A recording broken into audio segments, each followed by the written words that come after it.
Good evening.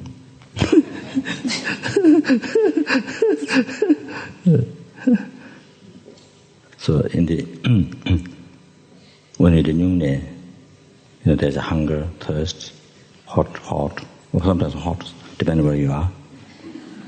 Cold,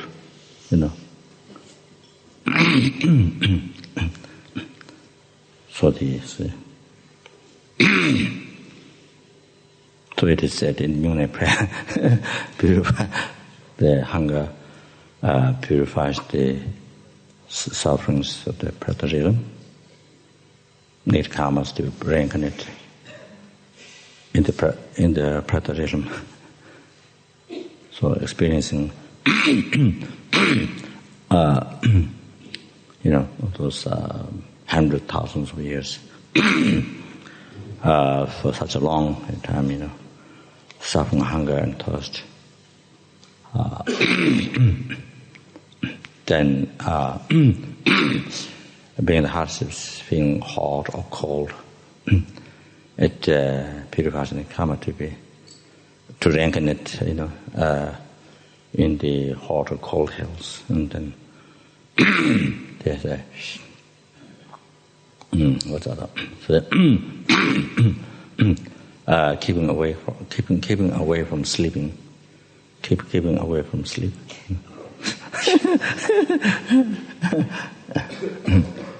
During the practices, so then that from purifying karma, which causes to reincarnate in the animal realm, millipedes. To start with, millipede. How to say millipede? Millipedes. I only come to know the name this time.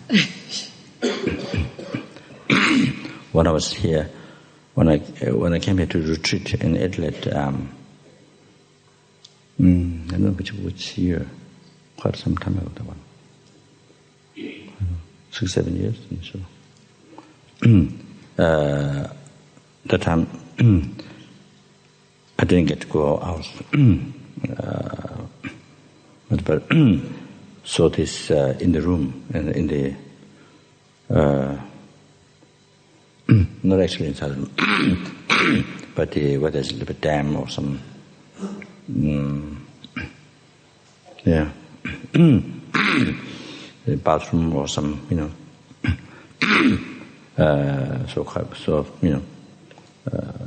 inside the house, quite big. That was the first time seeing this, seeing the millipedes in Adelaide. meeting the millipedes in Adelaide.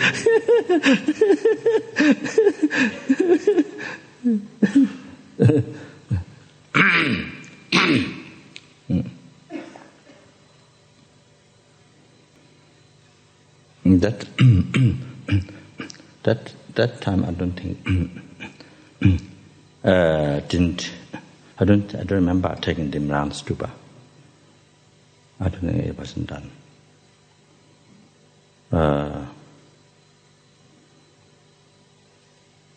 Obviously you see some in the house, maybe more apart from what the courtyard or something.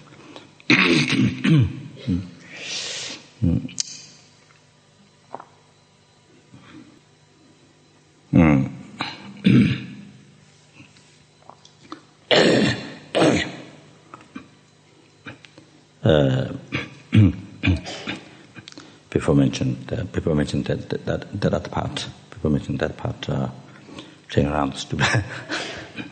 So what I would like to mention is that. So usually nyung-nä, when you do nyung-nä, all those difficulties that one experience, it has this benefit to purify all those need karmas. All those need karmas get purified. Those causes to reincarnate, to experience those sufferings of the Lord realm for a long time.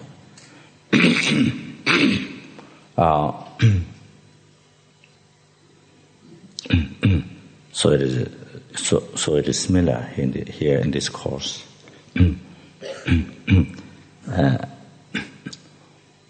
So being hardships to practice Dharma. Three types of patience. So one is to do with the enemy, patience towards the enemy. So if anyone has practiced that during this course, with your enemy, so that's also get done. That practice.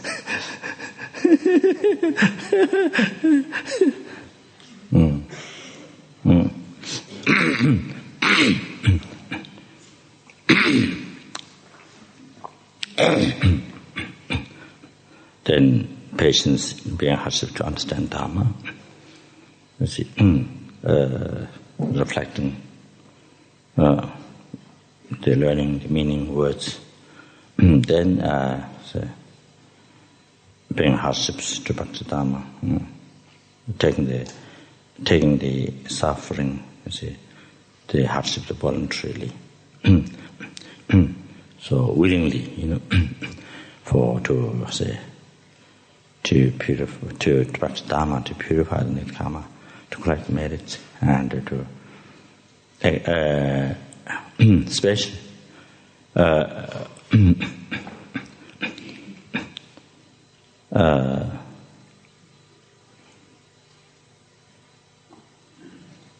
especially especially during this,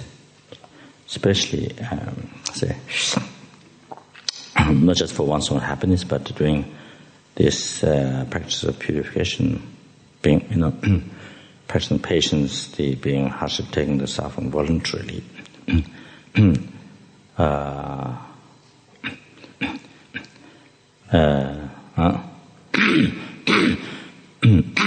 That which purifies and the need karma development and collect extensive merit and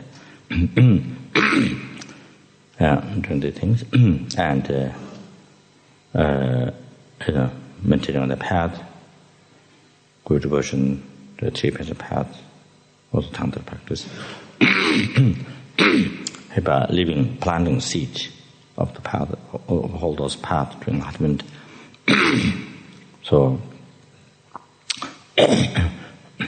especially for the benefiters, especially for the sentient beings equaling the limitless sky, especially for the sentient beings who are numberless, sentient beings equaling the limitless sky, especially for them, doing this for them. Doing this for them. So as we meditated yesterday, how each sentient being is most precious, most kind. Different ways to meditate kindness. That's the different parts, the advantage, the happiness, incredible opportunity that we have, that we will have. All those skies of benefit, happiness we can offer to you, the one person can offer to numberless sentient beings while you're developing your mind in the path, and now especially after you become enlightened. So how this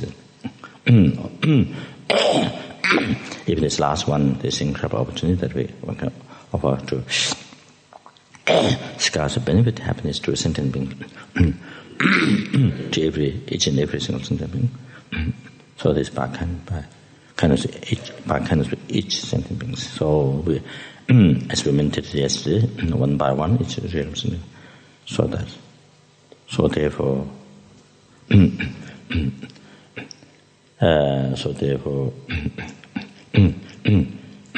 for whom we are doing the course was for every single hell beings who are unimaginably, who's most precious, most kind one in one's life, from whom you receive all your past benefits, all the happiness. And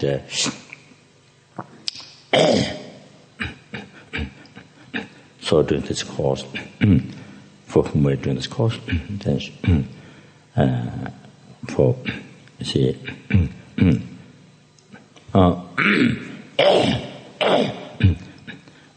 you see, for benefit of every single those helpings.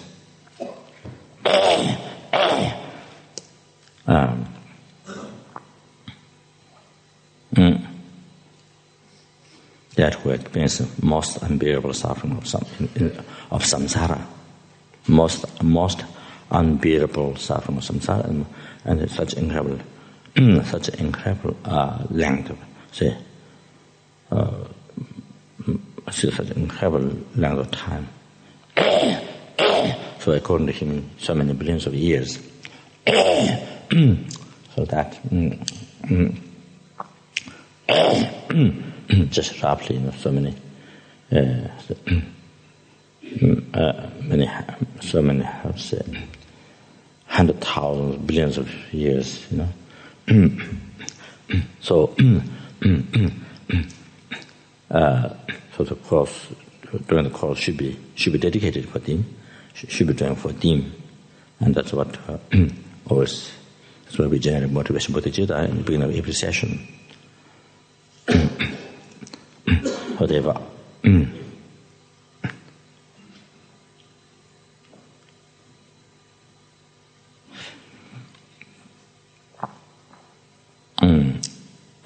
No question about numberless helpings, but even just for one helping to liberate from the lower realm, you see.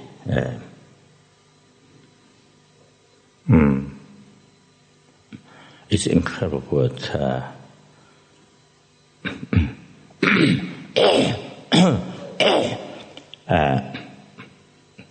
during this course, practicing Dharma to develop our mind path, and then for them, for even one helping to liberate from this most unimaginable suffering. That you are. That not only you are a kind mother sentient being, but all those, as we mentioned yesterday, all those happiness, extensive kindness. So what we mentioned yesterday is the extensive kindness. Think all those different, advantages of the happiness. So receive from that one helping.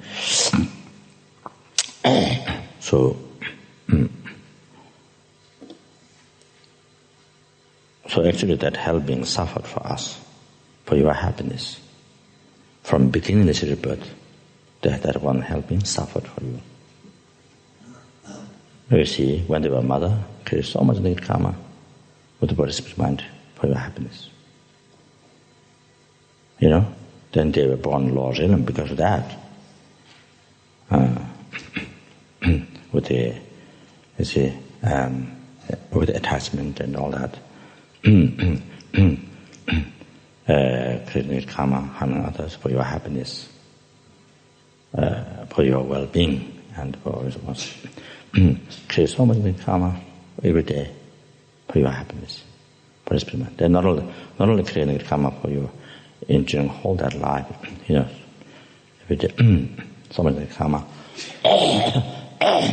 To obtain happiness for you. Not only that, but all this tiredness, exhaustion, tiredness,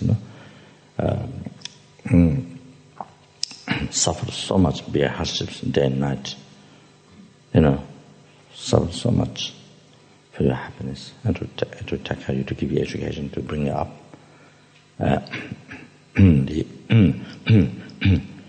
So many years studying from kindergarten and then going to school, college, university, many years of study, and not to be able to make money.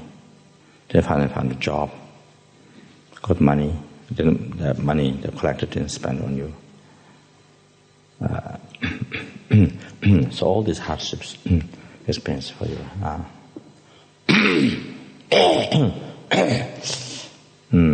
Then all that hardships in that life experience for you. So much suffering went through, and then all those need karma. And but this is not one time. Numberless times they did that. When the mother and then because due to those need karmas, and they were born the Lord himself numberless times and suffered for many years. So you see, we think that, the creation was need karma for you, and they were born in the Lord realm, suffered for many years. Again, numberless times. So they suffered. So this is just this one helping, you see, who is suffering now, most unimaginable suffering, most unimaginable suffering of samsara. So that.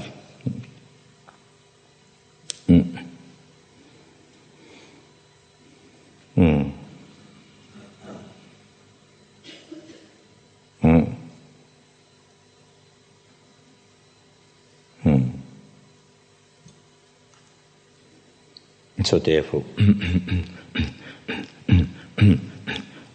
therefore, all those advantages happiness, what we mentioned yesterday for one sentient being, all those extends happiness in all the past, of now and present, and all the future, and then all this happiness that you can offer temporary ultimate is scarce benefit to every sentient being. So the opportunity is given to you. Why you have opportunity is that due to kindness of every single sentient being, and also the sentient being who is suffering the hell realm now.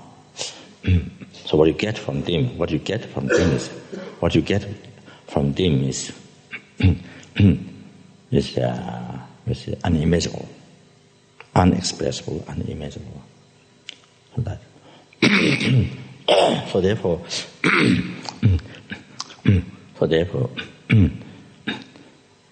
So what we even say, what will be a hardship here is for dharma, not for, say, to create a cause of suffering. So we bear the hardships, cold and hot, hunger, thirst, to create a cause of suffering. We did that.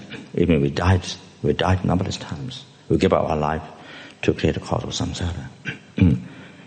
To give up our life numberless times for attachment. You see, for self-cherishing thought, we give up our life numberless times for self-cherishing thought. We give up our life numberless times for the attachment, for anger. By following anger, give up, killed. Even one killed oneself. Numberless times we did that. For create a cause of samsara, we give up our life numberless times. To create a cause to be born Lord in, to create a karma, we sacrifice our life numberless times. From beginning relationship, but we did numberless times. So those ones, we bear hardship, hot and cold, hunger, thirst, we bear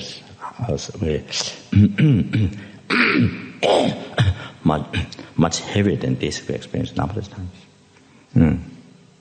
For created karma. So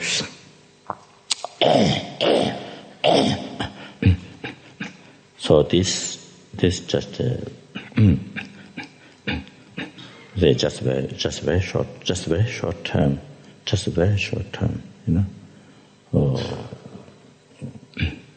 bearing a hardship to practice dharma. This is one time in our life. And see this. Then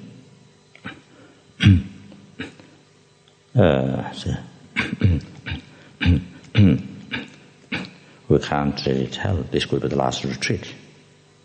We can't really tell. This can be the last retreat. Who knows? See.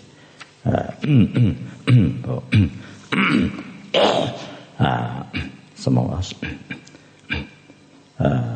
you see, so can't really tell. See, any one of us could be the last retreat, so last time to be hardships. the one time to bear hardships for practicing Dharma, for liberation, for your future life happiness, future liberation, then to achieve enlightenment. You see, and then especially to bear hardships, to practice Dharma in order to benefit others and things. Bearing hardship to benefit others. Especially, that's very special. Bearing hardships, bearing hunger, thirst, hot and cold, in order to benefit of other sentient beings. Not one sentient being, but numberless sentient beings. So see, so even this one helping, even for just one sentient being, doing this retreat just for one benefit of one sentient being, bearing all these hardships just for one sentient being, is nothing. It's nothing. It's hardly nothing. It's hardly anything. Repaying kindness to one, even just to one sentient being. You see, if you think that sentient being how much suffered for oneself, from numerous times, being mother and also other lifetimes. Suffered in case of karma, or for one's own happiness.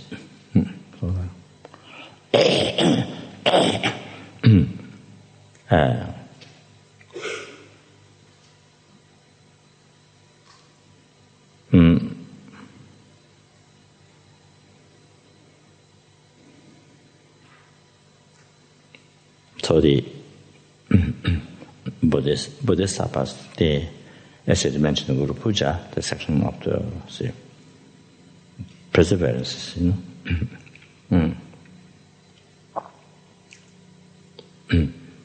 the patience, before that patience, even the three realm sentient beings, all the three realm sentient beings, anyone, every single of three realms, each realm they are numberless, formless realm, desire. All those sentient beings of the three realms, even they get angry, and then they provoke you. So, scold, insult, and provoke, and beat, even beat, and not only even kill oneself. They kill everyone, beat and kill oneself.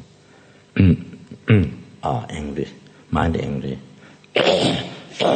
With speech provoke, insult, mind angry. Body physically beat, even kill oneself.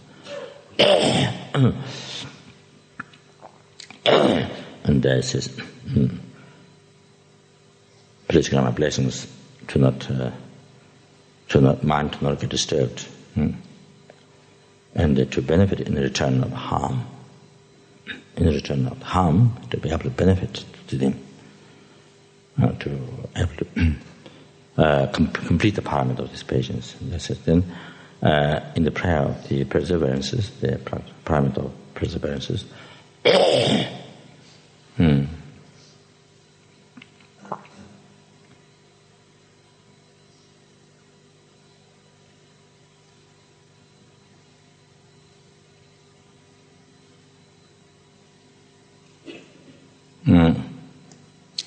for the sake of every single sentient beings. So there are numberless beings in each realm: desire realm, form realm, formless realm, as I mentioned before. So even for the sake of each sentient being.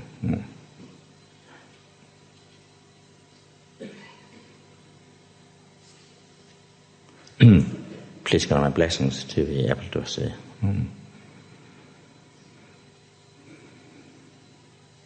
Do not get upset. not get discouraged or depressed. Even even I have to be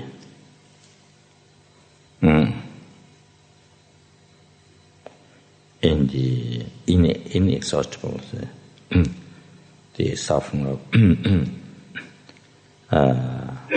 the hell realm, the last one, the very last one,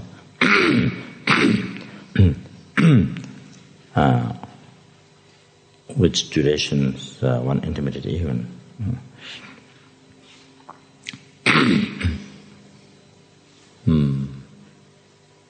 Maybe that one great eon or one intermediate eon.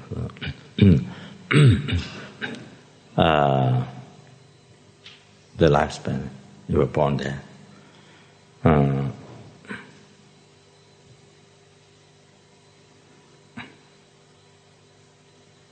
So in the fire of the in the fire of the inexhaustible, this suffering hell realm.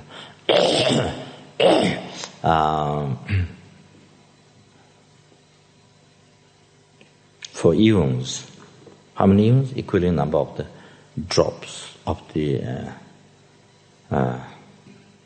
oceans. So the Pacific Ocean, Atlantic Ocean. So even I have to be suffer in that lowest hell realm, most unbearable, which is most unbearable suffering among the hells, most unbearable. So how long? For eons in that fire.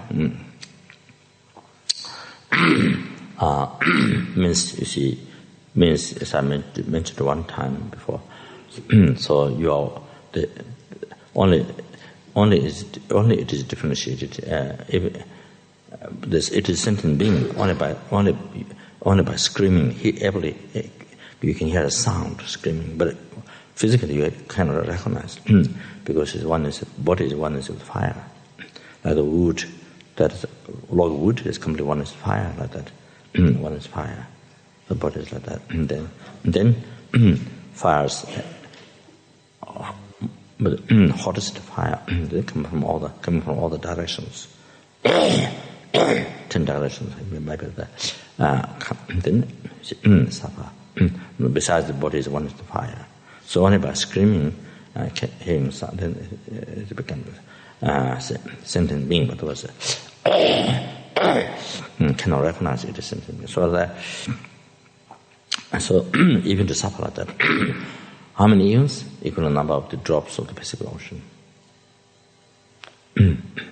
So to not discourage it, even one has to suffer like this for sentient being, to not get discouraged and not feel depression, to get upset.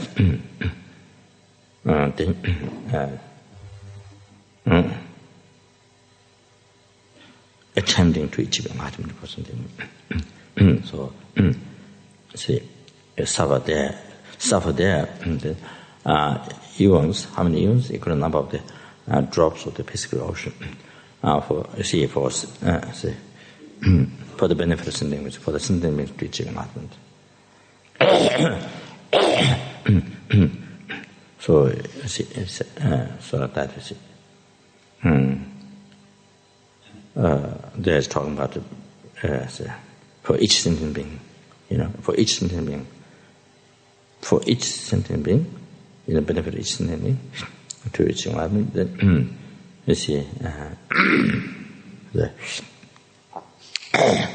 born suffer in the lowest hell realm, heaviest the hell realm, hot hell.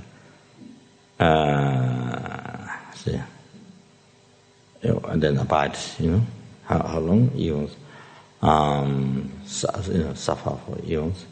How many eons? Equal to the number of the drops of the Pacific, Atlantic Ocean. See that?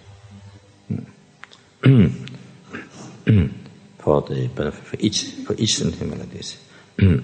So I here asking blessing to be able to do that, and to be able to practice, complete the path of patience, perseverances.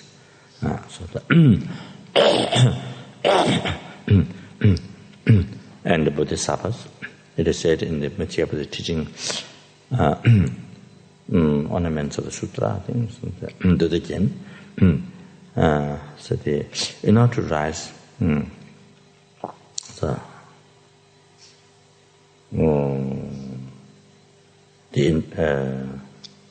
I've forgotten the verse, forgotten the verses, the words. So essentially what it's saying that bodhisattvas, the brave bodhisattvas, brave-hearted bodhisattvas, then in order to rise,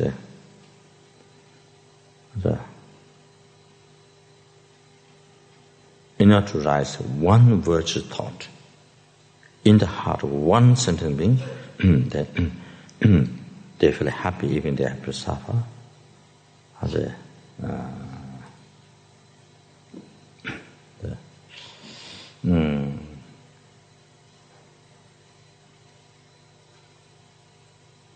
to bear hardships, They have to bear hardships for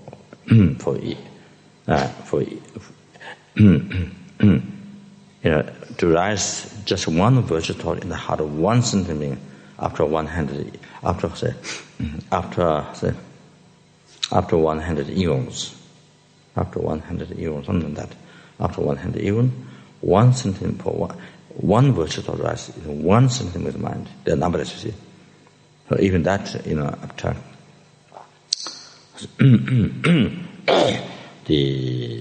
I think 100 eons, something like that. Then the bodhisattva say, do not get discouraged to bear the hardships. You see, to work for something. So, all like that.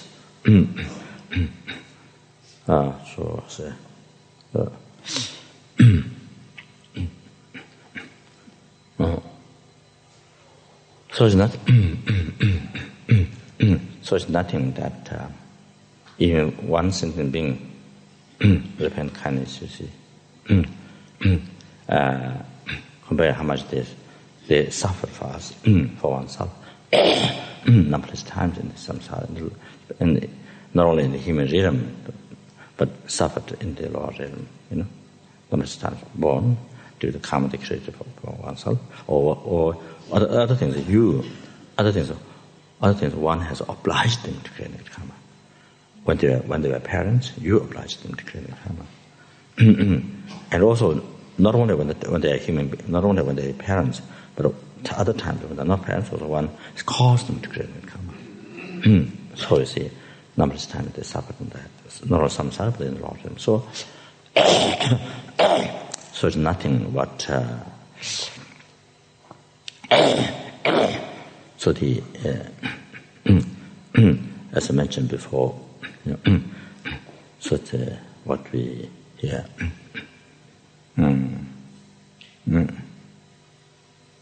Something. So if you think like this, this is something incredible, unbelievable, joy. Whatever hardship,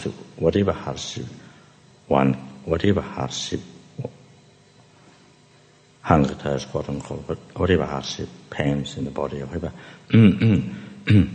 hardship, that it's something that incredible joy to bear hardship for others, to bear hardships, to benefit of a sentient being,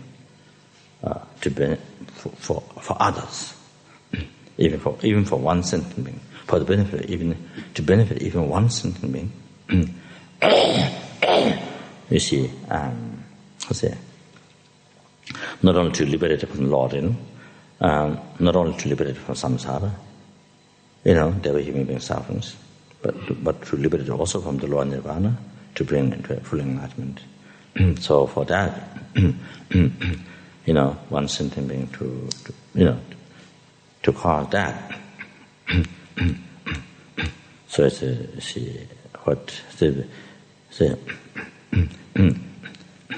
whatever, hardship will be as nothing. And not only that, but no, that's nothing. And the other things, for that, whatever hardship,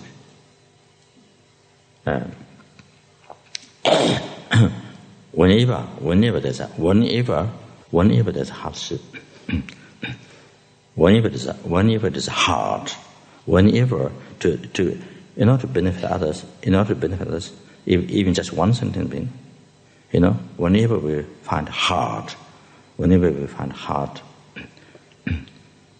there's difficulties to experience, so that's incredible joy, that's incredible bliss, incredible joy,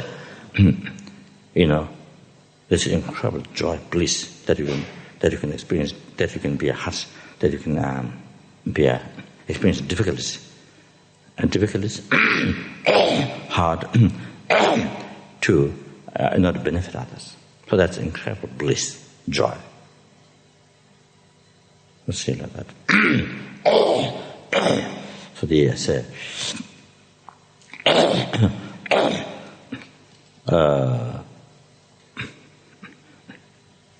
like the, for example, bodhisattva,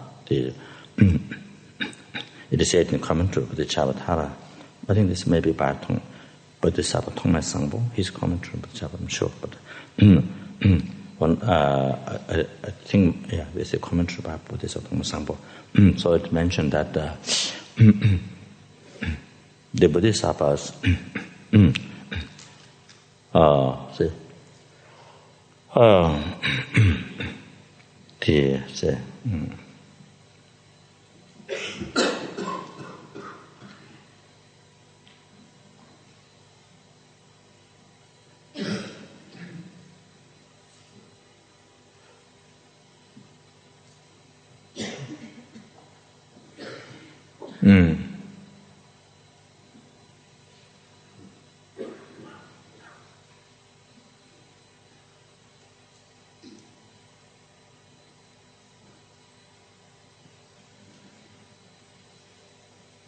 no, it said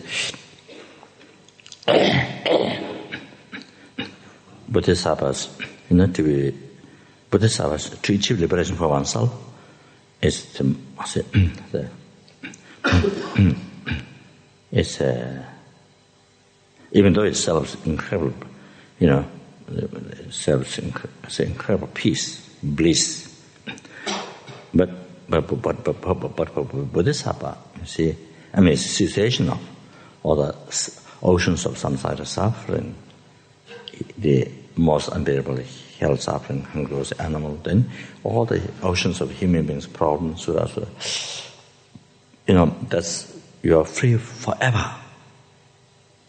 That's just amazing.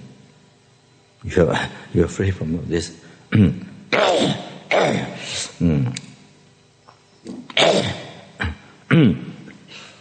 Just to hear, that you will never get cancer in this life.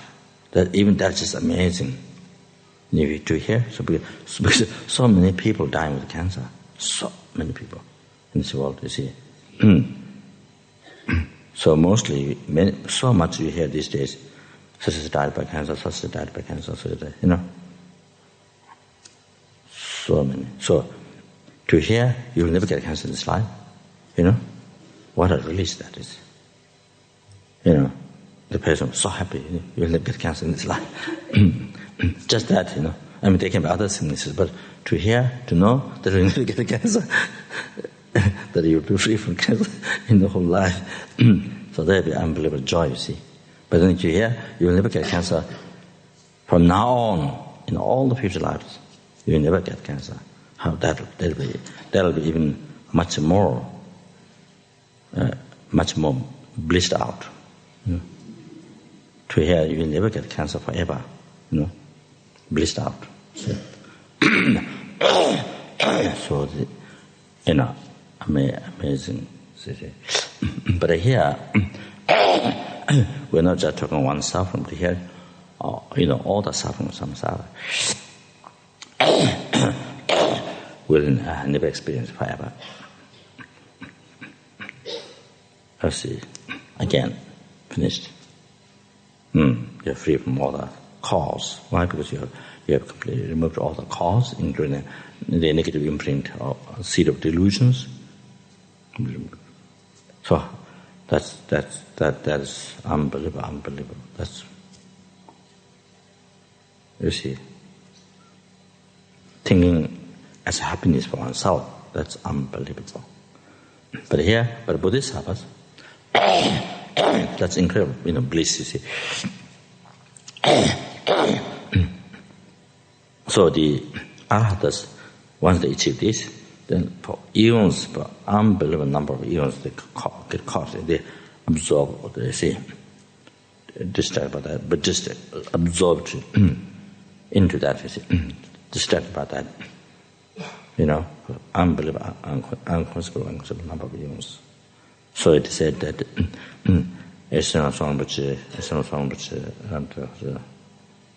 maybe also somebody through has initiation brought this the root vow samaya, and then born in hell, and then finish all the sufferings, then born in the human realm, meet other teaching, then expert, achieving enlightenment. So still that I had still got caught or the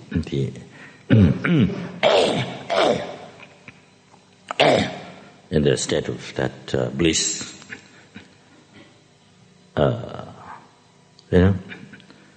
still there, still did not intend, still even after that much long time, still did not intend. That other one who is took great initiation, but unable to keep somebody broke the vows and those. But born in the hell realm, finished suffering, born in the human realm, with Dharma, with practice, each was part, achieving already. So there are still there.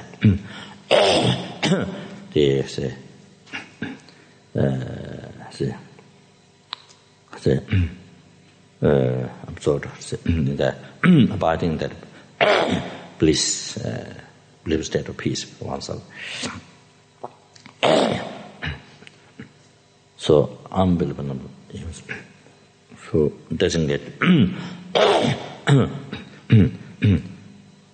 doesn't get to enter mind path soon and achieve enlightenment, and to be able to benefit, enlighten, liberate the sentient from the oceans from suffering and bring them to enlightenment.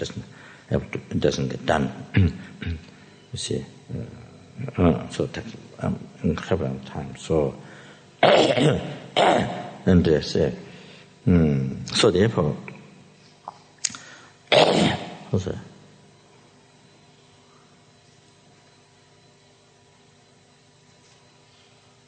So, in the liberation poem, it's mentioned that. So, and therefore, being in that state, so therefore, very difficult to generate,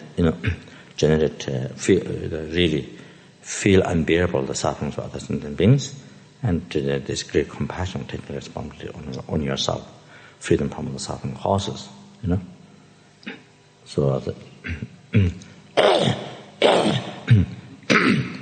I think there's something I think mentioned. The new, so even so then there's time that maybe the due to karma is rapid or whatever, the Buddha send light, send beams to them. Then there's a verses, and then pursue the mantra into the behind the path. So even the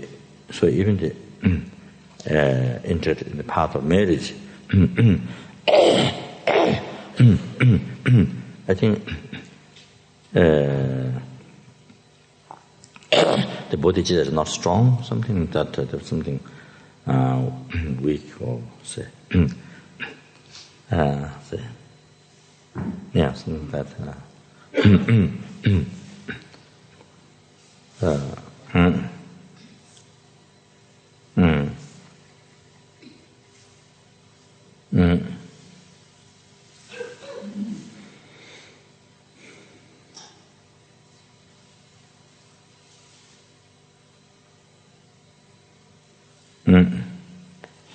So,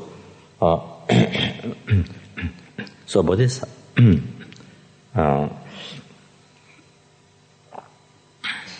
bodhisattvas, for bodhisattvas, for them to achieve liberation from samsara, the blissful, the nirvana, blissful state of peace for oneself.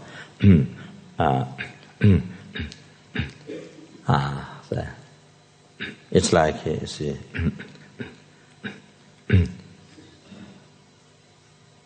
like you know, this is where you say, after you throw spit on the ground, on the dust.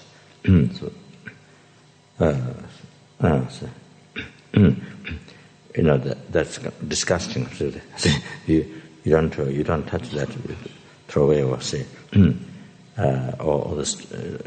Anyway, doesn't matter. Stone water. Anyway, the toilet. I say they used toilet paper.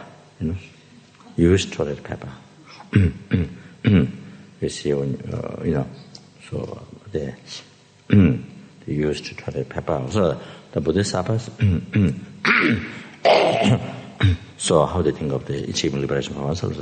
Like, see how they felt disgusting. Say, like to use toilet paper, you don't touch it, throw away. You see, you see, you abandon. You know, this aversion. You see, you know, disgusting aversion. So, how bodhisattvas feel towards the attitude towards the achieving liberation from ourselves. If you think of liberation itself, as I mentioned before, it's amazing that, but this attitude the bodhisattva has, you know, achieving even not just, but this achieving happiness, not just temporary happiness, but the ultimate happiness. So so, but to be born in the hell realm, for sentient beings, for the benefit of sentient beings, it's like it's incredible bliss, skies of bliss for bodhisattva. To be born in the hell, oneself to be born in the hell, suffer for the benefit of sentient beings. See, it said, suffer for eons. It's like the swan. It's like the bird swan entering the pond. Entering the pond. So incredibly happy to, you know. So that, or they say, or in Australia, when there's very high waves, then incredibly happy this with a surfing boat. So incredibly happy to. I heard when they hear, you know, in America, in the flood, if you hear from radio, there's a high waves.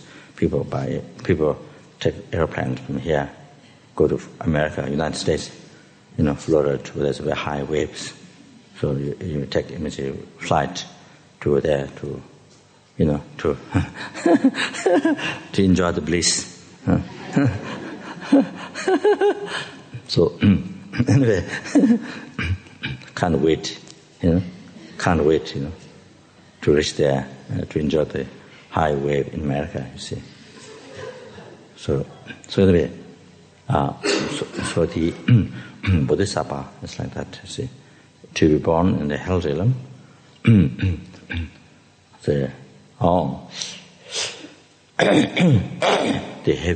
which is heaviest suffering. You see, and you know, to experience, to suffer for eons, to benefit. No question about number of sentient beings, but even for one benefit of one sentient being.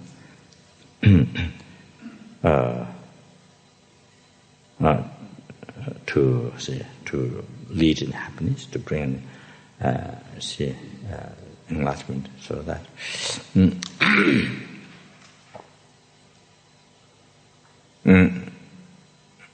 so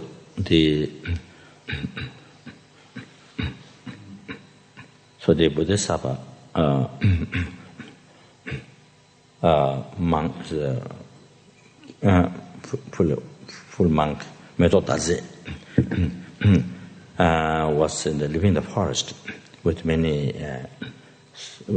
disciples also in the forest was maintaining. So then that bodhisattva could see, Methodaze could see that if he went in the king's palace, that he can liberate so many sentient beings by living Dharma. But he will be killed. If he went there, he'll be killed. He knew that. So then he see the benefit. Then he went to the king's palace, and then for 7 days from the daytime, liberated so many sentient beings. Then nighttime, he circumambulated the Buddha's relic. And then after 7 days after the king killed the bodhisattva. So however, he knew that he's going to be killed, but he can see the benefit. So you use this story as after that, you see how Bodhisattva, even though he's going to kill, but he, for the benefit of others, incredible, blissful joy, So that story was as to care for us to prove, I think, what I was mentioned before. How Bodhisattva, to be a hardship for others, even cause life danger, but he enjoys it so much. See the benefit to others. Then for your own happiness, even liberation, how is it disgusting? So like you say, like spit that you spit on, or they say, or stone that you clean caca, I think not in Australia.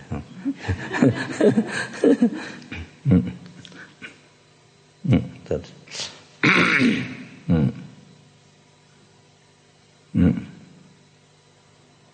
In Baksa, where I lived 8 years there, or I think maybe. I think maybe even in South India, I think. I think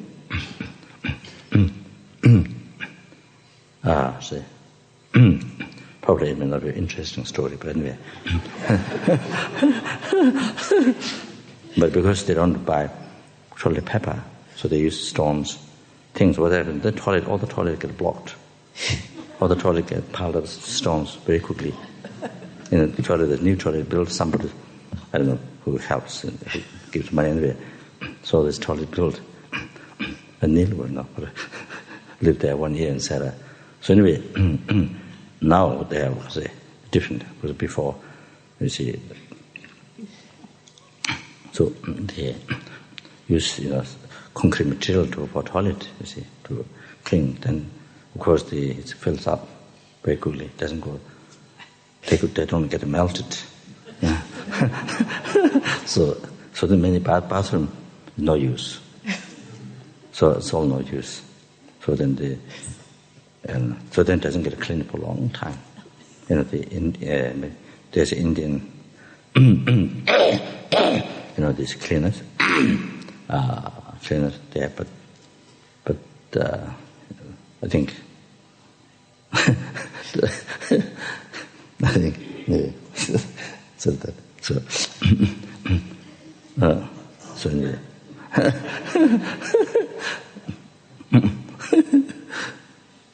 But anyway, it's a good example for the how the Bodhisattva feel towards the liberation, achieving liberation for oneself. So how they feel disgusting, see, aberration.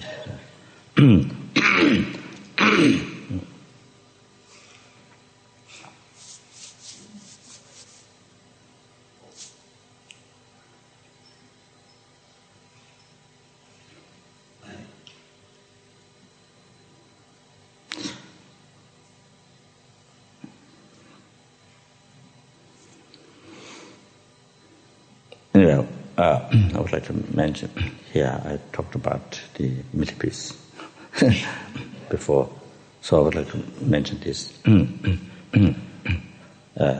Just as it happened, the talk would like to mention these points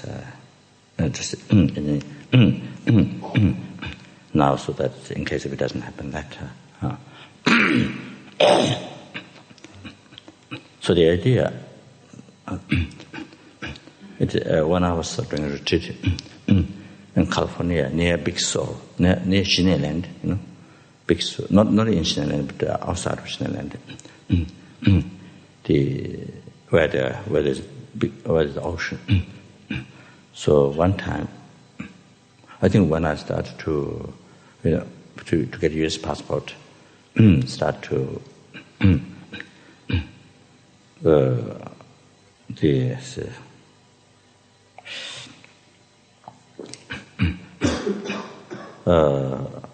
to make the time.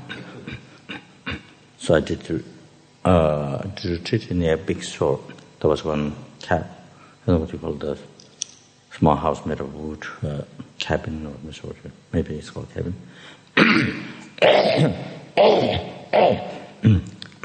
So at that time,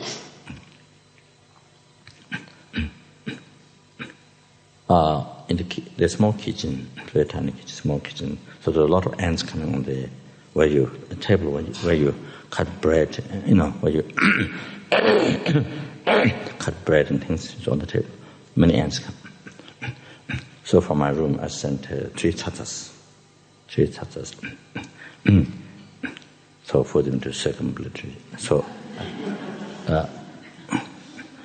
So many ants come. So the idea is to, without hurting them, with soft cotton, the toilet paper, so to put in a plastic bag. Then you you hold like this. Then the 3 tatas you hold in the hand, and you go around like this. Or they get circumambulated. So to take the advantage to benefit for them, because they came in your house. So you have the advantage to benefit for them. So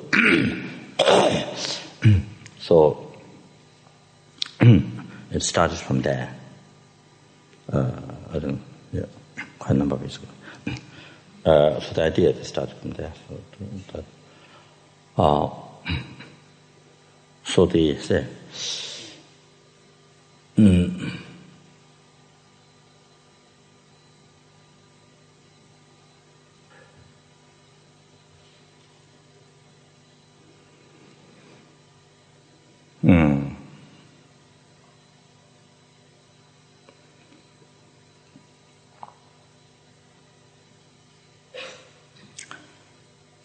So,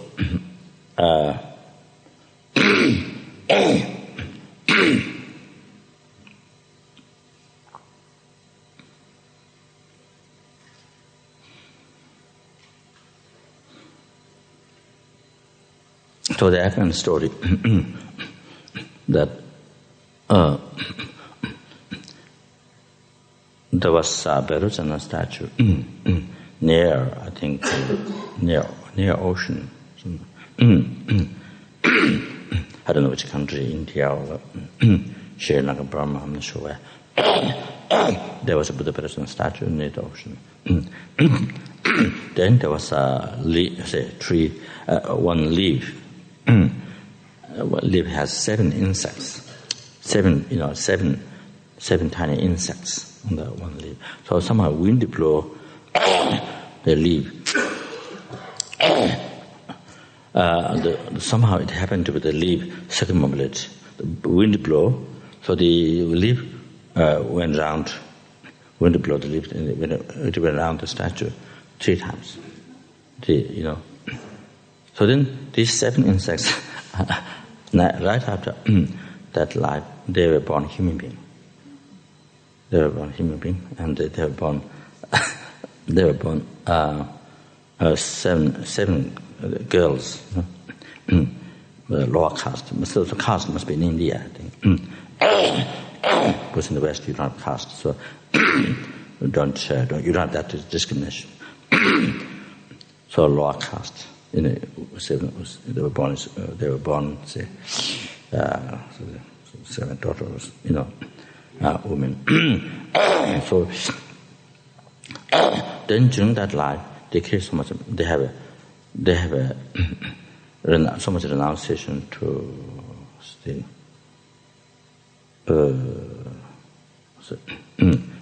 the wealth and the power and wealth, these things. See, they renunciation. I think they create a lot of merit, and then after that life, they were born as princes in the king's family. Then during that life, they are able to meet Buddha Kashyapa, the Buddha before Shakyamuni Buddha. They are able to meet Buddha Kashyapa, and they receive prediction for enlightenment from Buddha Kashyapa. Can you imagine? Can you imagine how the life went from insects, from tiny insect? The wind blow, typical wind blow. It's not that they knew this is precious stupa, a statue, or that they can,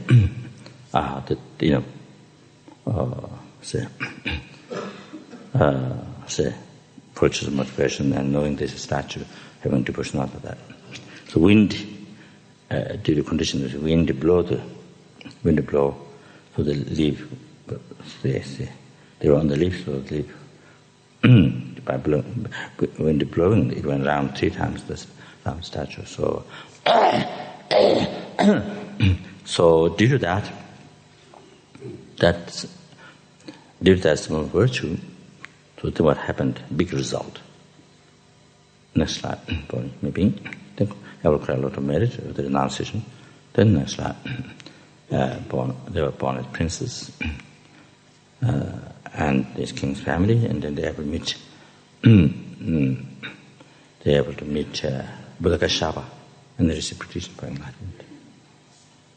Like that. Oh. So,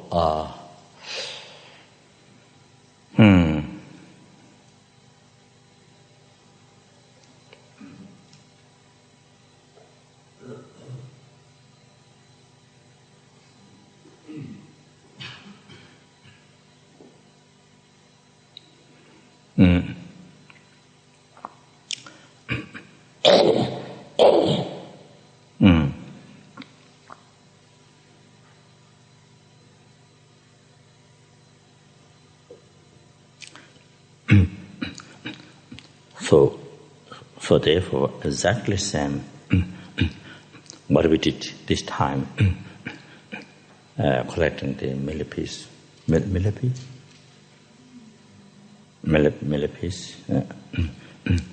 all these worms, millipedes,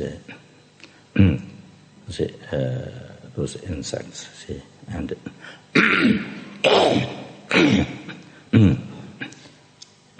that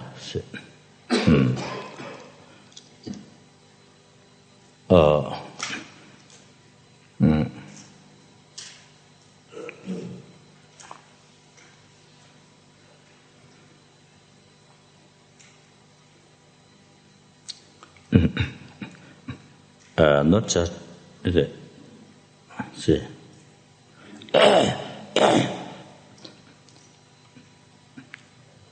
brought up there to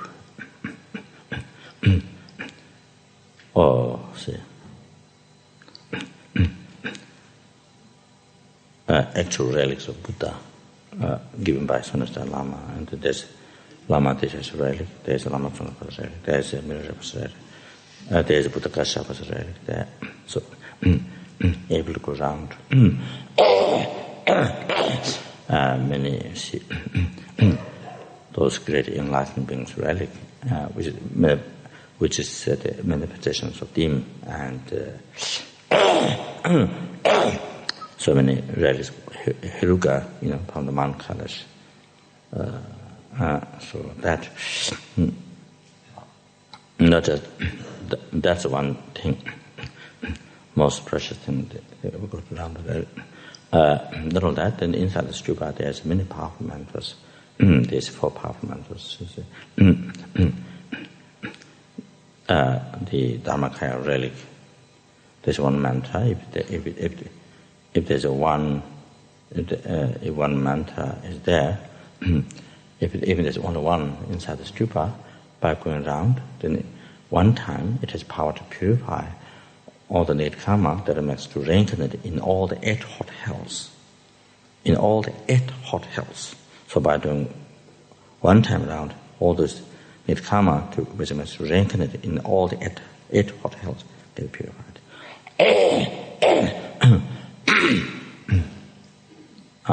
Just one time going around. If there's one man, but in those, each stupa has there are many of those. There are 4 partners. Each one is unbelievable. Skies of benefit. So, and it directs your life from there towards enlightenment. It's only going up. So all this, each mantra is, skies of benefit. So, and this is the highest relic. This mantra is the highest relic. The main relic is the mantra. So, this is the bodhisattva. So, I'm not going to explain here now, maybe another time, because we're building many hollow objects, stupas in particular. So I would like to talk on that. Then you can see how incredible benefits, to the world, to the sentient beings, not just for yourself. Beside that, beside all the other advantages what you get, but the world, but the most important benefit of the world, benefit sentient beings, so easy, just unbelievable, so easy to liberate them, from lorddoms, from samsara, bring them to enlightenment. So makes unbelievably easy. So like, since many places we're building stupas, particular. So I think very important to, also Bendigo, important to know it's not just following Tibetan, it's not just following something nice or Tibetan thing, actualizing some Tibetan culture, it's not that. It makes so easy to help others, to liberate. Meantime, while there's samsara, king to be born as king, all the wealth, all the power, wealth, to have all the needs. Like you put somebody in the, say, 10-star hotel. Like you put somebody in the 10-star hotel or just in the, where you arrange everything that needs. What does the person want for the eyes, for the ears, for the nose, for the tongue, whatever the person needs, everything there in the 6-star or 10-star hotel. So anyway, you set up everything so that all the pleasures. See, so meantime, all the person something like that. Then from that, liberation and enlightenment. So I think it's very important to have some idea. To have some idea, then you see, by knowing this, you can enjoy the life. By knowing this, then you can enjoy the life, and this is the way to enjoy the life. This is a real way to enjoy the life by benefiting others. Such like skies of benefit, and then you benefit yourself just by the way. So enjoy the life by liberating others. By liberating others. Not listening to things. So easy to bring them to enlightenment. So easy to give them, to cause them happiness.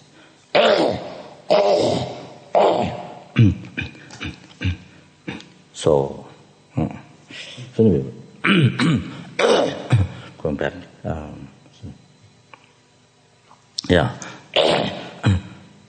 So all these insects,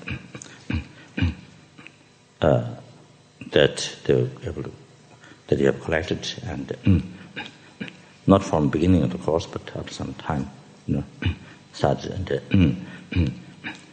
so they all got this incredible advantage, incredible benefit, and so they all have the same get benefit, like this story. They all get the same benefit. Yeah, only life is going up. Going up. So to enlightenment.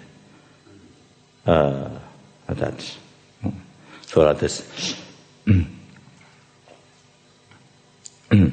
So like the similar story that, as many of you have heard, when I think especially maybe those who attend the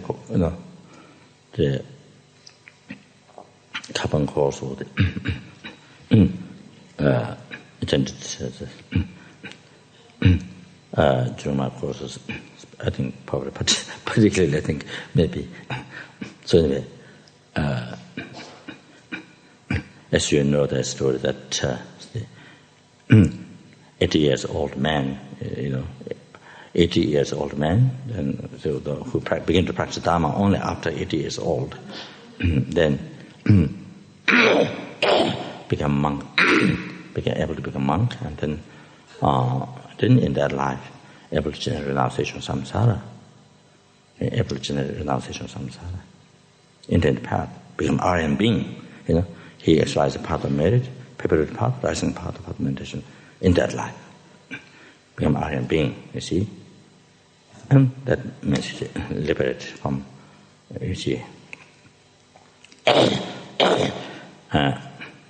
so do not reincarnate again. After completing that, do not reincarnate again in the samsara. And that's the last, to be in samsara. So then after that,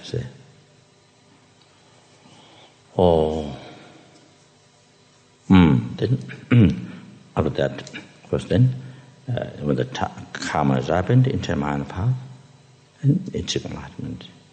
Then enlightenment doesn't bring. So all these, enlighten others. First one, so achieving himself, achieving enlightenment. That's by into a minor path. Before that, arhat. Then exercising the Aryan path. And before all that, is monk. So Buddha explained. The karma, because not arhat, Buddha's heart disciple, the arhat Sheripu, who was excellent in his wisdom, didn't accept the old man when the old man got so fed up. Because the children, they teased him every day. Every day they teased him, made fun of him. So he got fed up home. Then he thought there would be much peace and happiness in the monastery. So he came to become monk. So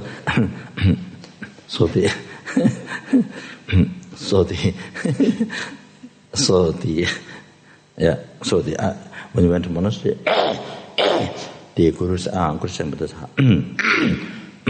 the heart disciple, the heart Sherifu, checked and they could not find see any merit, good karma that he can become monk. And said that you're too old and you don't merit to become monk, and also you can't, study. Too old, you can't study. You can't do also service in the monasteries.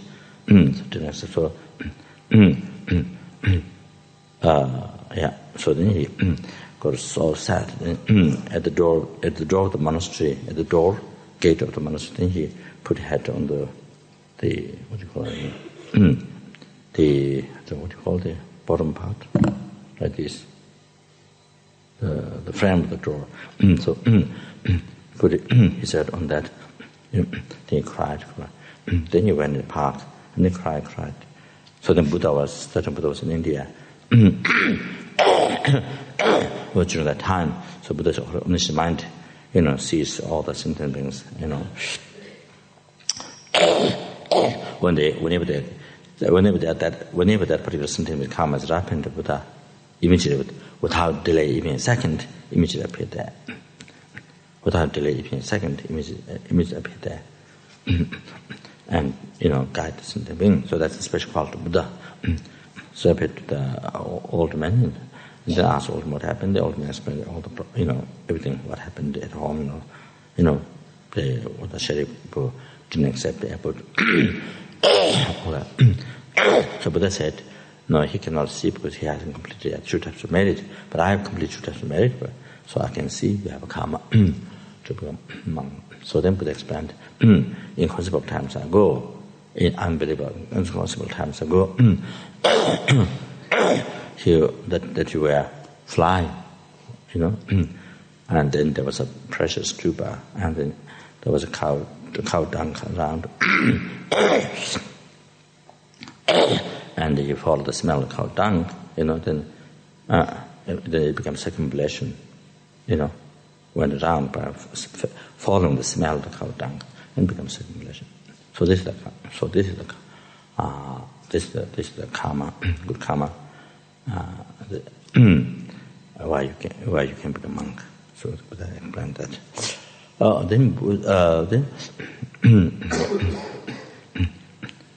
Then Buddha checked who can guide this old man, because you need karmic connection, who can guide karmic connection. You see, so Buddha checked who can guide. So Bengal people, the other airport, the airport of another monastery. So can guide this old man. So Buddha handed off the old man to the Bengal people. The other Buddha's half disciple. So usually in the temples, Tibetan monasteries, especially there's worshiping Buddha, true arahatas, So the all tangas. So I say,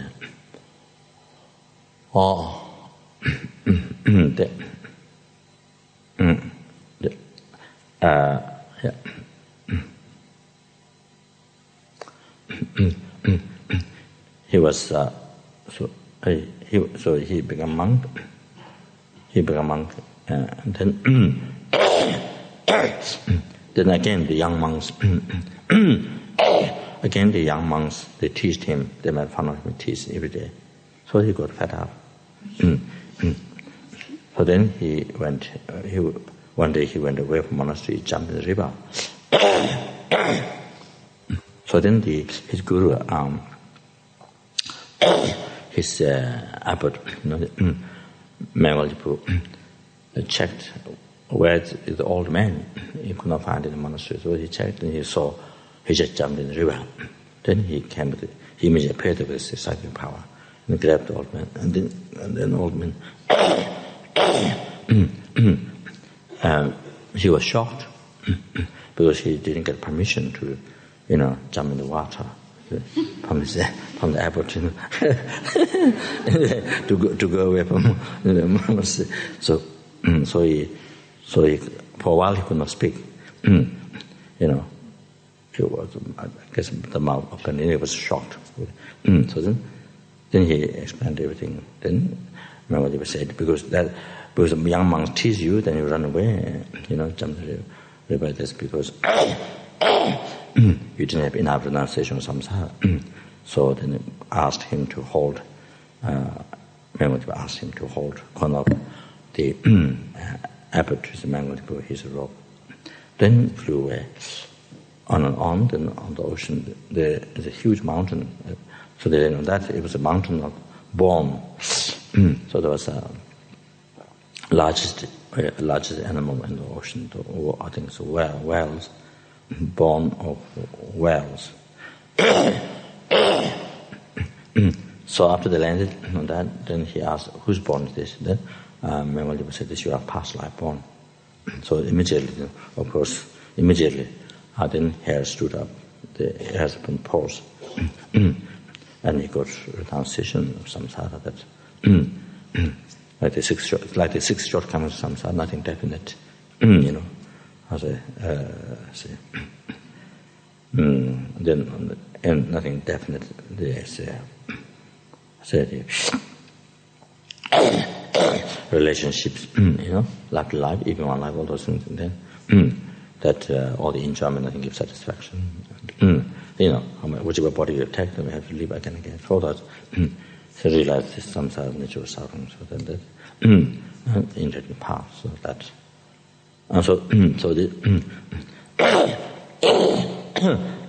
so all that, his development, this ultimate development to become monk, the entire path, free from samsara, then entire path, all that benefits and everything, all that come from that, the root, that small merit, being fly, and then it just becomes by good luck, it becomes circumambulation, by following the smell of the cow dung, which was around the stupa. Probably a very good cow must have met. Anyway, I've arranged that. Anyway, so anyway, cow dung around. So just that one time. So you can see the power. You can see the here now power of the holy object stupa, not by power, not by from the fly's motivation, which dharma, to achieve enlightenment, even to achieve happiness, future, nothing like that. Just purely attachment, to the smell of the cow dung. But by following the smell of the cow dung, it became those cow dung around, so it becomes circumambulation. So just that small merit. From that you can see now how all the evolution up to enlightenment, liberation from samsara, then enlightenment, then able to enlightenment. You can see how the evolution. You see, so all of that. So exactly same. So exactly same. All these worms, insects, that we have picked up then to random relics. So that everyone has exactly this benefit, that what story that I mentioned first and the second. So only the life going up. See? So like that. So so that means you see, due to existence of this, so all those stories are due to existence of that person's statue, due to existence of that stupa. So now here, existence of the relics, all those special manifest inside. And there's also the very precious scripture there, where there's Golden Light Sutra, Golden Light Sutra, 3 volumes, and then there are many precious other Sutra of Liberation. The other scriptures there. Many other relics. So we should realize, we should think, we should rejoice. So every one of them, every one of these insects, definitely all this advantage. Good rebirth next life, to be Dharma, liberation from samsara, enlightenment, all the realization, and also benefit others.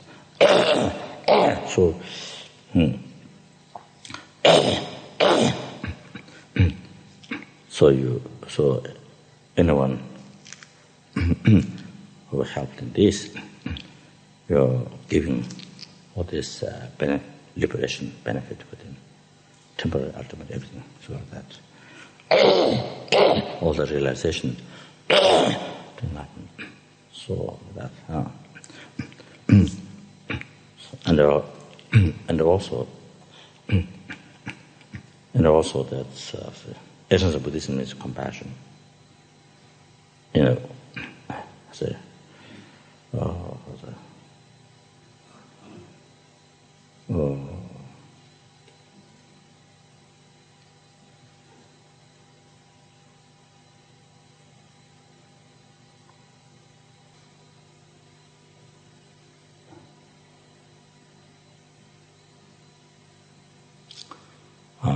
that why Buddha, what made Buddha to, achieve enlightenment, complete the truth as a merit, and achieve Dharmakaya Rupakaya, and show us the whole path to enlightenment.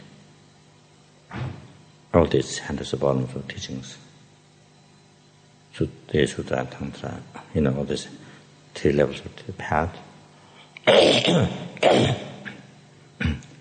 and especially professional wisdom, teachings on emptiness, the truth. And by realizing that, hearing that, reflecting, meditating on that, the sentient beings get liberated from oceans of samsara suffering, and achieve liberation. Not only that, achieve enlightenment, achieve by developing compassion, the bodhicitta, along with wisdom. So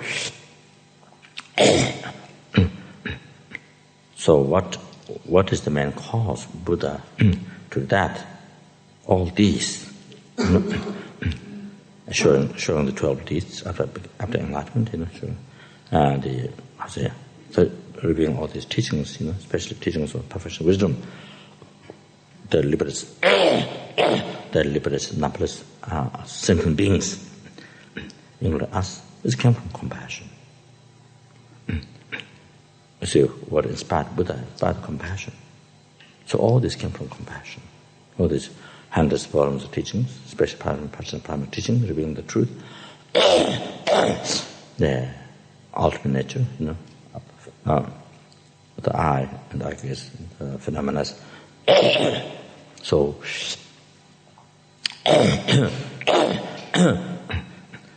and why the statue, why the stupa, of course, scripture you can learn, and of course, next like path and practice. But anyways, even statue, stupa, scripture, stupa, why they have so much power? Why they have so much power to purify even just by seeing it purifies the defilements, plants it to enlightenment. So, circumambulating, making offering, prostration, even the motivation, total non-virtue, is done just is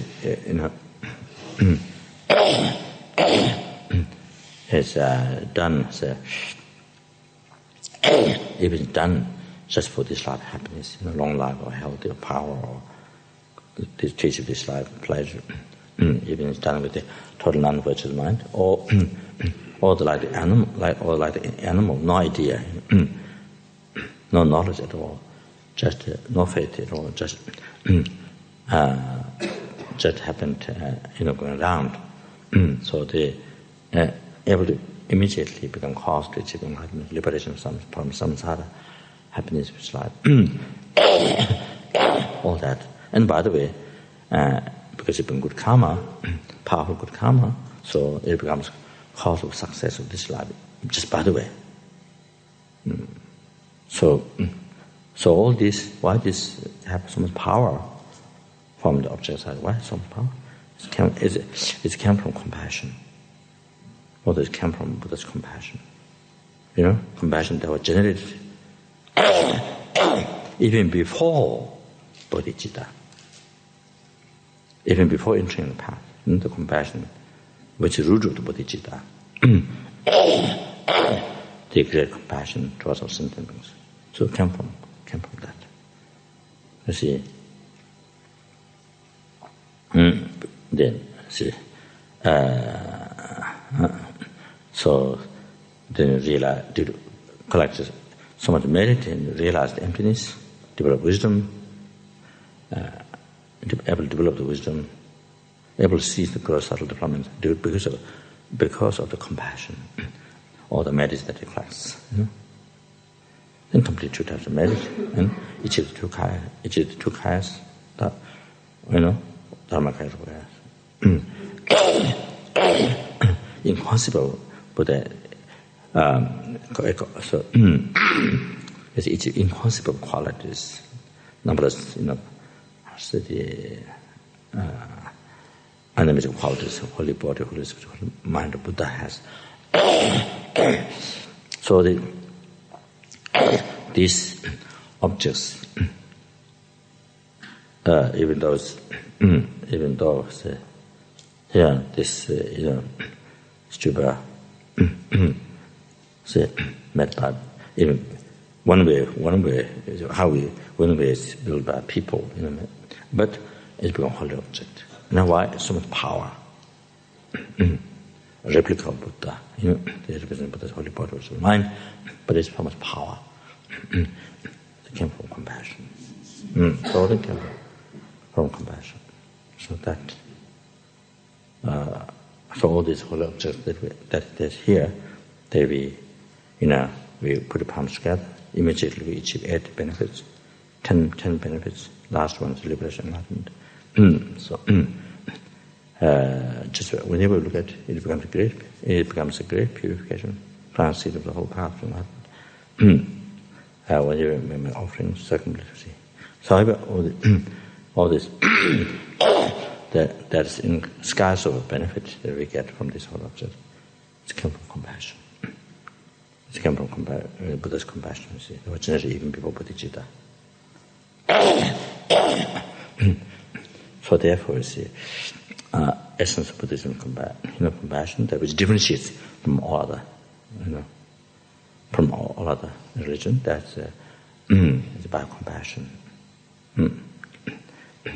You see, to not harm any sentient being, not without any discrimination, and for that to benefit every sentient being without discrimination. So therefore, here.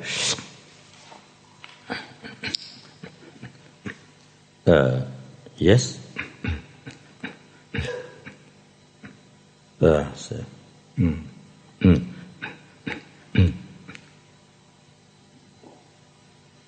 See.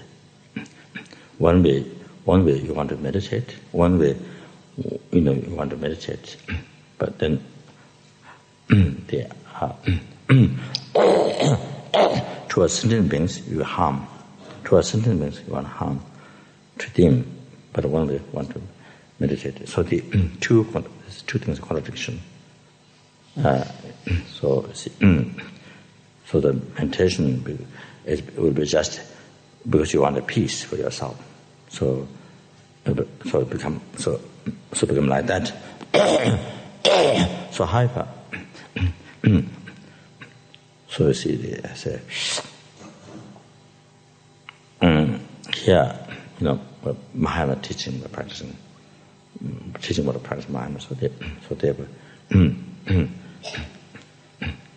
are not we meditate, but also in our daily life, whatever we can do to others, stop harming others, and benefit.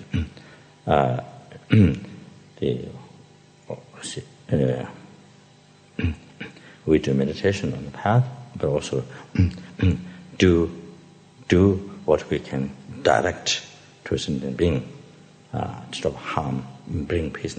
Stop harm and bring peace and happiness to them, and on top of that, also benefit what we can.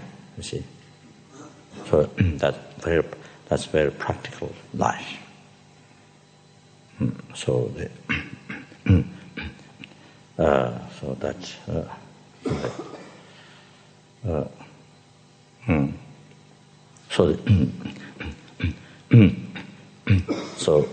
So what we have been doing, so is that. See, so this we could help. So what we could help, we did. See, ditch. So all of those. So.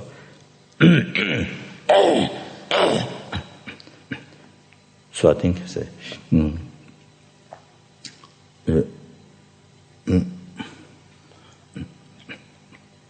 therefore therefore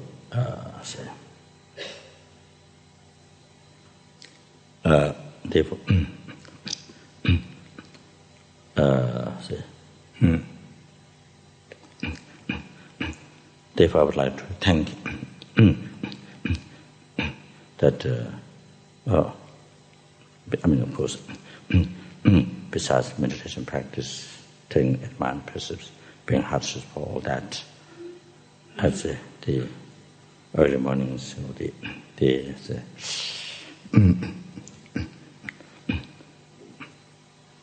I think we made deal, but late night, then we made a good deal. My keeping late night, cancelled the early morning. So that's good business. Good business. Good deal. So anyway, besides all that,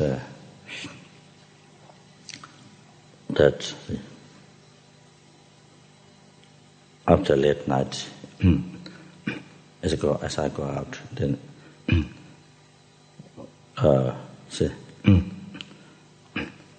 so when I look at you, so say, I don't see it, but when I go out, looks like after the Second World War. After the Second World War, when the armies they lost. So they all look hop. They all look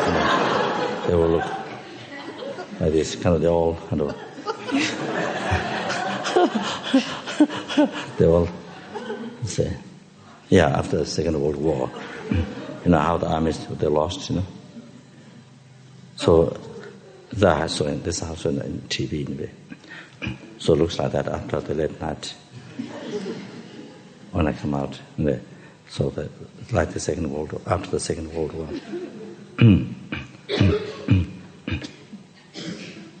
Third World happened? Didn't happen. Oh, coming. Okay.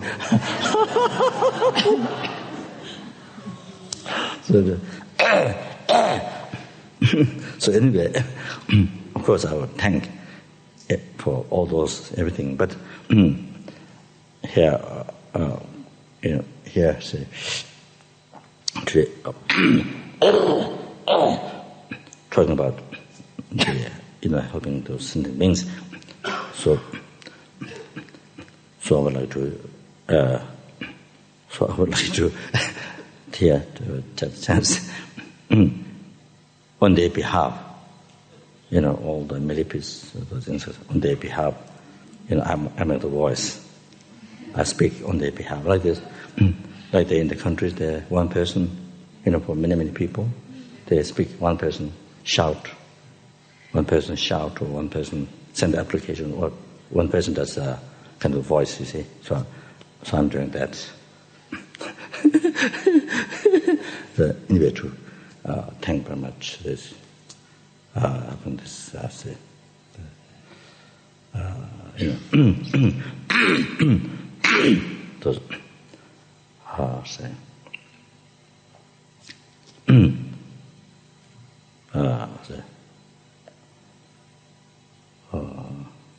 Those those precious kind of sentient beings.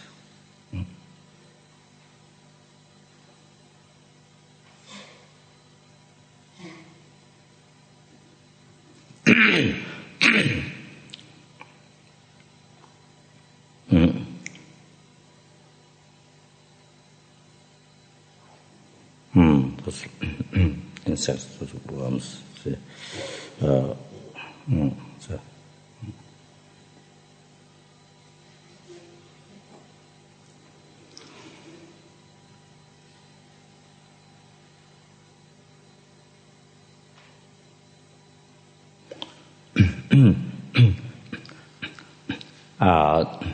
There happened also a story that I don't know what happened, Tibet or Nepal, India. There was a stupa, and then a pig was chased by a dog. The pig was chased by a dog, but it became circumambulation. So I think the pig must be went round, The dog chased pig. So probably that means the dog also might have went round by chasing the pig. Anyway, so the pig died and due to that, born in the Tattva realm, Endeavor realm, Tattva realm. So that's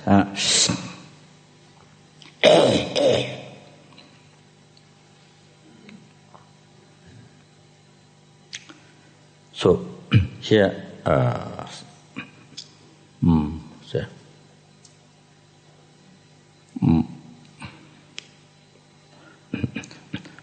so here normally what I say is that you see.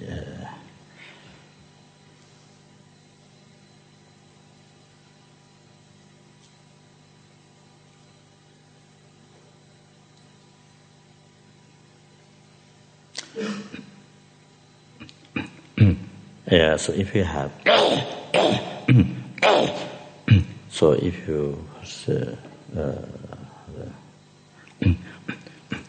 you have, the tata, the stupa or statue, one-handed on the table, then if you take, you see, if you take the sentient beings.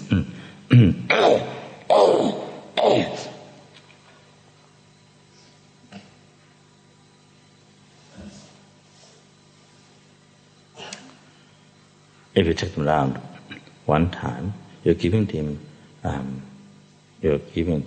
say,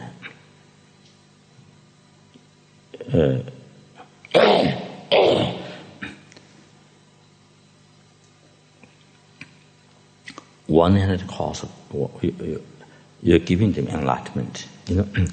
You're giving them one-handed cause of enlightenment. It's good karma to its enlightenment. One-handed, whether it's a one-handed statue or stupa, you see, whatever it is, one-handed whole object.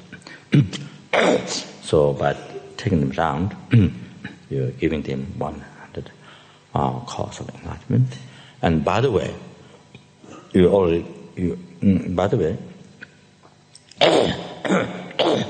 gave them liberation. You say, doing that, you are giving them liberation. You're giving them one-handed cause to achieve liberation. And by the way, one-handed cause to achieve happiness of future lives, Guru Buddha. But karma is expandable. So it's not just a one-time Guru Buddha, not like that. Many lifetimes. Karma is expandable. So you take one time around, give them good birth.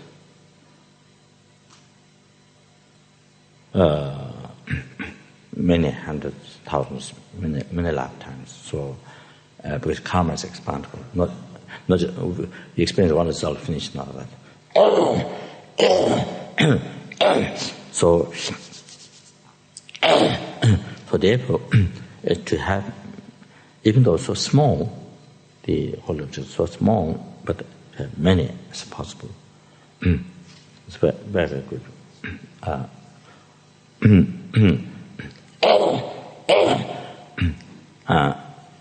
Very good. And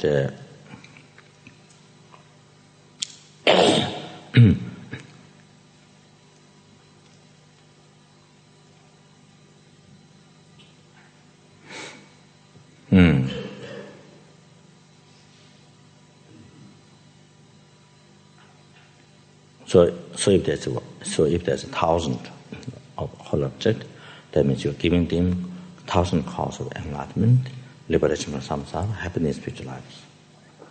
So just unbelievable. In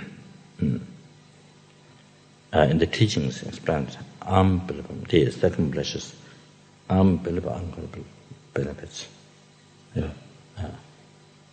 Explained. And that's why it is said that that's why I say Kadamba tradition, the Kadamba tradition, Lama Tisha, Dom Tamba, that's what they do, so much circumambulation. So Lama Tisha does so much circumambulation, and then Dom Tamba said, why say, why just sit comfortably and do, meditation, why do so much circumambulation? Then Lama said, the circumambulation, incredible, unconsiderable extends merit one collect. as regards causative phenomena, in marriage with a causative phenomena, something like that. So there have been people who achieve realization by circumambulation. Even the city, there have been people who achieve in the city. So the many hollows inside the city. So certainly the city, whole city. So Lama Tisha answered. The unbelievable power of purification in the collective, you say, and so much benefit expand. I think all the realization path, Lesbian path and the Mahan path, all that we can cause to achieve. So that not even though it talks so much details about some sort of pleasure, but this is for the reason why Buddha expand to Sharipu or Megalipu, talking so much the temporary pleasure, because this is what common people can understand. The ordinary people, what they can understand is what they're looking for is temporary, some sort of pleasure. So then they hear you can achieve this and this and then that. So they get inspired, don't understand so much about the realizations, all those little parts. But if you talk about temporal pleasures, you can achieve this, you can achieve that.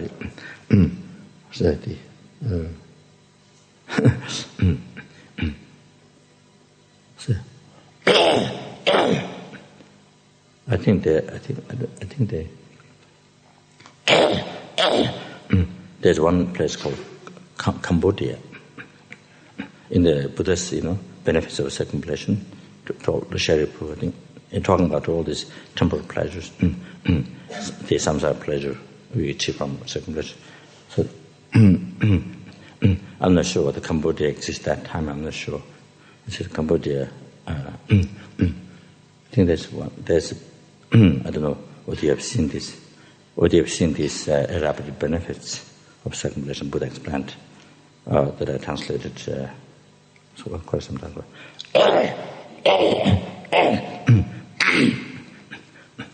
It says Cambodia.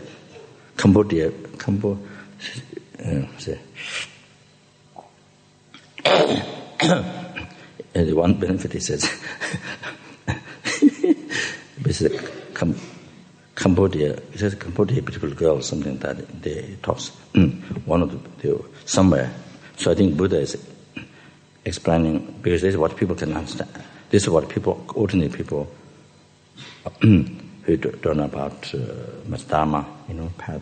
So this is what they're looking for, and pleasure what they can understand. Happiness what they can understand. So I think the Buddha explained according to their mind. But it's not telling a lie. It definitely has benefit, but more explaining temporary. It talks about path. But Buddha explains only those paths of realization, so maybe they don't understand. So Buddha he explained the ultimate happiness, but then a lot about details about the temporary pleasure, so they get inspired. So even their motivation not pure, but so then they will circumambulate.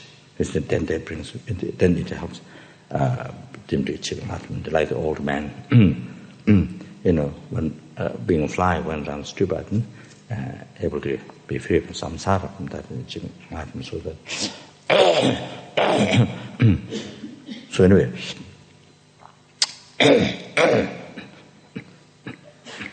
so to have many as possible, even no matter how much small the tattas, Buddha. Stupas quite bad. So makes huge. Having one more hollow there makes huge differences.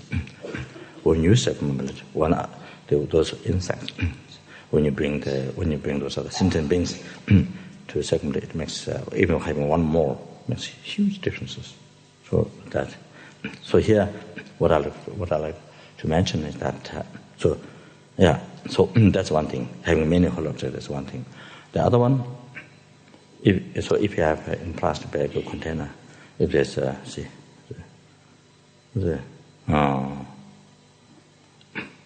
if there's 100 worms there, 100 insects,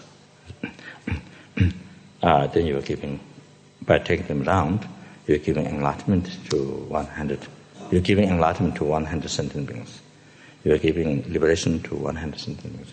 You're giving happiness, spiritual life to 100 sentient beings by taking them one time round. Of course, you can't teach them to prostrate, you see. The spiders and the millipedes, you can't teach them to prostrate. So then you can take them round. So I think that would be difficult spiders to which hand to use. That's only hands. Anyway, so anyway, so more there is. So you're giving that many. If there's 1,000, you one time go around, you're giving enlightenment to 1,000. So same all that. So that's another advantage.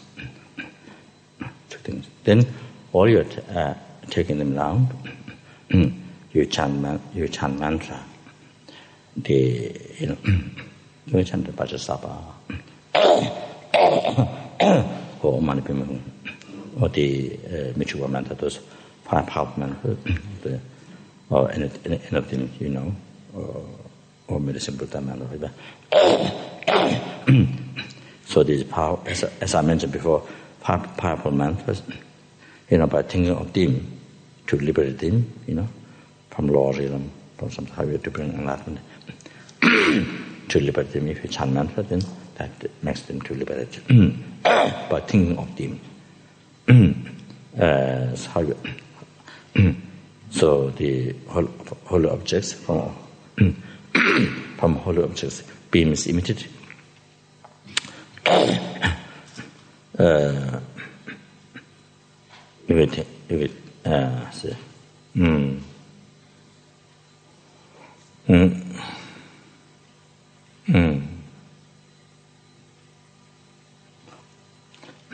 For example, if it's stupa, then you think this is all the Guru Dhamma Sangha.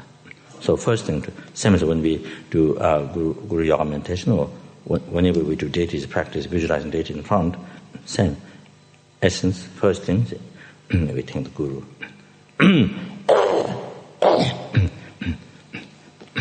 You see, there's a conventional Guru, ultimate Guru. So you see, even when we think conventional Guru, the very essence of what I have to, as I mentioned before, what really it means, what you really have to get in your heart, the Dhammakaya. You see, the prior modules, what I mentioned, say,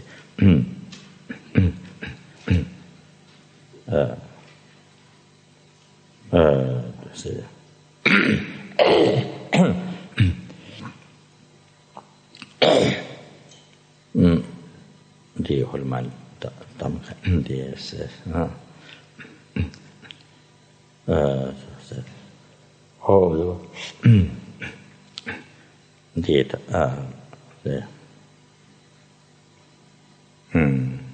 thanks to wisdom that the non-dual.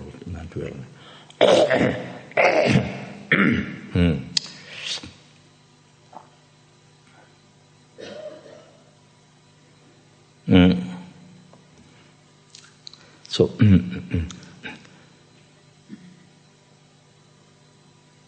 that which is no beginning, no end. That's say.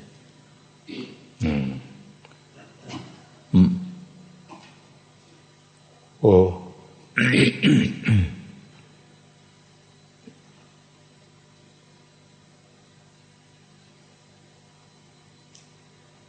So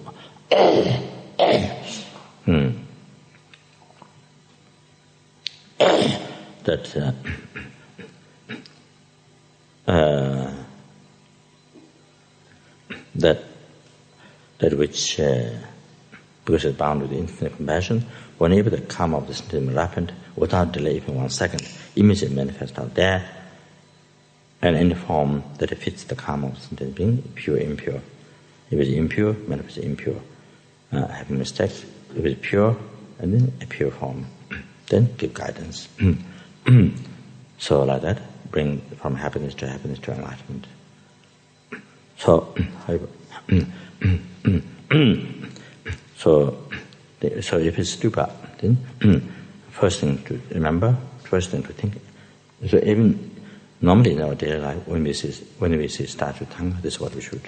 First thing, what we should recognize, what we should realize, what we should recognize, is this one. So any deity, when we visualize, we see who is it exactly. So we should think that that way essence. So there's no Tara other than that. There's no Manusha other than that. There's no Micheva other than that. So it's said in the Buddha, in the deity.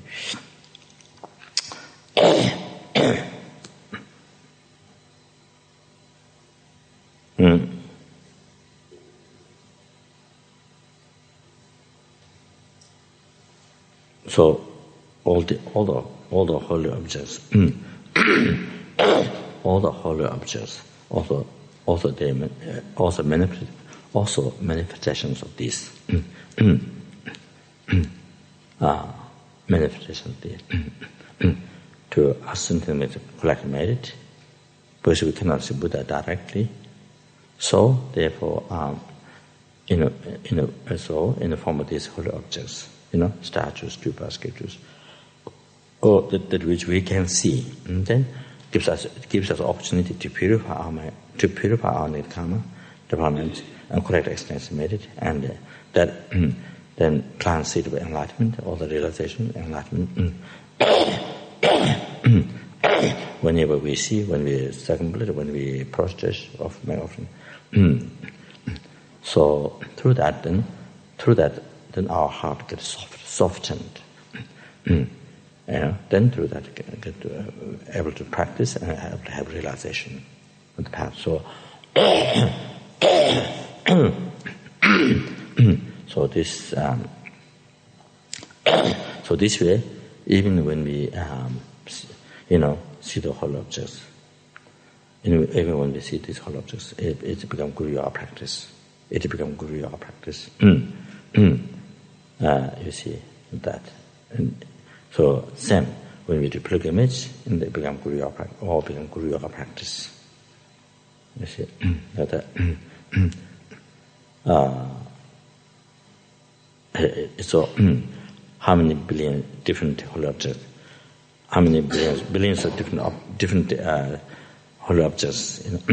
Statues, stupas, sculptures, whatever. There's however, their essence is one, just that one.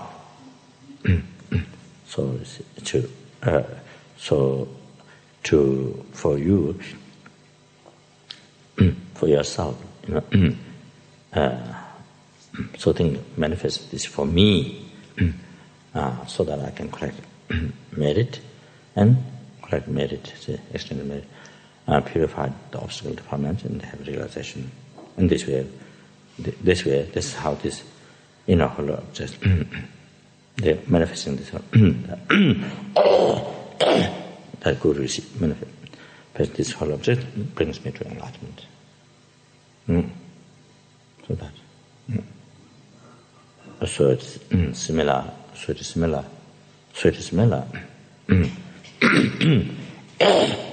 Similar. The meditation with the conventional Guru is the same.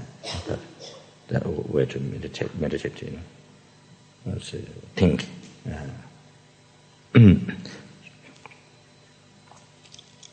So, after each time, after you did tsatsa, making the statue, the mold, after each tsatsa, and think.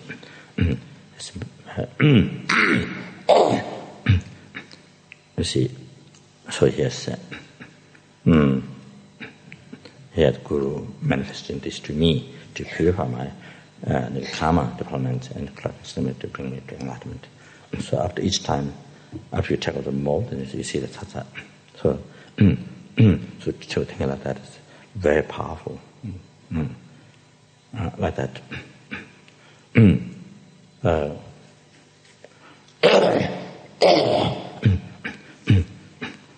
So the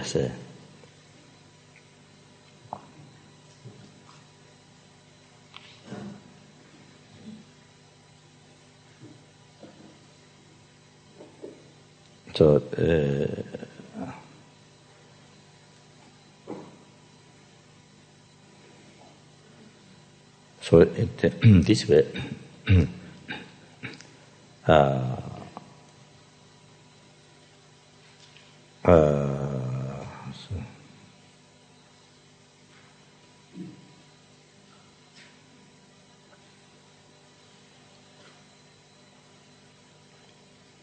so thinking the whole object is actual living Buddha.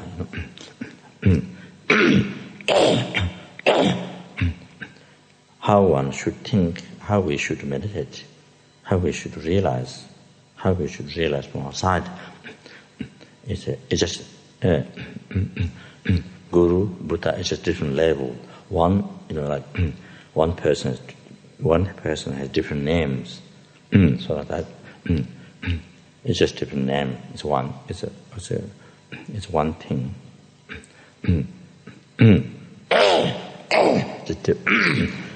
Just different name. So.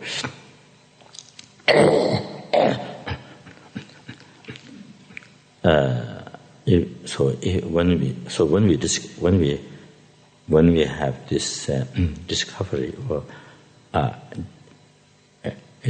definite understanding, faith coming from bottom of your heart, deep inside your heart, then that's stable. Then that's the realization, Guru devotion realization. So it's just different name. You see, just different name. So that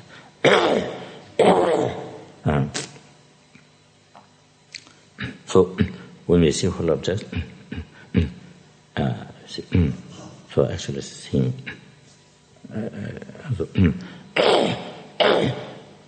actual living Buddha, so that creates karma to be actually directly see Buddha. That sooner or later, so you achieve part of merit, and when you achieve the three, the small part of merit, middle, great part of merit, then that time you see the statues, all the whole objects in the all the whole objects. One see as a Nimanakaya, actual living Buddha, and communicate to you, give teaching.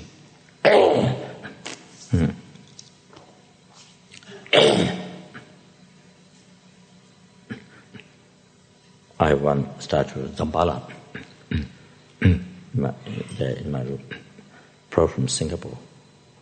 So this was given to me by one Chinese lady, their student. Her name is Lily. So she often see Buddhas, especially generosity. She often sees generosity, and some questions. If there's some questions, so she get response from generosity. So the 34 Buddha, many different Buddhas that she is able to see.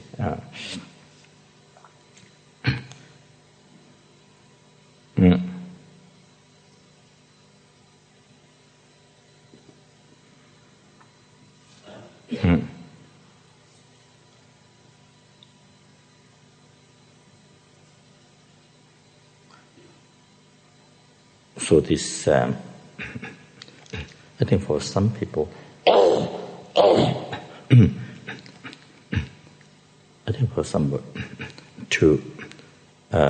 somebody need financial help. So she's going to buy a lottery. So the this Zambala statue spoke to her, get the number. Get the number. Get the number.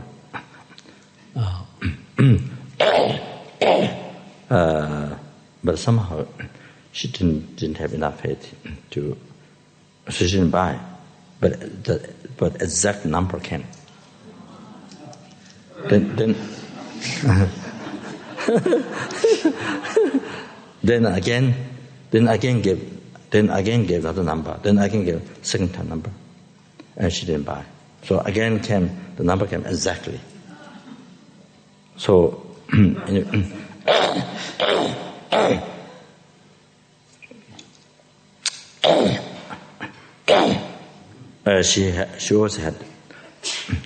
she always had intention to help with the project, but things didn't work out. That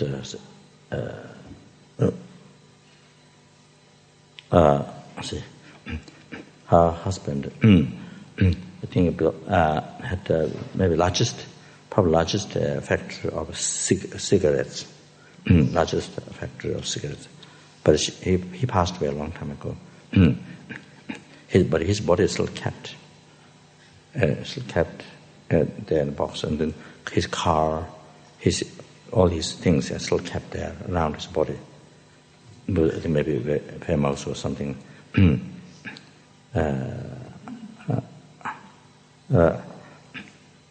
Indonesia, but she lost with Indonesia, government also. So much problems, you see. So even the government wanted the company money. So she didn't get the money from company. So always wanted to build a monastery in Indonesia. Always had this intention, monastery to.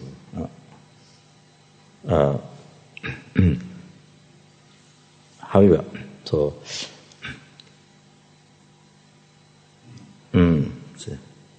she gave this to help for the Mitra project. So I think she was able to heal people who are possessed by spirits. Who are possessed by spirits. And then it comes, they bring to her, and then some of the bodhisattvas, the statues at the altar, they speak to her what to do, and then bodhisattva statue says to ring the bell. So she rings the bell, and the spirit screams and goes away. So that means that able to help those difficult ones, like people possessed by spirits, occupied by spirits. You see, but not easy to heal. So she gave the advice, then I will help them. And that anyway,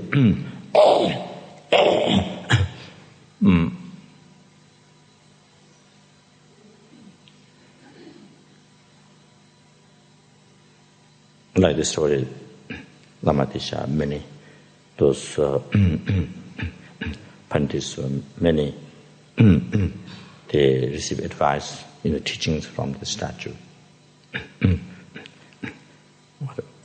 There was, I don't remember, there was two pandits were debating. I don't know, I've forgotten the name. Two pandits were debating. Not Hindu but Buddhist. I don't know. Maybe one Chandrakirti. They wrote the philosophical text, Madhamika. One might be Chandrakirti. I had the one show too. Then, it maybe Chandrakirti, I'm sure. So one pandit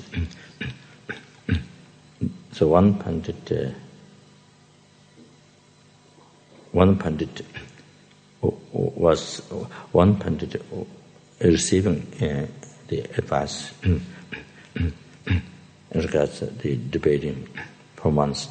I think Metiya Buddha statue or some talking to him, teaching. So the other pandit came, maybe kind of to check, or I'm not sure, other pandit came, to check. So then when the other pandit came, whom this pandit was going to debate, so the other pandit came, then saw the statue talking to this pandit, giving teaching, debate. So then the statue stopped. The other pandit came, the statue stopped talking. So even the fingers become like that. Stop like this. There's a story, I don't know what the statue, still exists or something like that. Anyway, Metiya Buddha statue or Mandushri, I'm not sure, something like that. So anyway,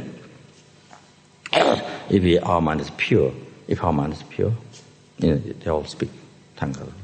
And the whole of this, they can give teachings. So,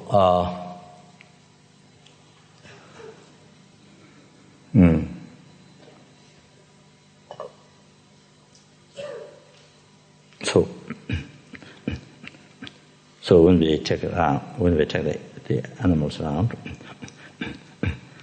so you see, so the whole object, all these, how many chasas there, stupas, statues, there, see.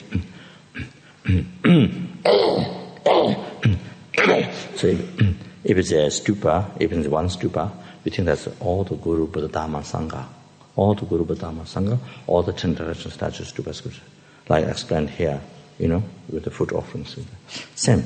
So we should carry that education, with the understanding.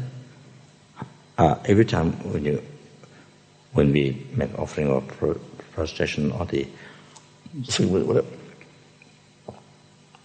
should bring that idea. So it becomes very extensive. So here again, we think this stupa is all the Guru, Buddha, Dhamma, Sangha, all the 10 statues, stupas, all the whole object. Then you circumambulate. You have circumambulate every single whole object that exists. Tibet, Nepal, India, China, Sri Lanka, Burma. Every town has a temple, Buddha statues, stupas. I haven't been, but I saw some pictures. Every town, the countries, even though it's a dictator and leader,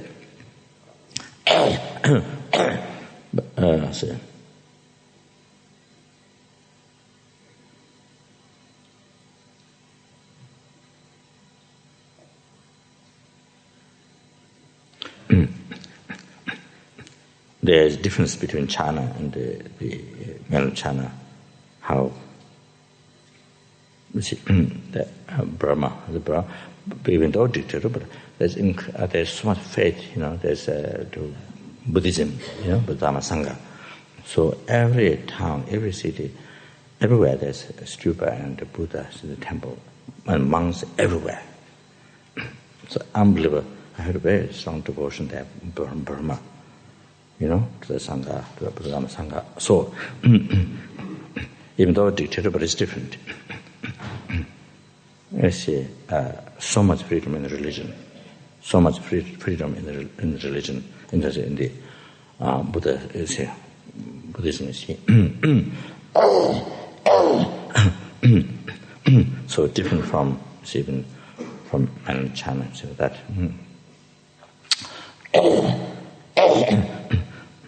So that, so here you circumambulate every single whole object that exists. All the relics of Buddha, because you thought this is all the whole object, statues, stupas, scripture, all the whole objects that which exist, and the universe, in the universe. So by thinking that you circumambulate, then you have circumambulated every single whole object. you have a circumambulate, every single object that which exists in Tibet, every single, every painting of Buddha, every statue of Buddha, small, big, and every single holy Nepal, China.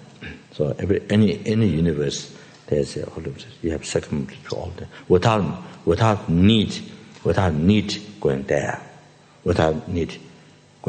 all the hassling all the passport and all the expenses, of course, expenses, of course, for pilgrimage, if it's for pilgrimage, of course, had to collect marriage. But however, so without worrying about, all the expenses of traveling, so anyway, so like this.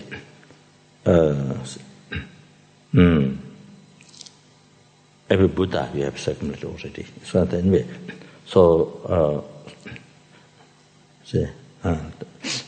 like that. Same when you do procession, even though it's one statue of Buddha, but if you think it's all the Guru Buddha Sangha, all the holy objects, so you process to everything. So why? Because prostrating, circumambulating, making offering to one statue of Buddha, has a result inconceivable benefits.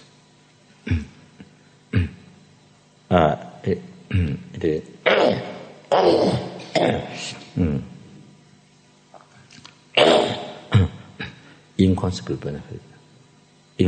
benefit. It is said that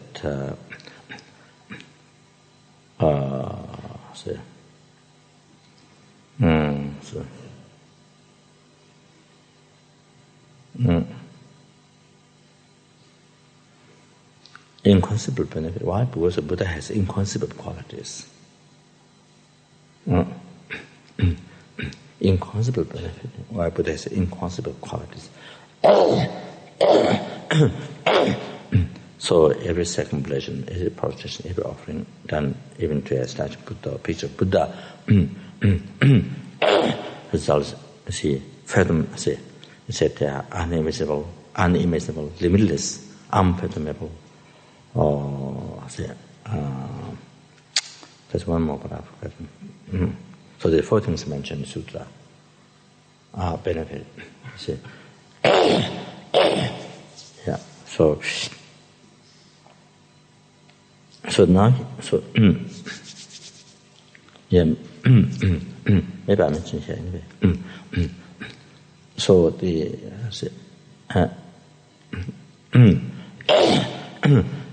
it is mentioned in the sutra. Remember the name. There is mentioned. I would like to mention again here, and this is very, very important.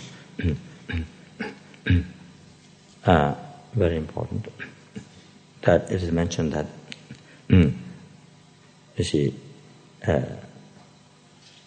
offering one flower to a statue of Buddha or stupas. Now here, it is said like this. In the essence, the benefit of that. So now here, think. See what I said in Sutra. You count all the happiness, samsara happiness that you had to suffer from beginner's times. All that, and all the samsara happiness that you're going to experience in the future. All that still doesn't finish the merit or the benefit, what you collected, what you get by offering one flower to a statue of Buddha. Same. This is here statue of stupa, that's all same. Still doesn't finish. That much pleasure, Human being, devoteeism. So all the samsara pleasure you experience from beginningless life to now, and what you will experience all the future, you see, is contained in this, the result of offering one flower. So still that small. So now here, actualizing path, achieve liberation. 5 paths, achieve liberation from samsara. So there it says, until one achieve liberation, the result out offering one flower to a statue Buddha doesn't finish. So here, what I want to say is not the law nirvana, it's not just the liberation from samsara. There's still Mahan path and great liberation, full enlightenment. The minye the non-abiding sorrowless state. So the full enlightenment. So I think this liberation is that one. Great liberation, enlightenment. So you see, but what I think, so until you achieve that, it is a liberation, I think it means great liberation, enlightenment. So until you achieve that, the merit of offering one flower to a statue Buddha, picture of Buddha, statue Buddha, same, doesn't finish. So, but what I think is, even after you achieve great liberation, still not the merit is still not finished because you are liberating, numberless sentient beings from the oceans of samsara suffering, and you bring up from happiness to enlightenment. So still you are using the merit in the path, still you are using the merit, having offered. This is one offering, this flower, one flower to a statue Buddha. You see, even after you achieve full enlightenment, still I think you are living on that merit, Still you are using that merit, bringing sentient beings from happiness to enlightenment, and including liberating each of the numberless sentient beings, each of them liberating from oceans of samsara suffering. You see, so one tiny, you see here, one flower like this you offer to Buddha, or one tiny flower. There's the very small flowers, tiny flowers you can see outside in there. So one rice offering Buddha, statues, picture, whatever it is. So the result, and this is a commentary to the previous one, what I said, fathomless, cerebral, limitless, so one I didn't remember. So you see, now, how you see now, is inexhaustible, the result, you see.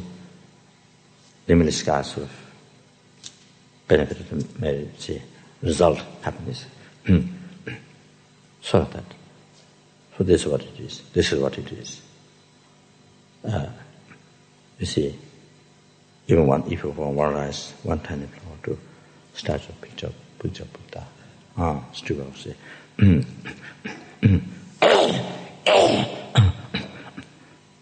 So what I was saying before. So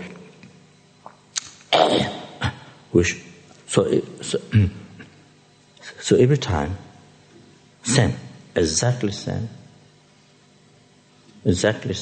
When we offer one stick of incense to a picture, to a statue Buddha, a picture of Buddha, stick of Buddha. When we offer one stick of incense, one Christmas light, one tiny Christmas light, whatever.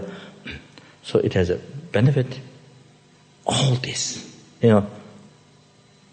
all this samsara pleasure you experience so far, even the devotee realm, billions of, those billions of greater enjoyment, you see, sense pleasure, all that. So include all that. So far what we experience, what we experience. Let's see.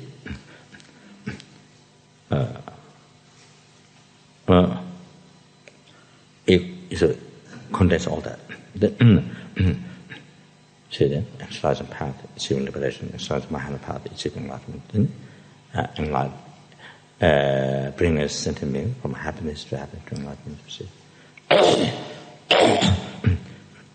So each offering that has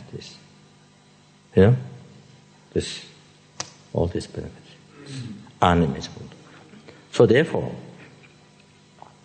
we should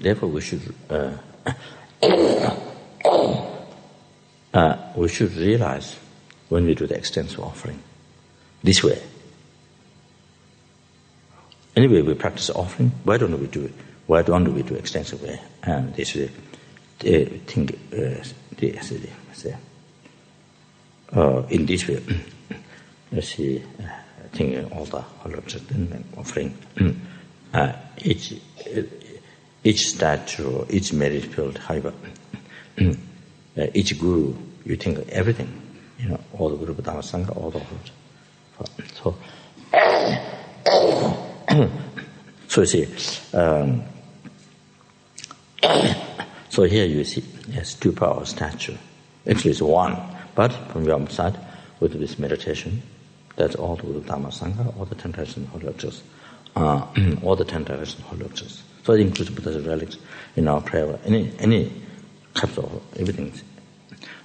So you may offer either one prostration, one circumambulation, one tiny offering to Buddha, one tiny offering to So before I was saying, if you offer one tiny rice, flour, to one statue of Buddha, picture of Buddha, this unconceivable benefit is this temporary ultimate. And you are able to offer all this happiness to a sentient being. So now here, you see, you made offering, circumambulation, numberless. Then here, numberless. All the gurus, the most extensive with each guru. Then the numberless, all the Buddhas, all the Dharma, all the Sangha, all the 10 directions, statue Buddha, scripture Buddha, stupa Buddha, you see. All the whole objects.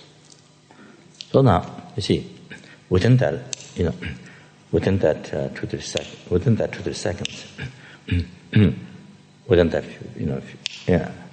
few seconds, you collected unimaginable. See, one offering has that much result. Can you imagine here now, one tiny offering, but you offer to all, to all these. So that means, now here's the point. With each holy object, that means with each and every single,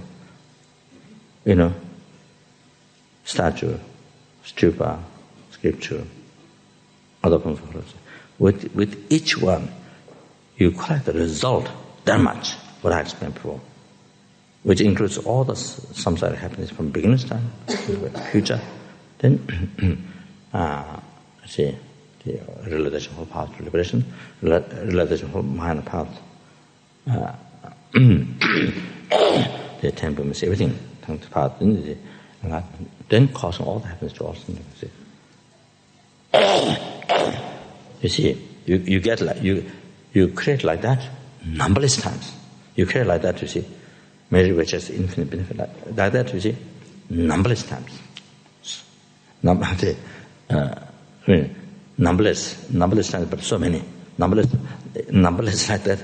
Numberless is one of the very important words. My vocabulary, very important. Numberless like that many times. Numberless like that many times. Oh, so it's not easy thing. So you see. So therefore we should realize how we are unbelievably fortunate. So then now here you can understand how we are so fortunate. What we're actually doing, what we're engaging into. You see. So if you don't understand karma, see, then don't have, you might follow, somebody doing something, somebody doing offering, somebody doing this. Maybe it is good carrying good karma, merit has a good result, enlightenment like that, but not much clear idea. You see how important it is, and how the result, what it has, it's like limitless sky. It's just unbelievable. Just unbelievable. So, therefore, we should, with this knowledge, with this meditation, we must, always practice offerings, or however the prostration, or all this, must take advantage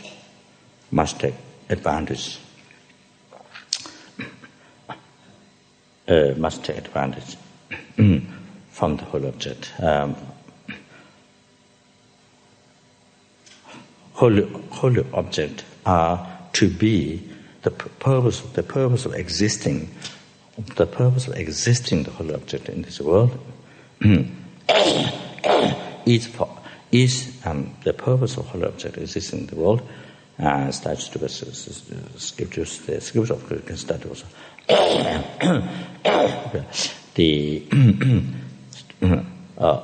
To be used by us. They are to be used by us to purify our mind, to collect merit, to develop, to improve our mind, to attain realization path of enlightenment, to liberate ourselves, and we liberate others, and we liberate others in the world. So it's about that. To benefit others, in the world. So how you especially think to develop bodhicitta.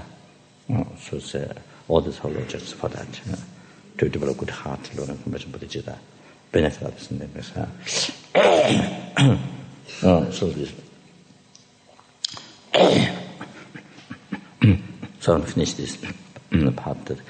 So while you're taking the animals, the sentient beings, they go around, and then from the whole objects. So you think, what was one stupa, or there's many tattvas, how many whole objects there? Think all these are good. Think all these are all of Guru Dhamma Sangha, all the whole objects. All the 10 whole objects exist. This is everything. And then beams emit from there. Then yourself, as well as all the sentient beings, all the insects, whatever, and purified. All the defilements, become everything. So that. So, and the chant mantra also for them. So, if the birds and the frogs like that, seems they can hear when chant mantra. With the birds, they were making a lot of noise. Then, when chant mantra, they all become very quiet. They all become very silent. They all become silent, very silent, very peaceful. I noticed that in the cage, you see.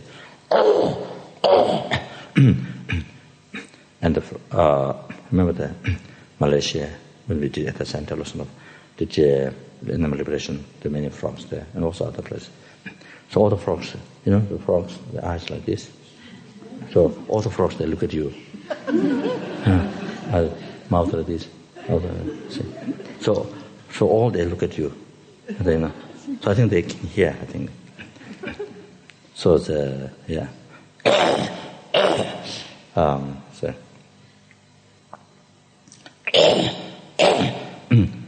And at one time, many years ago, we liberated Hong Kong or Singapore, I don't remember.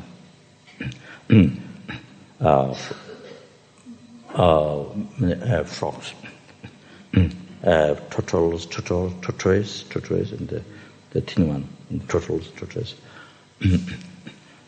There was some frog, so put in the water. Up in the water, then they turn back their head towards me, and one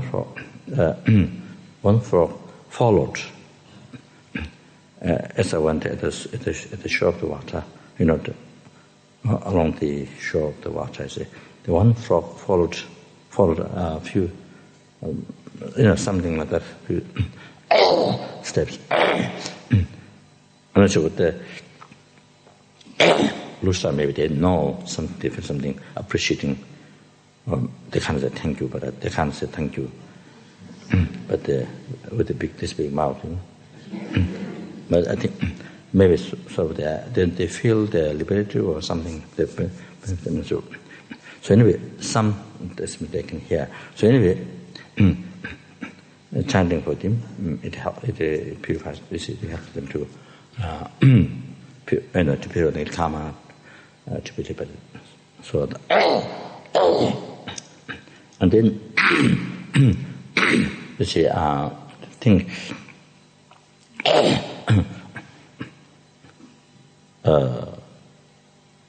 One thing is meditate kindness of them, always taking them around.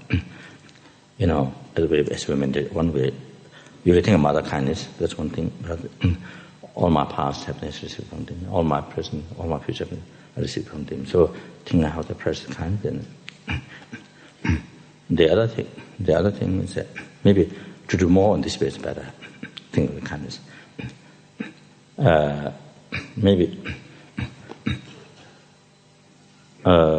Maybe beginning or at the end somehow. So maybe beginning, maybe very first meeting. Each time, that one take them around, giving them liberation, giving them happiness with life, giving them liberation from samsara, giving them enlightenment. So each time, one take around, I'm giving all this to them. So maybe that's good at the beginning, but then most times just think their kindness, how they're precious. So while taking them around, so it's very effective. So it's a very effective meditation if you feel connected with them, like a family member. You see. So you feel. So not. See, so connected. It's connected. You see, something very precious, very precious, and all very precious, and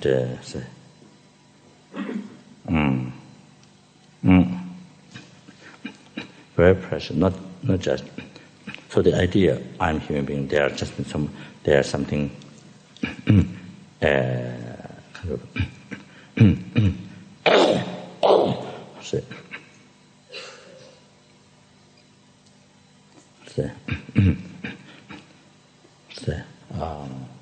What's the word? Inferior. Huh? Inferior. Inferior. Or something down, unimportant, something down. Not. So you stop that thought. So precious, kind of say like that. So here, normally we think all sentient beings like that, But here you are, you see, you are meditating related with him, so it's very strong. The kindness and see. Then also maybe compassion as well. Can be strong. So here, what I would like to say is that. So if you can do like this at your own house, normally, whenever you find insects, The dead ones, there's no mind. So going around, there's no benefit. Only if you chant mantra below them, or if you have a stupa, has this special, these 4 mantras that I mentioned, then you touch the body, you touch it. Then, because the consciousness, even though it's not a realm, but this has connection before. So that's why we do jangwa. We chant blessed water, purify on the dead body. Why? That brings negative karma, get purified, have good rebirth. It's because this body has connection with the karma. Before the consciousness is the connection. So that's why. So therefore here Sen, the body touched those stupas contain the special mantra. So you see, just touch. It is an incredible powerful purification. Even the 5 uninterrupted karma, killed father, mother, arhat, Buddha, those 5, that you have to, whenever you hear 5 uninterrupted karma, also you should remember, if you get upon the lowest hell realm for 1 eon, you have to suffer. So you have to remember that all the time. 1 eon. So then now, purifying 5 uninterrupted karma, they purify. Then there's some feeling how important it is. You see, then you see, you can hear, so important, that then come to purify it. So important. With 1 eon, suffer after suffer, and those are heaviest hell realm. So, when we do 35 Buddha practice compassion, the 5 and then the general compassion, remember that. If you get upon there, 1 eon, after suffer, there's lifespan. Then, it's possible, it depends on how heavy karma is heavy. So, like that.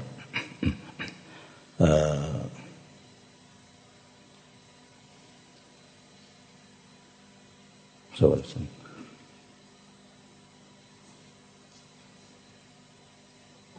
What I was saying before? What was before? To do this at home. Oh, yes. Oh, yeah, that's right. Yeah. So dead ones, there's not. You see, touch. After you chant mantra, blow. Those.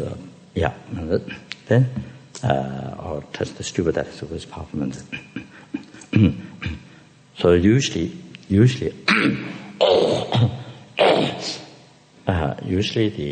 any stupa, the large one. Usually, traditionally, it is said in the, about filling up statues and the stupa. See, I mentioned life tree. So life tree has all these powerful mantras, the 4 powerful mantras. I mentioned yesterday, there's some Lung, 5 powerful mantras, but here 4. I think here's 4. The secret, it's all called Dharmakaya relic, the highest relic. So secret relic, and then stainless beam deities mantra, secret relic mantra, then stainless beam deities mantra, stainless pinnacle deities mantra, ornaments of enlightenment. So there's 4. This is also, there's a root mantra, heart mantra. So when there's no space, the short one, heart mantra, you write it. So this is how it's done. So the life tree is very important mantra. This thing is rich with gold, real gold. So because that, so this gives incredible power. Even without any mantra inside, just the minute when you finish the statue, the minute when you finish the stupa outside, it is a holy object. So anybody who go around, circumambulate person, my offering, immediately cause of enlightenment, liberation from samsara, happiness, spiritual life. Immediately. The minute it's done, it's a holy object. So it's power. But now it's filled with all the tattvas, all the so many holy objects, tattvas, statue Buddha.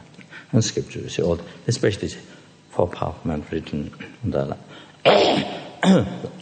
life tree, it gives the most power.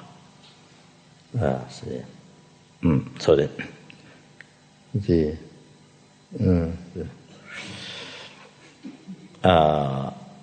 even who see the stupa, even who, I think I said, even who dreams of the stupa, it purifies 5 unintermittent karma. I think I've seen the benefits of that stupa. See, even who dreams of that stupa contain this mantra. So it's unbelievably easy to help others to liberate from sufferings and teaching. So so in the house, it's very good so to have many tsatsa. Even one can't buy a statue, even one can't afford to buy a statue, but at least tsatsa. You see, get many tsatsa. So even you don't have a place for big tsatsas, but at least you can get small ones, many. However, so you see, take them around. Say, or in the house you have many holy objects. Even you don't unable to get set up special altar like this, people to go around and to help to enlighten, to liberate the insects. This other sentiments you see, even one doesn't get set up this special altar. But in the house you have many. So if you can circumambulate the whole house, if you have many holy objects in the house, then you circumambulate the whole house. That's very good. So I say, thinking, same meditation I explained before. All the holy objects in the house is all the Guru, Dhamma, Sangha, all the Guru, all the Buddha, all the Dhamma, all the international holy objects. If you can do that. So whatever one can. So I say,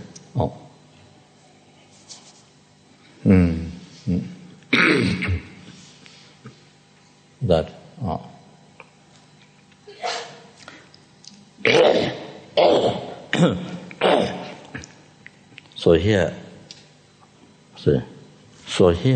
so here when you do this, when you do this,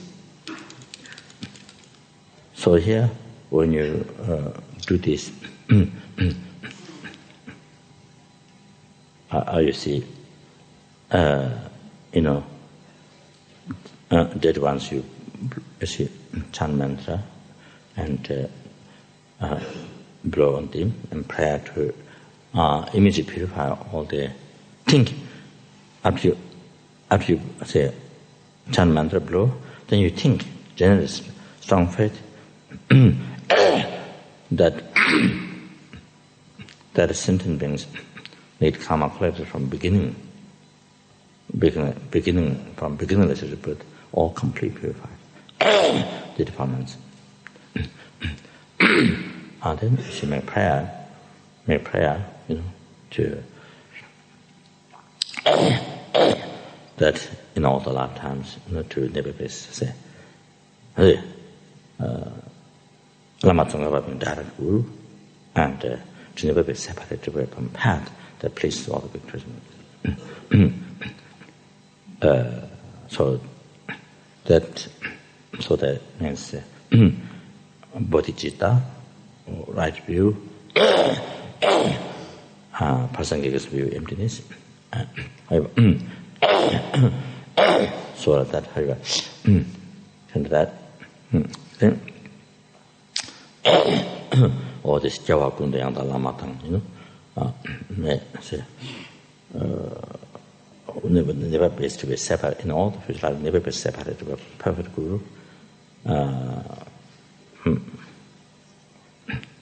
Then enjoy Dharma and the complete path. The path of Burmese, the whole path of enlightenment.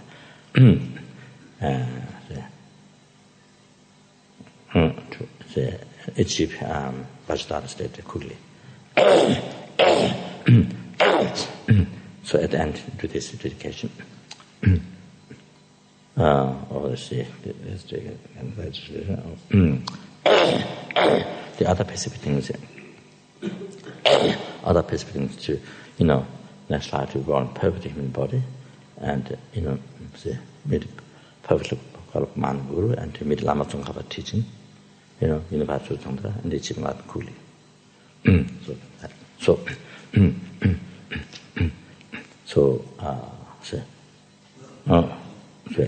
This dedication can be done at the end.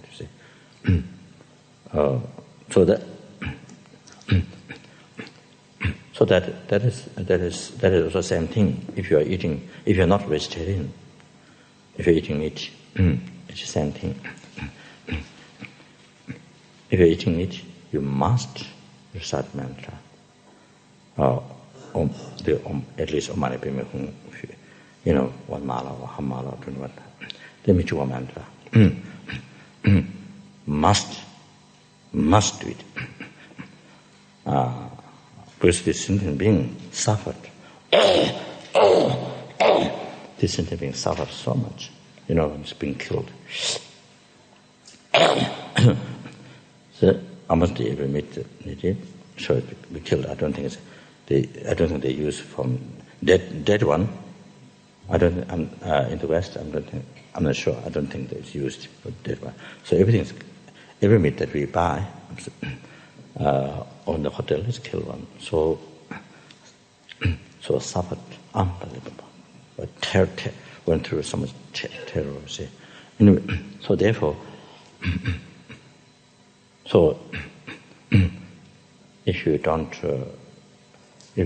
generate any thought benefit for that sentient being who suffered, died, if you don't generate any thought benefit, and if one eats not just as a medicine, this is as a medicine for health, so that I can benefit from a sentient being. Of course, this is taken as a medicine, but for health, taken as medicine to benefit from a sentient being, which includes also this animal died, to say. Good. There's no question, but then eat just for one's own pleasure, then it's become very, sad. It's become how the animal side, the animal side, if you get from the animal side to you, from animal side towards you, how the animal think. You see, that person is eating my body, but for he or her own happiness. So no any thought benefit to me. So you see, becomes very unbearable. See, so if one is not vegetarian, you must make it beneficial, worthwhile, beneficial to eating meat. So chant mantra and chant mantra, blow on thing.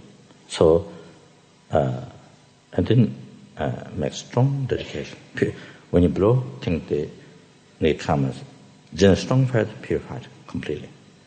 And then do the same dedication what I mentioned before. That immediately. That's fine. So that I mentioned 3 pairs there. So anyway, let's see. However, the third one can do that. Other to be born Pure Land immediately, achieving enlightenment there. So that. So.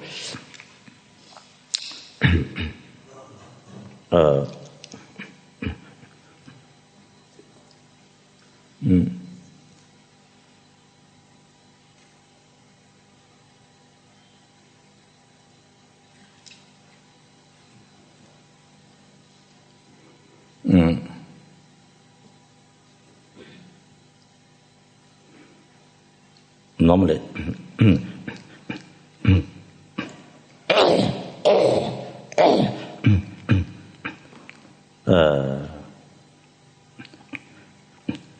normally, usually, I don't eat meat, but when I go to see my gurus, it's the same meal, and I take it. Same meal, so I take it. And then, of course, their eating meat, my eating meat is totally different. Even as a bodhisattva, big differences for the animal. Even thinking as a bodhisattva makes huge differences for the animal. It makes so meaningful for that animal, see. But the bodhisattva never eat for oneself. So only benefit of it. See, it's only to benefit others. So bodhicitta makes huge difference for the animal benefit. Then also yogi, Tantra yogi who has clear light realization, then Buddha. So there's sky and the earth differences. So I want to say what huge. The huge. So I just quietly decide, or I'm not sure I'm kind of important, must chant mantra, but quietly, very quietly recite and blow for that, pray very quietly. So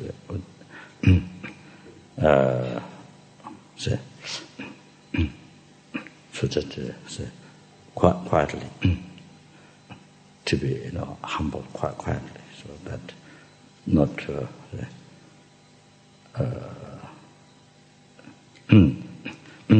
not showing what is bad, arrogant, so, not like that. But just quietly, just do it.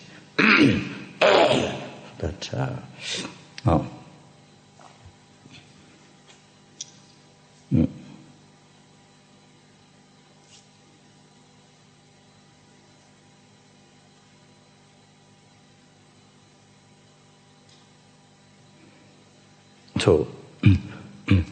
So here, so by taking the insects you find in the houses, taking them around, to simply see like that. So you see here, what I want to say this last thing. So they coming in your house become worthwhile. You give meaning to their life. They're coming in your house, become meaningful.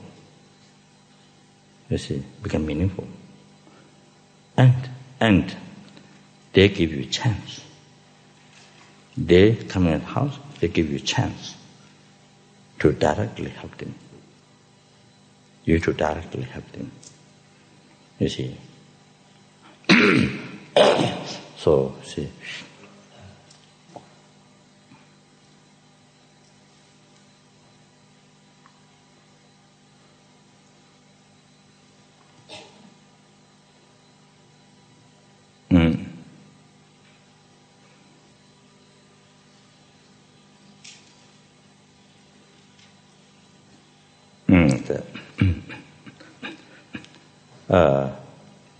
See, made their life so meaningful. There are numberless insects outside, in the water, in the on the ground, in the bushes, inside the ground, above the ground, in the space. You see.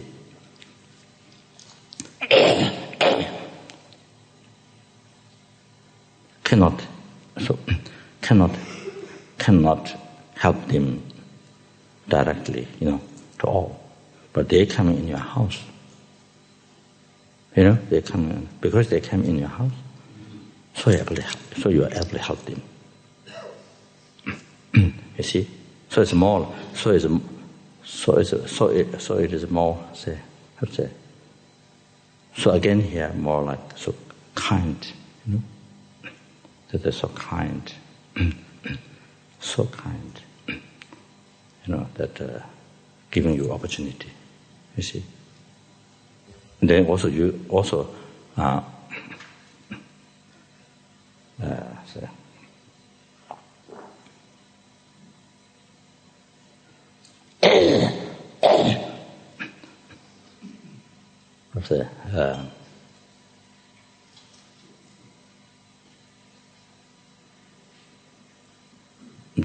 they are helping you to develop compassion. They are helping you develop loving kindness, generate. They are helping you to practice bodhisattva vow, working for sentient beings. That's 11, Morality, there are 3 types of morality. Morality, abstaining from,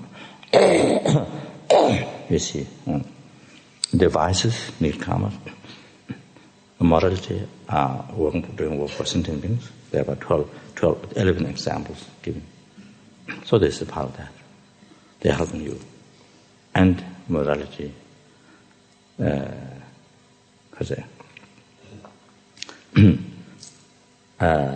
integrate, morality, morality, the not in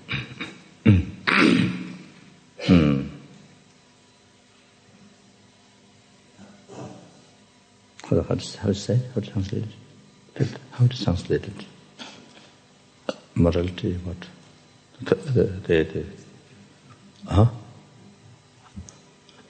What? No. That's 11 examples given. But there's a morality abstinent from vices, a morality working for sentient beings, and that one. It's Tibetan. Morality. Yes, integrating.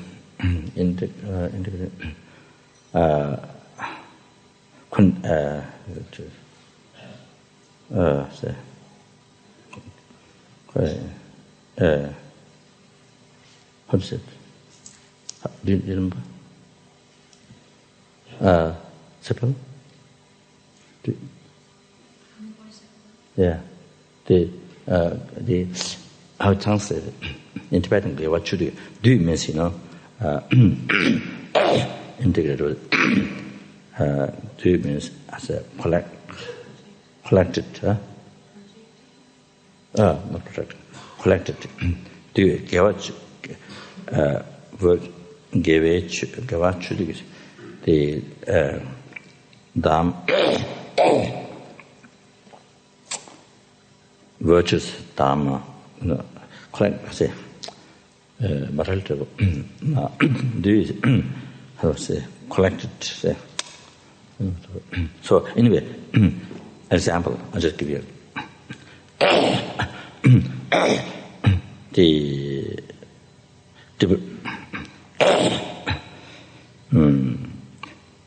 the merits of 6 parameters, what is not collected, they collect. So to increase. So that's what it is. That's what it is. So I think there is all the 6 parameters merits. So I think an example, I think maybe like this. For example, when you're making charity to a beggar, you see, to be perfect with the practice of 6 parameters. So there's the jimpa, the dongsen, total giving, without any expectation, return back. Something to get return from that person.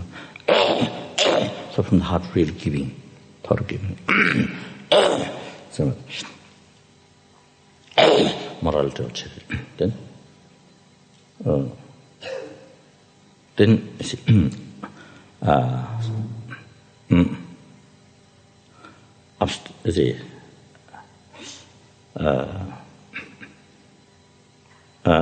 then there's morality, parameter morality within that.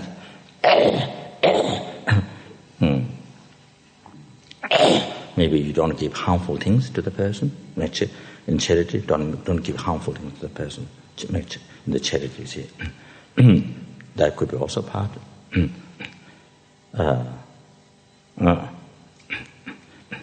So, see, abstaining from harmful thoughts during that time. Like that. Then, so the charity giving, whatever charity you're giving, it doesn't involve harming other sentient beings. By killing somebody, by torturing somebody, by stealing from somebody's, they give to this. Then that's where it's even though it may be giving, but then it's actually, that it's received by harming others, so it's not pure. You see, you steal from somebody, then give to somebody, or kill somebody, then. So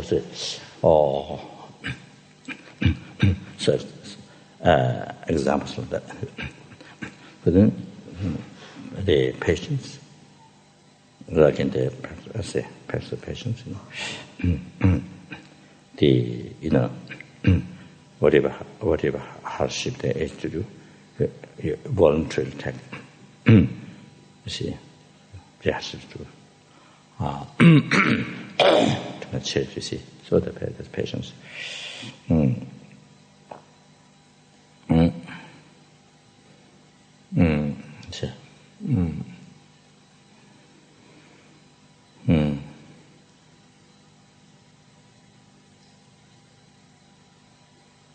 Maybe, yeah. Yeah.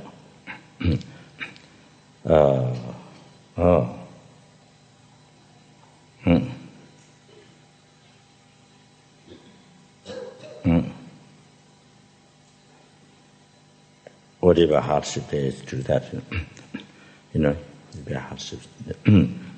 Or you see,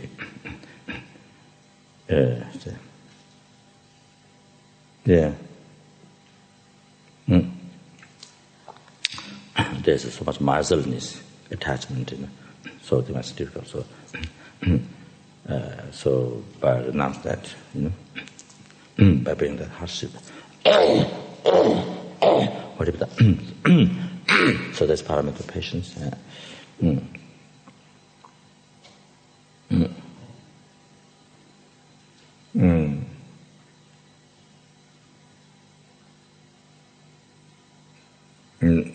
Not this beggar or this person bothers me.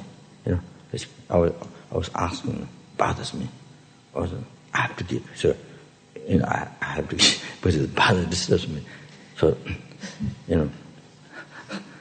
so that's not really giving. But I say you're disturbed.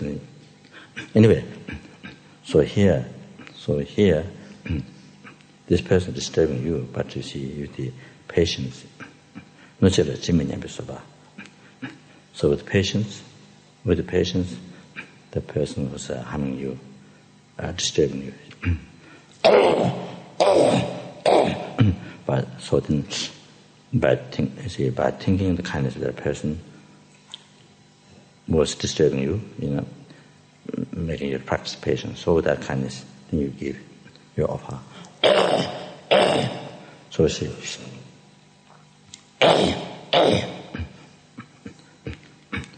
So when you offer,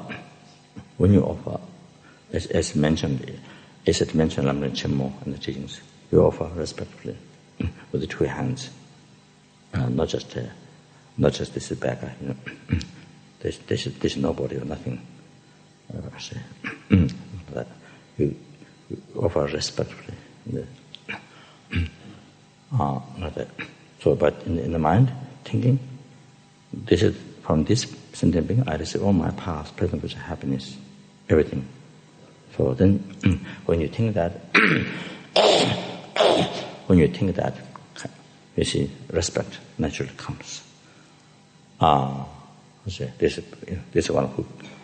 This person, this sentient being, from whom I achieve enlightenment, or who gives me enlightenment, or the realization path who gives me enlightenment. So you give respect with the two hands, respectfully offer. So you see like that, and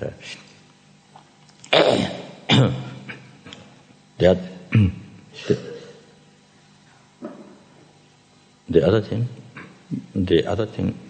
thing, when you make charity to others, then think, this is all the Guru, all the Buddha, all the Dharma, all the Sangha.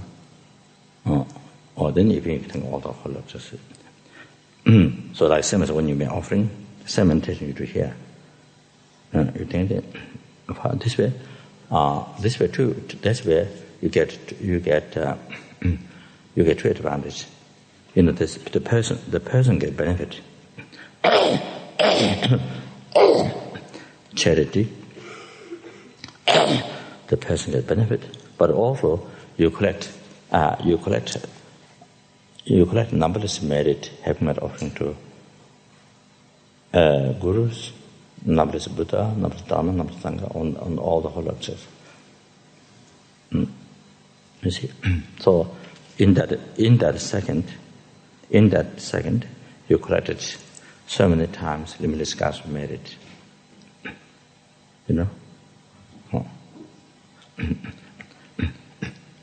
Same when you in the monasteries.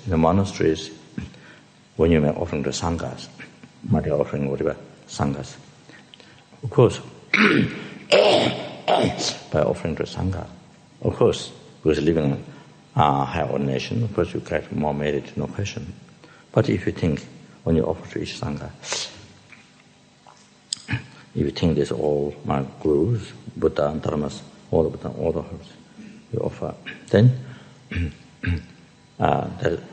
of course the sangha receives offering, but also you collect so many times limitless scars of merit. You collect so many times limitless scars of merit by offering to each sangha. If you do with this meditation, you offer. So, purpose of making offering to sangha is one thing. It's to there's need, but to help them, but also collect merit. So therefore it's better. Therefore, then better to do this way. So because you collect so many times limitless scars of merit, and then, that means you are closer to achieve realization and enlightenment. So when we went pilgrimage in Tibet, this last one. So when we arrived, there was no particular plan to go to Karmapa's monastery, but somehow the road when we go to Radin, it is from the from Pembo, right? Pembo. Huh? There was no particular plan before to go to Karmapa's monastery, Tsubu monastery in Tibet. So idea is to go to Radin. To go to Radin. So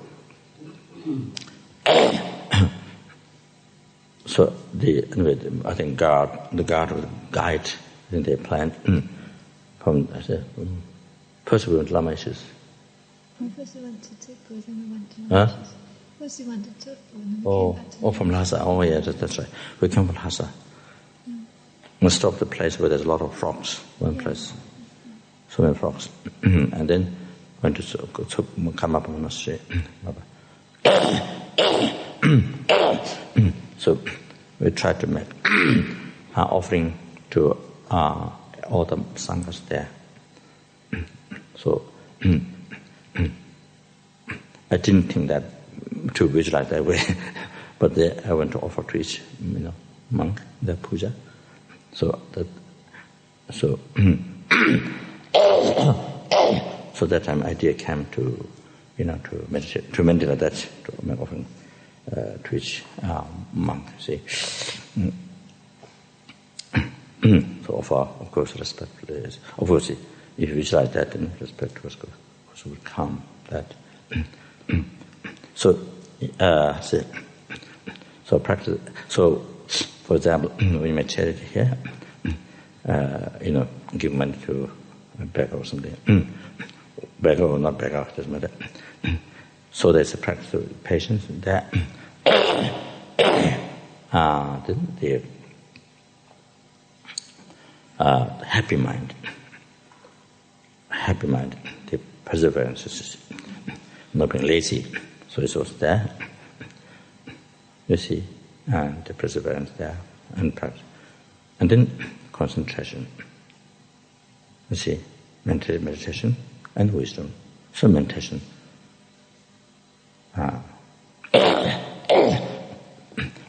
So, giver, I, empty. Action given, empty.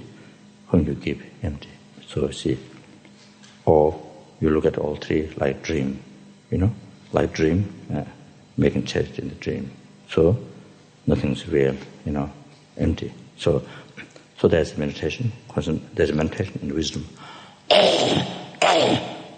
So for example, this one practice, making charity, which is integrated with this all the parameters. So similar in many other virtues. Many other virtues activities. You can perfect the 6 parameter practice there. So that so the example. Meaning, so the 6 parameter practice. This is the virtue. Virtue of the 6 parameter. What is not done, correct, and then to increase. So that. So things to do.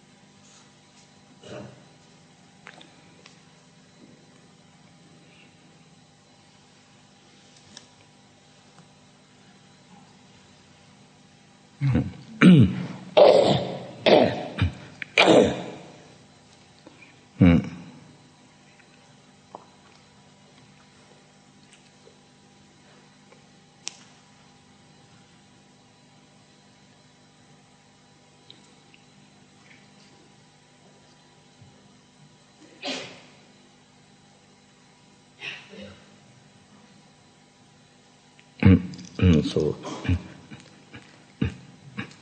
it is also it is very beneficial that since one is chanting many mantras, or especially Om Mani Padme Hum and Buddha, so it's good that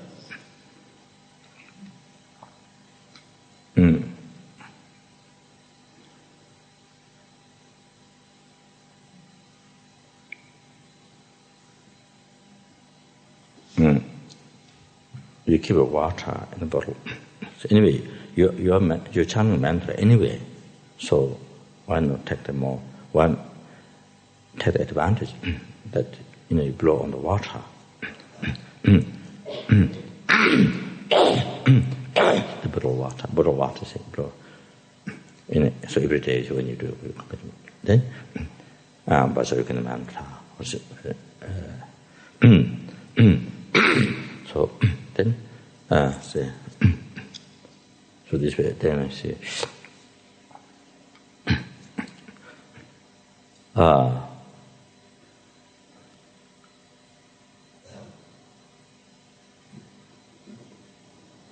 living or especially died animals, insects, even people, if there's chance, you can pour on the body, and pour on the body, put in the mouth, then the karmas get purified. So, with dead body, then you put on the body, collect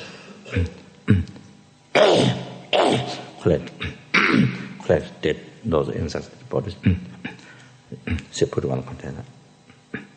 One clean or put it one. Then this water that you kept every day, then put on that and do very strong meditation, strong faith purifies.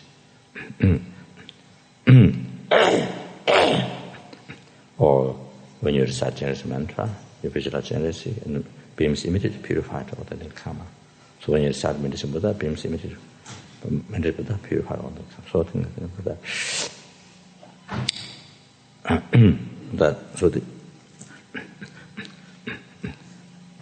So this way, every day reciting mantra, anyway you chant mantra anyway, spend time. So then it makes this way it makes more beneficial. Also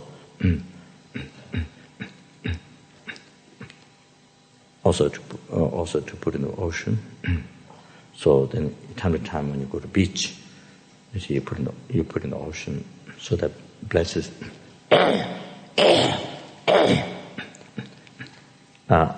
So it blesses all the water and purifies all those numberless sentient beings live in the water. They get purified.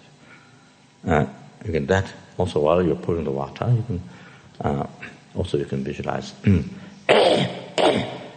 above the ocean. You see the water, mountains of the jealousy or whichever deity, which mantra you recite. Even there, then that becomes immediately purified. All the sentient beings, all the sentient beings living in the water, all are pure. They become purified. Like that. And then when you put the water, same. On top of that, you chant mantra, visualize that purified, or then it comes different ways. And then you pray. Same dedication which I explained before. So you pray like that, and then and also very good to dedicate to merits. Did all the 3 times merits collected by paths. May anybody, any sentient being living in this water, may anybody who is playing on this water,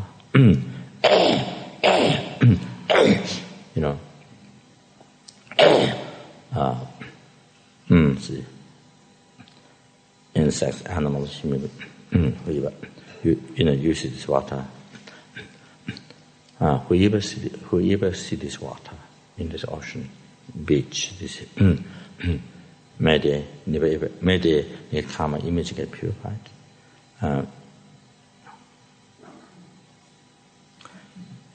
The way we get it from Lord Realms, and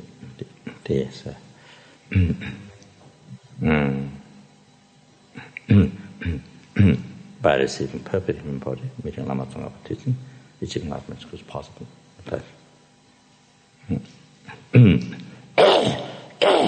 So I can make it. Say anybody who enjoy this water, who live in this water,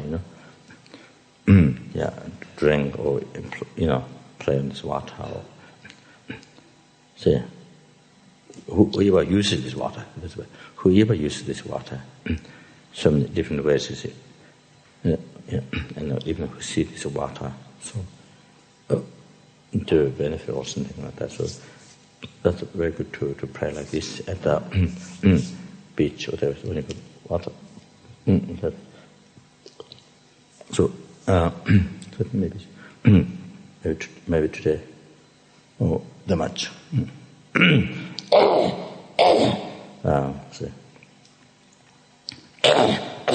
Maybe I say maybe shouldn't become third world war. Third world war. So,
Maybe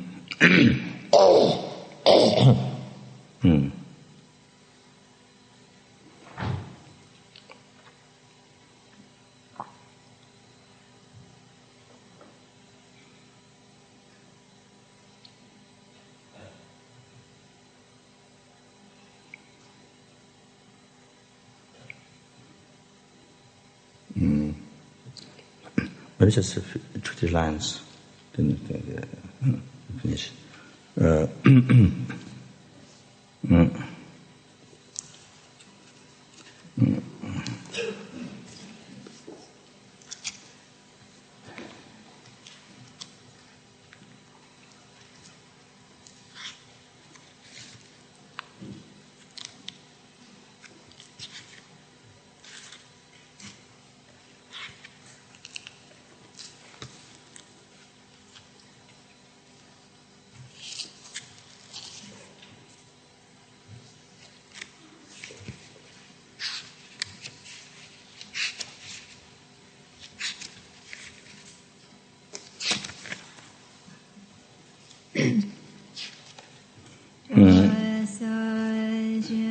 That's okay. That's okay.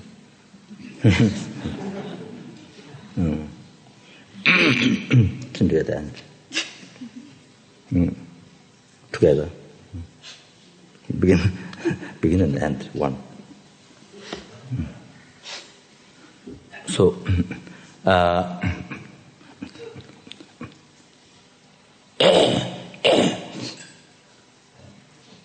so the realization of equanimity basis for the bodhicitta. So the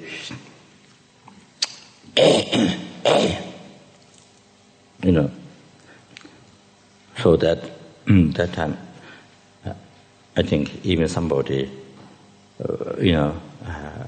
say praises you or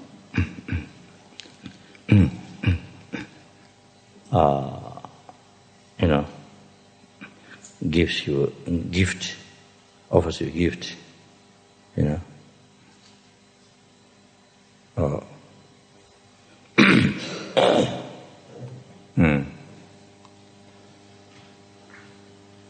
So there's no particular you see rising attachment grasping, because you see also the past gave harm. Then the person who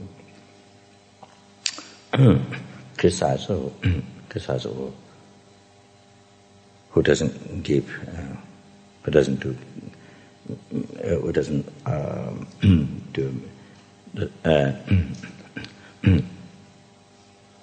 give, say, who doesn't do giving, or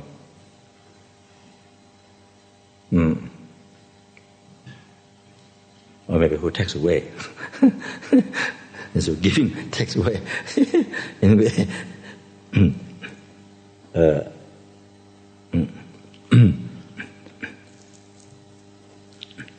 yes,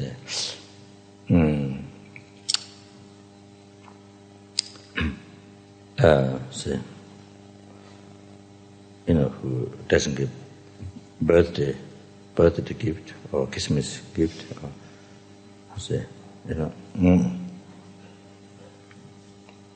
whom one expect, but doesn't give. So who takes away?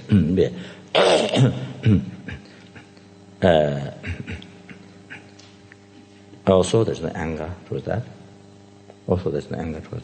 Because in the past the person, helped. So you see, so you have that understanding, awareness. So therefore, you can, so there's cut the grasping mind, and as well as the anger, hurt, or the thought of harm. Anger is thought of harm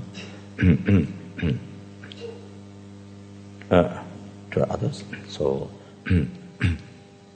so you don't engage in the karma. You see, there's no discriminatory anger attachment, so you don't engage in the karma. So here, there's a causal samsara, or lodging. You see that. Then,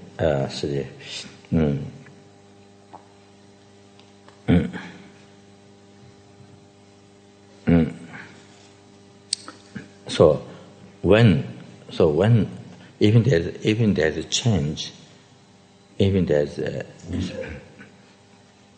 a change, how the people around you how they behave, even their attitude change. There's a change, but it doesn't change. But it doesn't the external change, how they think of you, attitude towards you, and their behavior. You see, but your mind doesn't change. Your mind. You see, rising attachment, grasping, or rising anger. There's no change. So it's cut. So equanimity, your mind is in equanimity. That doesn't change. In the mind is equanimity, so it doesn't change from that. Rising anger or attachment. So that. So.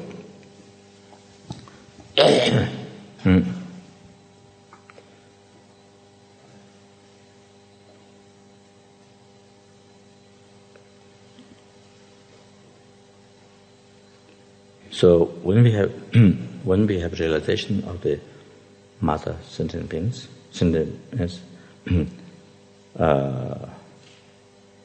realizing sentient beings have been mother, are mother.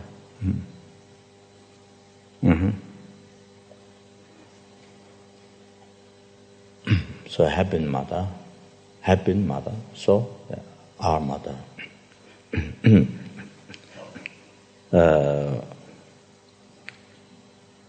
So when we have that realization, then we see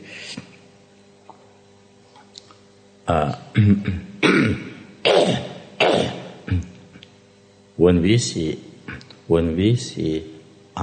this life mother, when you see this life mother, whenever you see her body, naturally whenever you see her body, you see instantly, this is my mom, The minute when you see her body, this is my mom. So, naturally, without effort, it rises. The recognition, see. This is my mom. So like that towards all the sentient beings. Towards all the sentient beings,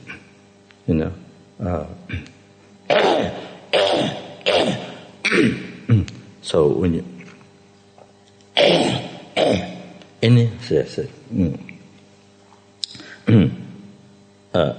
so this thought, the strong thought, naturally from your heart, rises. This is my mom, So like that exactly, to everyone, equally to everybody, to every human being that you meet in the daily life, you feel my mom. Or say, without any effort, automatically, naturally, you feel.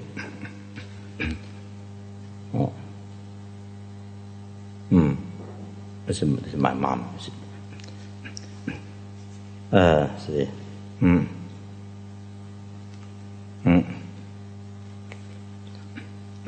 Even insect, even you see insect, you see my mother.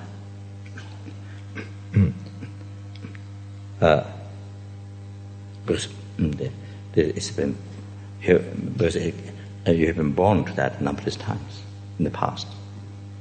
You see, with a different body, different animal body, being human being, been mother numberless times, time without beginning. So, when you see ant or millipede, and see anything, it's my mother, instantly. It's strong thought. So Lama Desha, when Lama Desha see,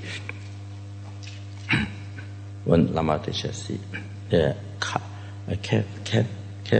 Cow. Huh? Cow. It's tied with the rope, caught. So, the Lama Desha says, my mother is suffering. Lama Desha expresses, can't bear, can't stand. My mother is suffering. So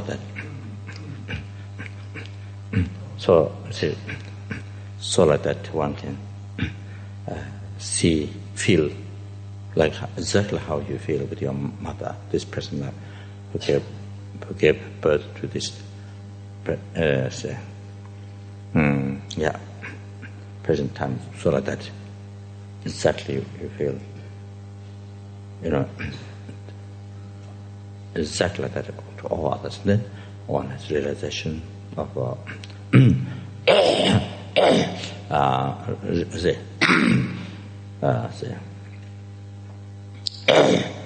the realization.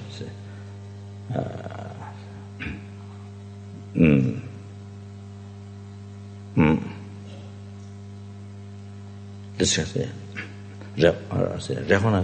recognizing beings of mother, that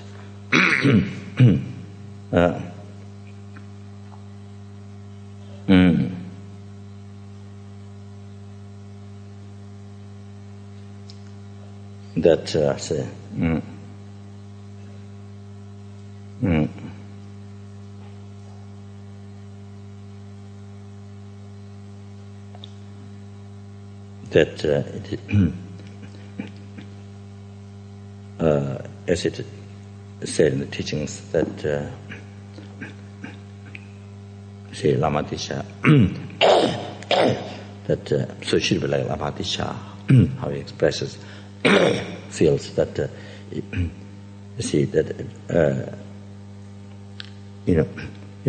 Lama Desha, the minute the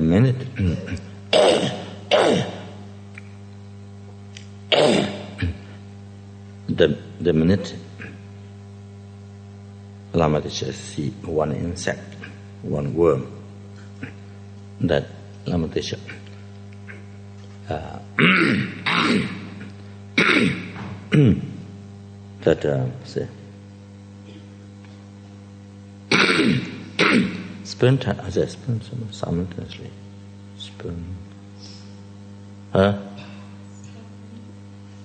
simultaneously. Spontaneously, and that remember, see,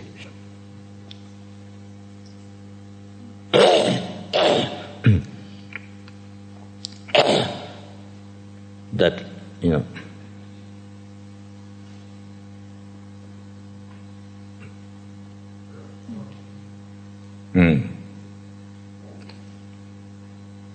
see, being mother, and you see, all your life totally dependent on. You see, when this insect, with this worm was when this worm, not womb, when this worm was one mother, you see. See, totally your life, one's own life, totally depend on that. You can see, you can see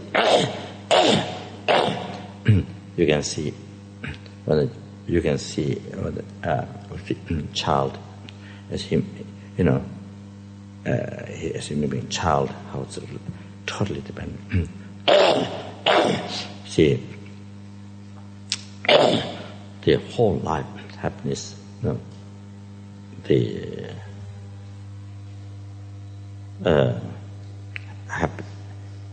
inner happiness, suffering. See, the whole dependent.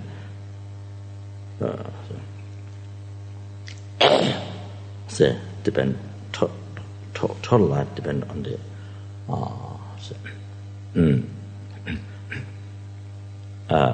the mother. You see, you can see that.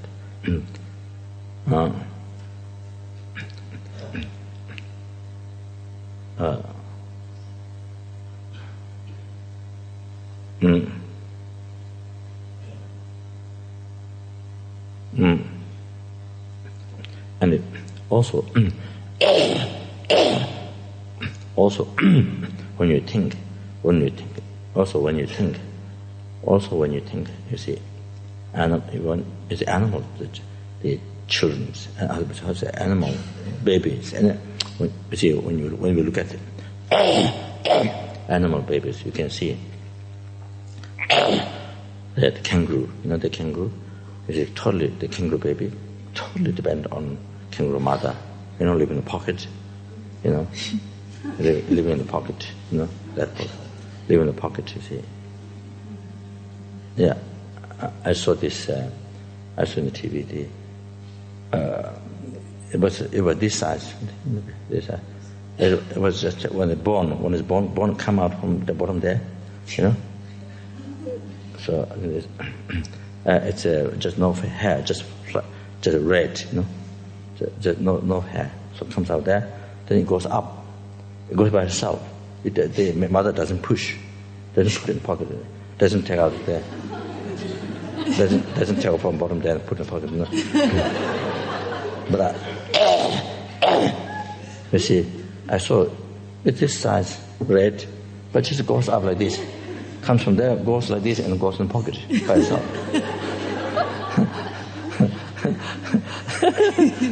So you can see this totally depend on life. Totally depend on what you see.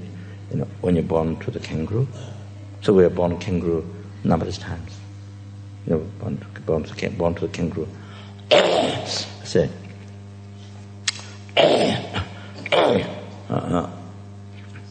So anyway, so like that example, totally that. And you see the monkeys, the baby monkeys, they when they grab on the mother. I don't remember seeing grabbed on the father. I think I never saw grabbed on the father's body, but always the mother's, body, holding the either top part or usually bottom, like this.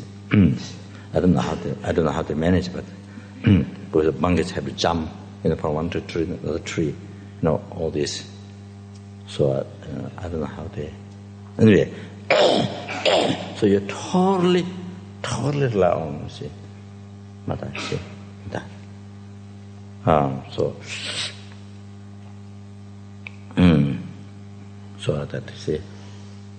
So this one insect have been mother as human being numberless times. This one, so completely different. All you are also alive.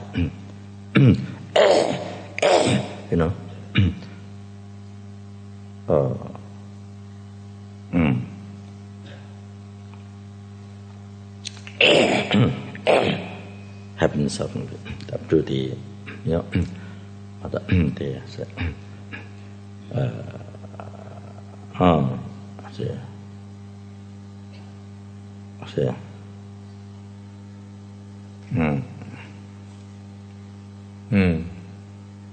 all your protection, all your well-being, everything totally depends on mother.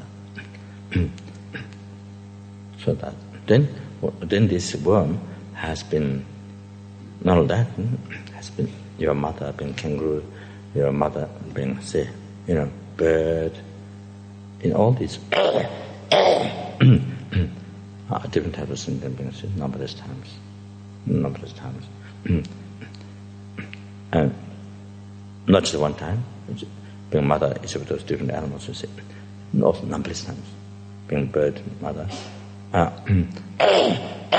born to the numberless time, born to the bird, you see, born to this. This worm has been once a mother bird is numberless times, give birth. Then that time, numberless times. So at that time, you see, you are in a nest. You are in the nest. Totally depend on the mother. Bringing food, worms, collect the worms.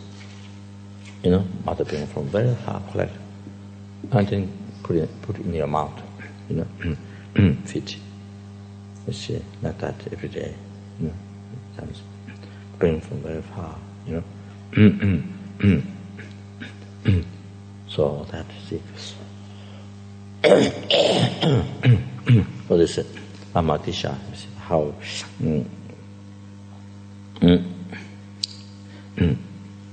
So when you see even one worm, so he say, remember that spontaneously, see, that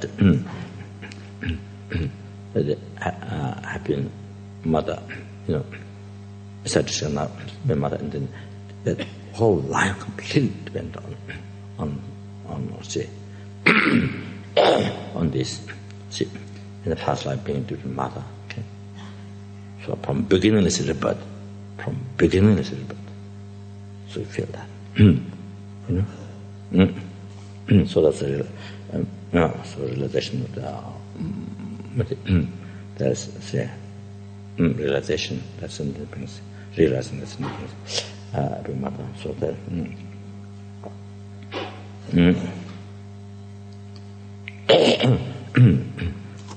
Then he said that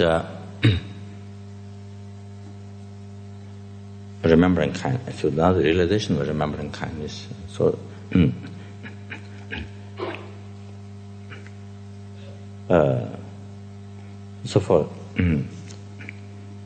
for example, say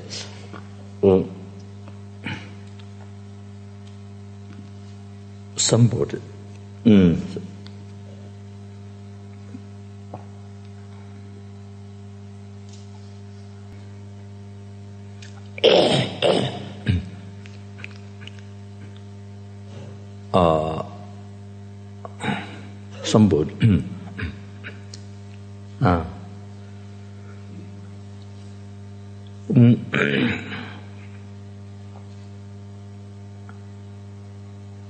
somebody who has been kind to us in this life that you can remember.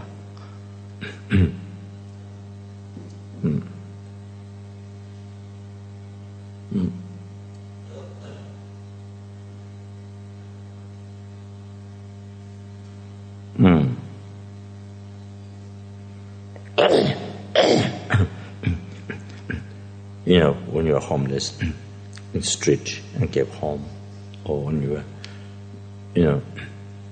sick no money, to have treatment, then somebody get money, or didn't have any food, or somebody will give money to. However, you see,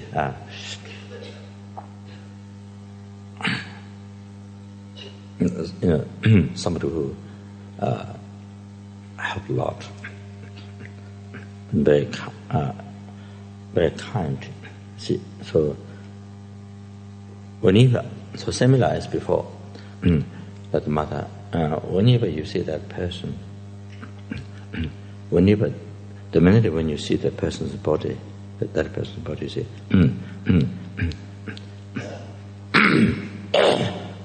that person's body. So seeing that person's body means seeing that person is a label. So, so immediately, without effort, spontaneously, you see, this person is so kind, so kind. Somebody who is in your life so precious, kind, very close to your heart, So similar like this, then you feel Like that you feel with every sentient being. And at the minute when you, whether it's a person, whether it's an insect, anyone you see, and immediately, spontaneously, you feel so kind, so precious. Feel very close to your heart. So equal. So to every sentient being, one feel that.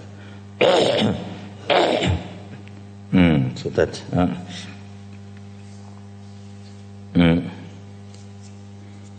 So the.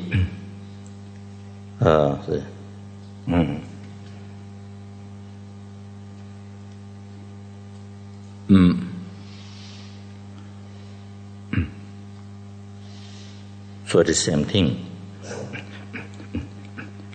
This life mother that you see very so kind, or the father or friend or somebody so kind, so precious, so kind. So you want to repair. The thought to repair comes naturally,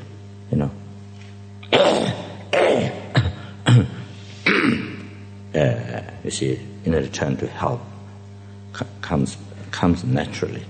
You see, it's better without effort. So similar. So towards all sentient beings, when you see everyone's, the minute when you see it, unbelievable kind, so precious. So same, total repair also similar.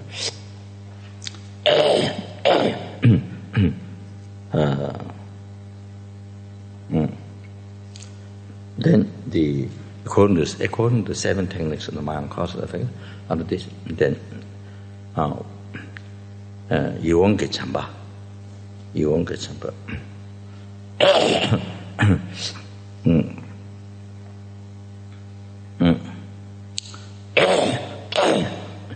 say beautiful. You won't loving kindness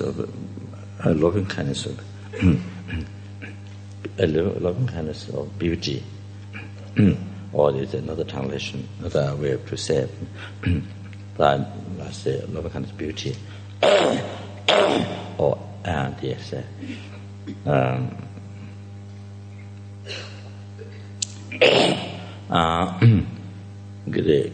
Sopa Rinpoche, he translated as affectionate loving kindness. I think the student there translated affectionate loving kindness. But affectionate loving kindness. But affectionate is describing the person's thought loving kindness, thought of loving kindness. Describing that, right? Affectionate is not describing the object. It's describing your nature of your mind.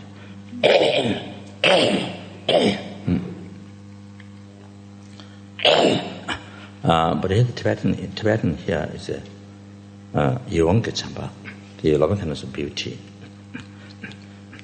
So here Yewong, what is Yewong? You see that it is explained in the Liberation Palm, in the Lama teachings.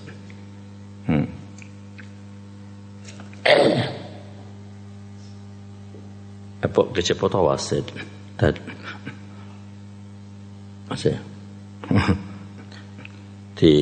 I don't know what it means, Tolekur, I'm not sure the Tibetan word Tolekur.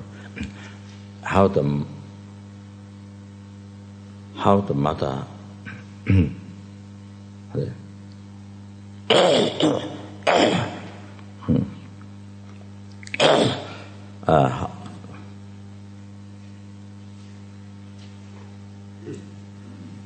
how the mother feels with her, one beloved child, called the son, Tolekur, I'm not sure. So,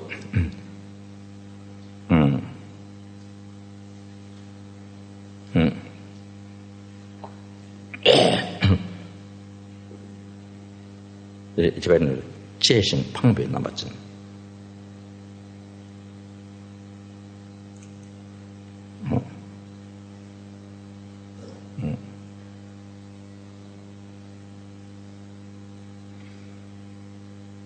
I think most dear, how the mother felt her, the pultolicus, the son, Katamakis, chasing,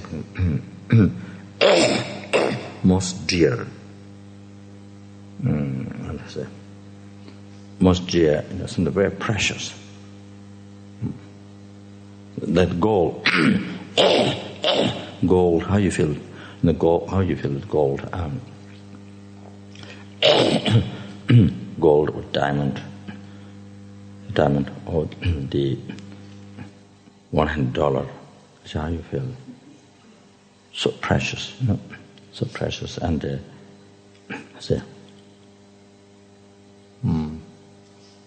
so Jason is dear.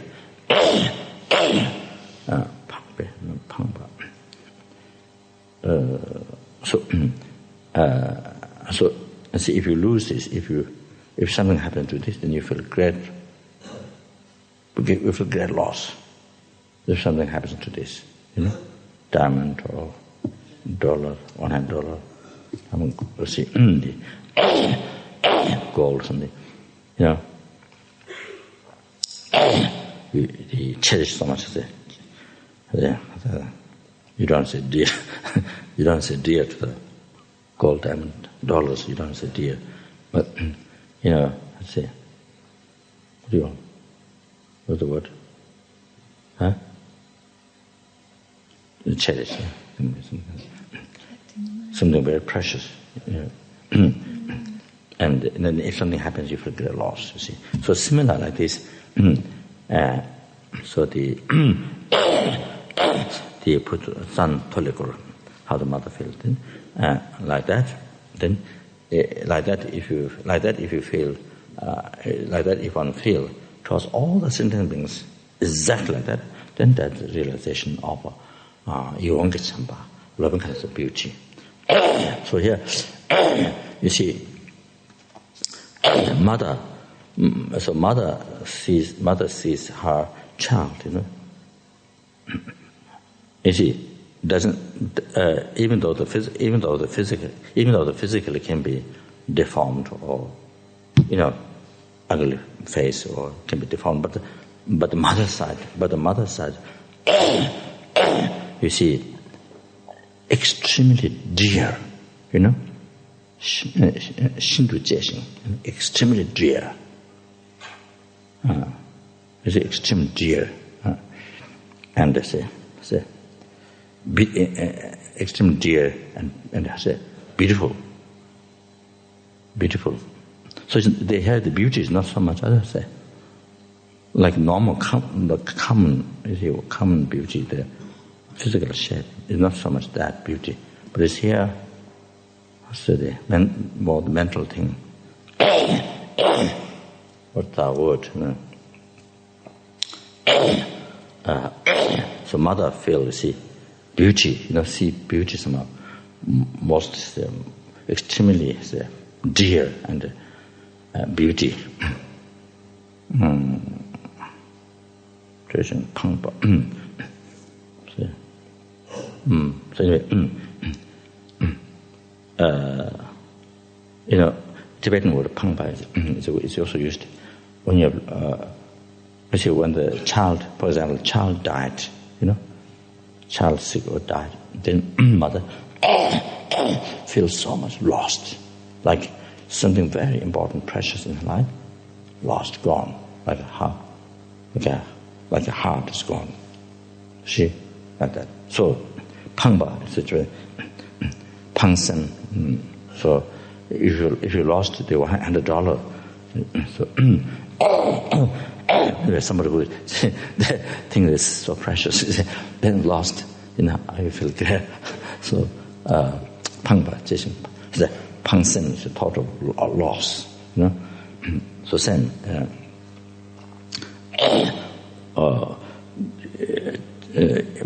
beauty and then, so having which has stars of that thing. So extremely, the mother see her child, as it is deformed, whatever even the face, whatever is normally speaking, but the mother is extremely dear and beautiful. It appears beautiful as appears to the mother. So like that exactly. We feel, so one feel with all the sentient beings, insects, human beings, whatever, including one's own, the person who harms oneself, everyone. So,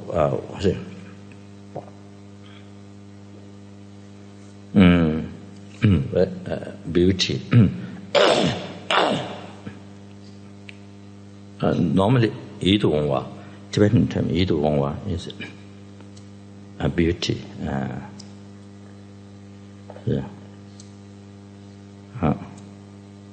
So.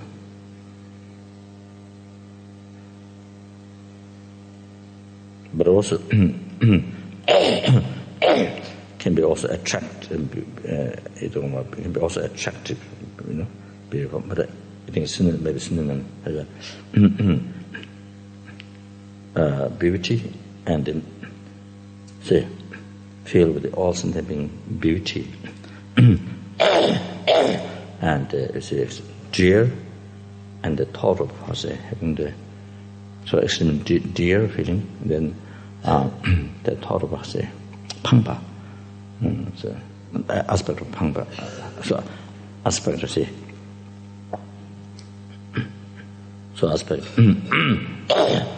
aspect is aspect very beautiful and extremely dear.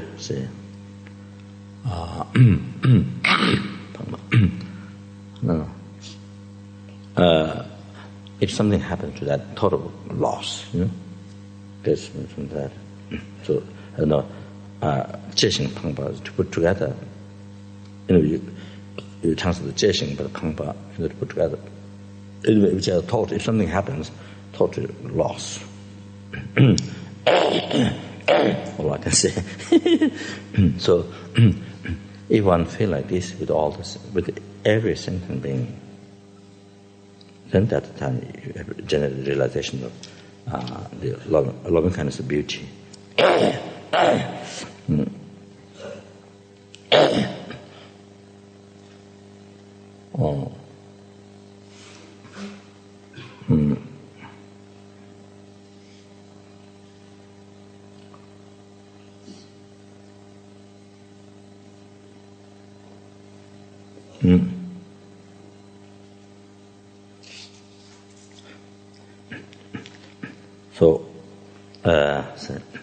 So I think that comes as a result, realizing mother and the kindness. So as a result from that, then you have the loving kindness of beauty, you won't get chamba. Then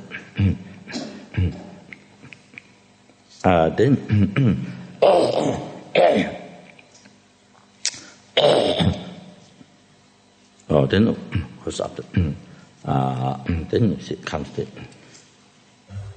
not just wishing all the sentient beings to have happiness, but to cause that by oneself. So just wishing the sentient beings to have happiness, that is the immeasurable loving kindness. But when you take responsibility on yourself, so that one even the arahtas have. There's some lamas or some text, although they say that arahat has also great compassion. There's also text saying that. All the answers not same. There's different connotation. However, so there are different definitions. However, the wishing symptoms to happiness, miserable kindness that they have, but taking responsibility on myself, I will do that. I will cause them to happiness. that don't have that. So one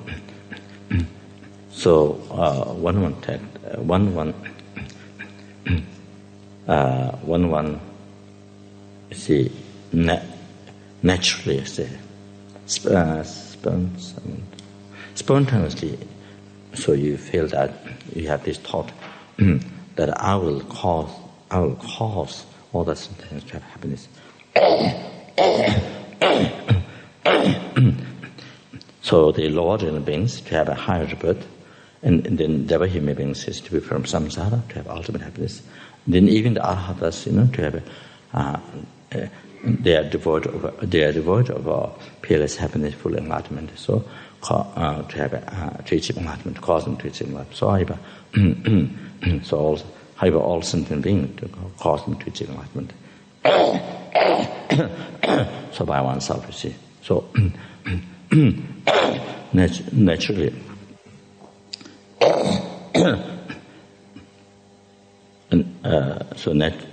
naturally,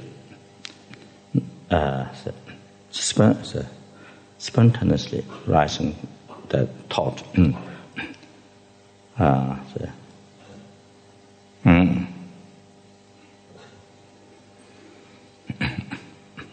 So day and night, the rising that thought without an effort. So without need to meditate, you see, you think of reasons. So that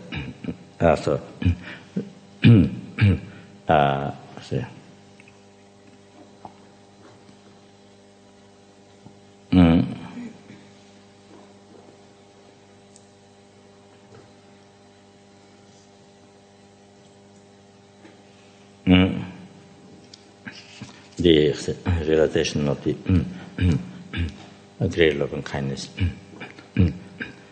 Then similar, that also the great compassion. So wishing sentient beings to be free from suffering, that is a immeasurable compassion. But when you take responsibility on yourself, thought to free them from all the sufferings caused, you see, by oneself, and that is the great compassion. So when you feel that without an effort, day and night, you naturally feel that taking responsibility on oneself.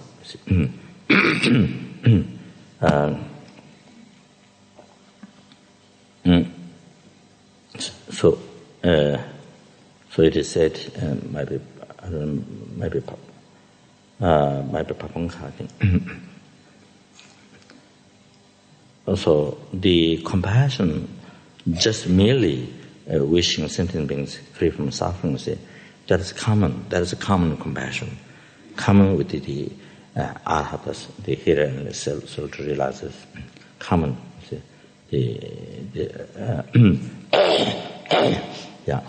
The followers, they listen, the hearer, listener, and this self-conqueror.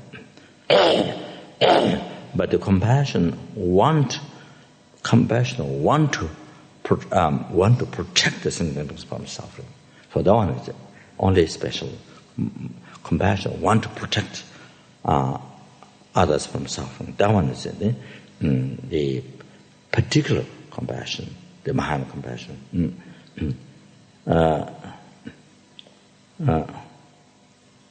So the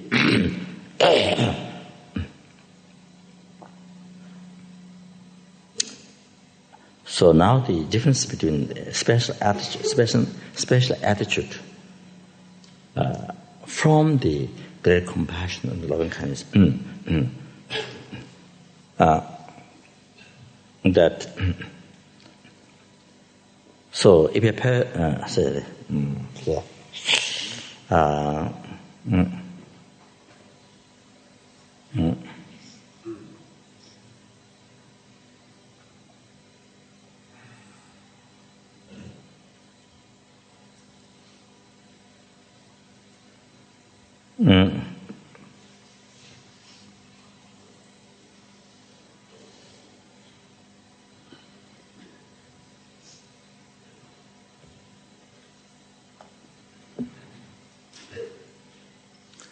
that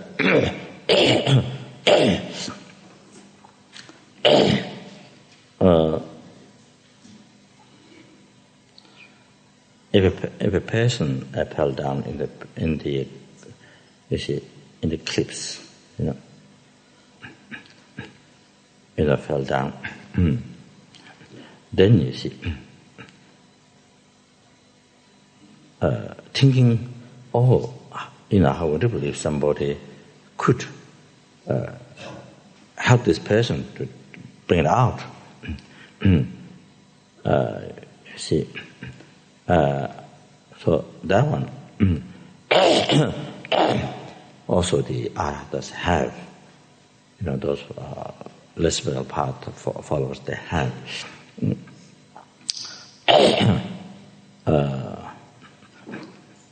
See,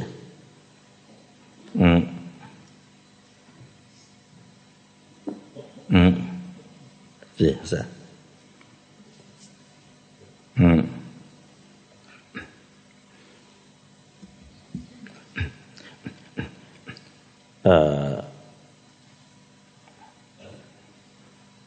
So here, I think, without confusing, I think, so, but this way, so thinking that I will say, here talking about the definitions there, total kindness and then the special attitude, not special altitude, special attitude.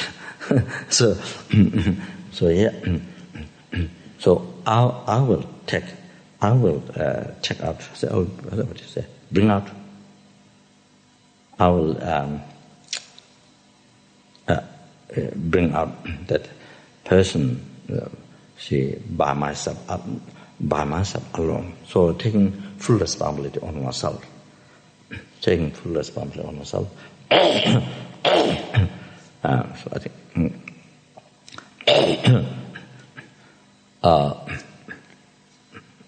So before you see by oneself, the 11 kinds of great loving kindness and great compassion. But now here, especially by myself alone, that word alone.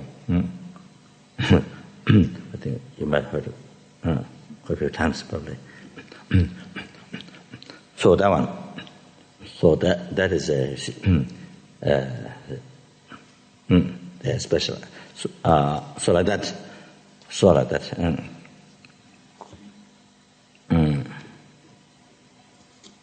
So in the commentary of the 7 points of total transformation, there's mentioned that when you see your mother, when you see your mom fell in the hole,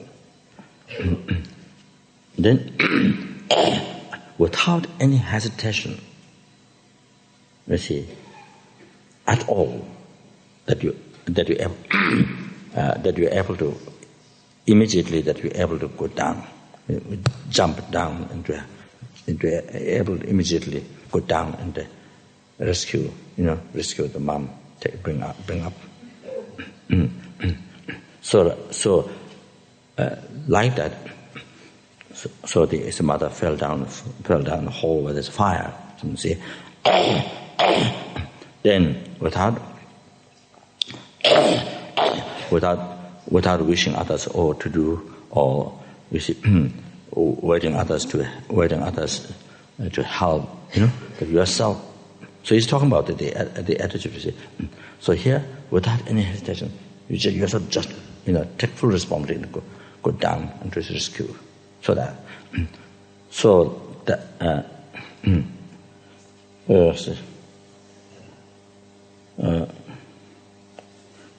that.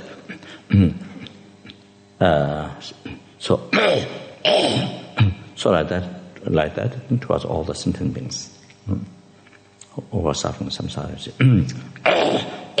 So exactly same incredible, so strong feeling, taking full responsibility on yourself. I think that we see.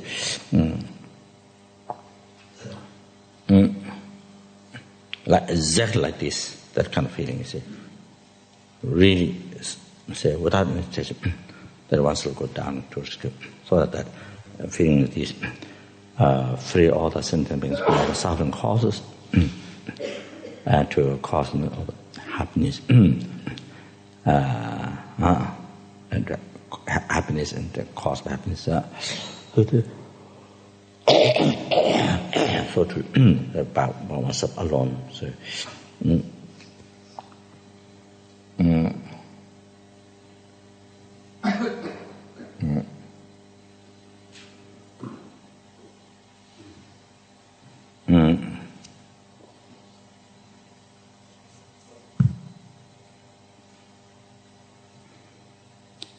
So the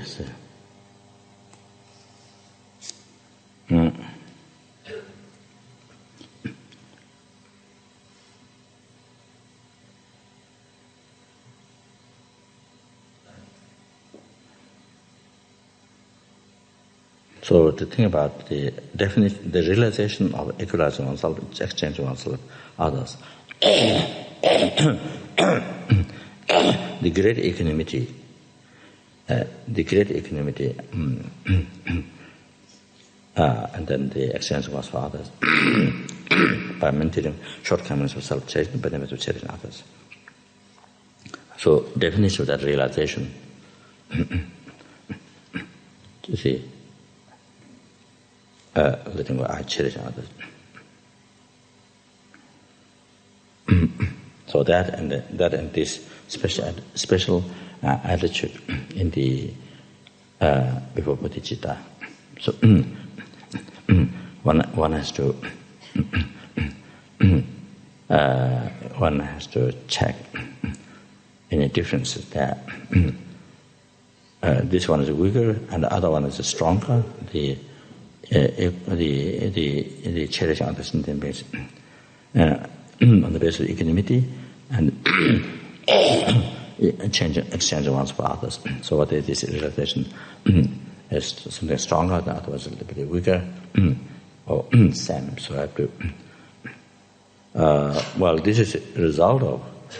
This is exchange ones for others is based on extensive kindness, meditate on extensive kindness. So I think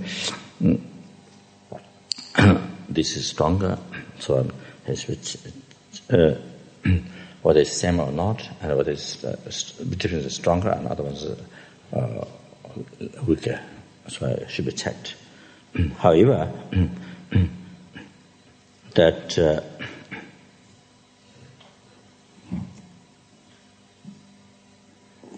so Papanga doesn't explain that. So when you have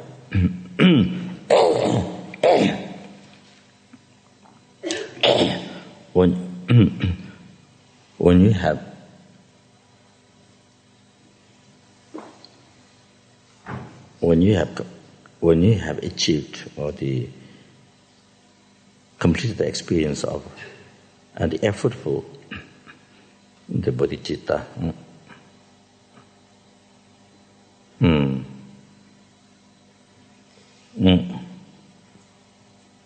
to achieve enlightenment for sentient being, also to mind to achieve enlightenment being.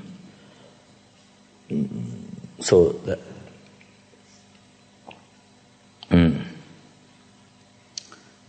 so which means you feel the bodhicitta to talk to each other. Only when you think the reasons, only by meditating, by thinking the reasons, at the way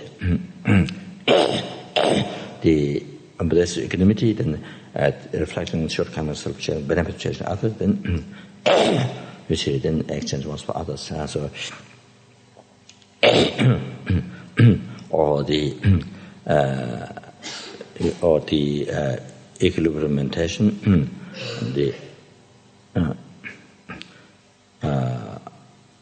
and then realizing sentient beings a mother and repaying kindness.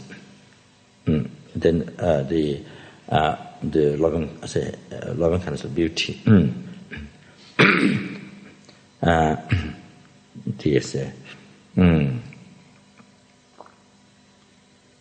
the compassion and the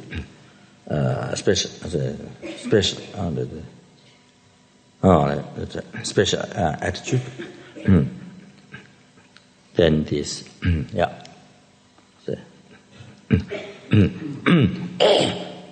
so by meditating on those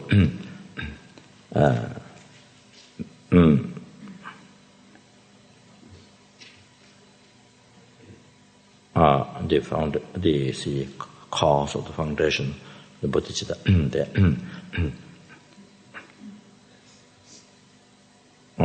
So then only one feel thought, feel the thought alters the mind to achieve enlightenment. But when you don't meditate, all those if you don't think of those reasons, if you don't do those preliminary meditations, but you don't feel the the thought, alters the mind to achieve enlightenment, and the person doesn't rise. You don't feel. So only if you do the meditation, those reasons, the sentiments, the kind, pressure, you receive your happiness from them, and so then you see thinking how they are suffering and they're devoid of happiness, all that. So those things, basis. So that is a what's the not actual realization, but it's but that's the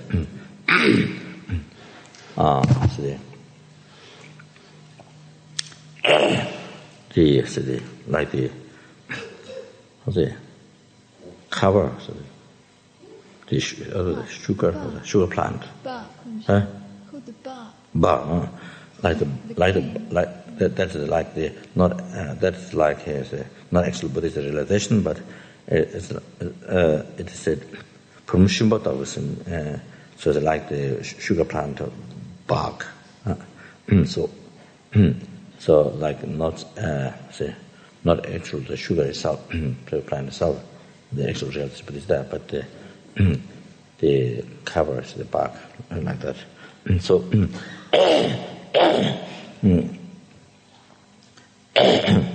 so whenever, so the realization is that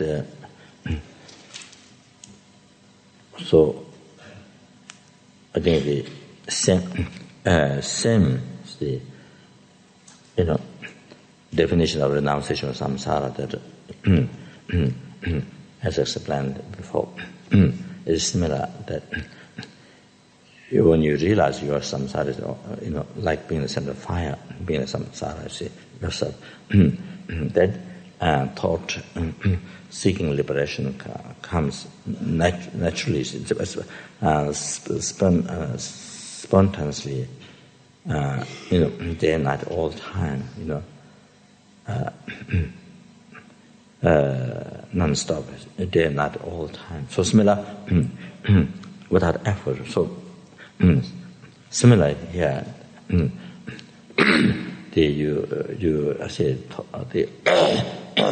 the alters the mind. The alters the mind to achieve enlightenment for sentient being comes day and night all the time, because the feelings are unbearable. Anyway, based on great loving kindness and based on great compassion, I guess. That feeling so unbearable, the sentiments suffering samsara, being into the control of karma and delusion, however.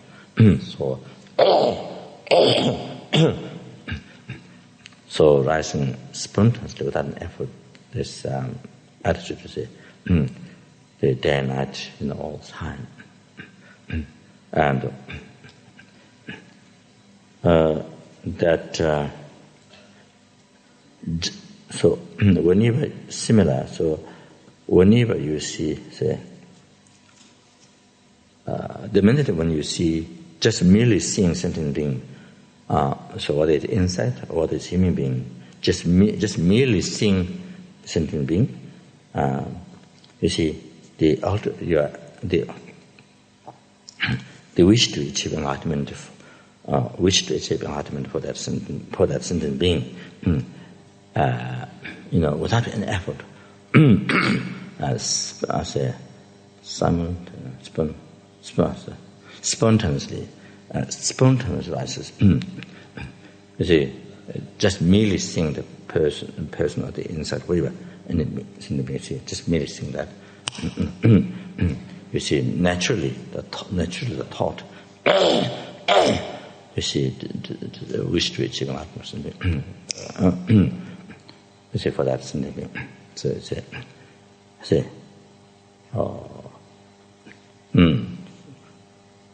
just come without an effort, naturalized. So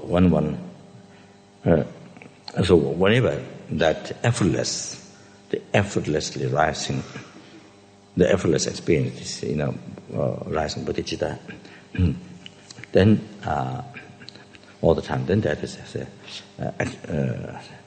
definition that the person has actual realization of, the bodhicitta. So we start there for the auspicious point. Okay, yeah. So now I think Fourth World War.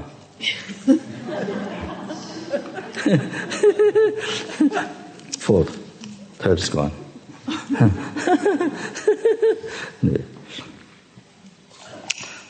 Dagi chinye sawe gewa de tendan ro kon la gambe chebara juzo lo zan da wa ye de me ni bo ren do sa ji jo sa je beng yi jo shen me no tram re ro me ji ni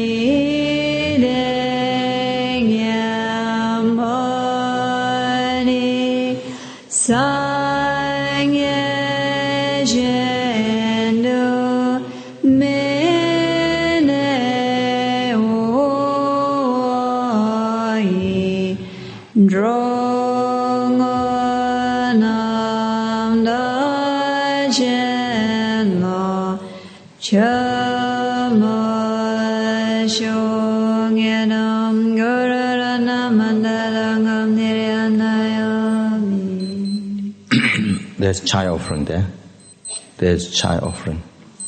Chai.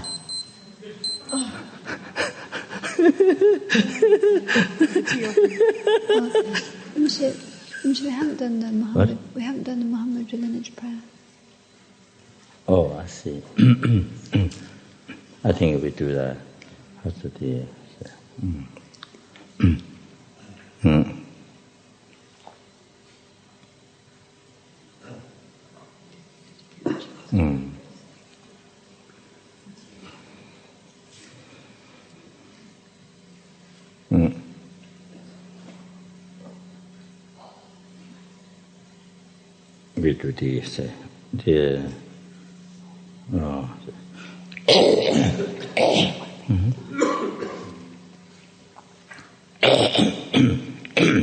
Which is the first one?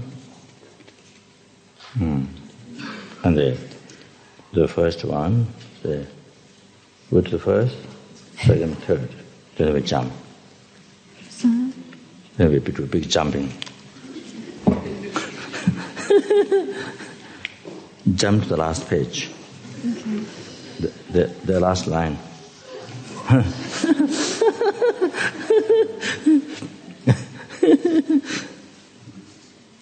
I think it's bigger jumping than the Olympics. This the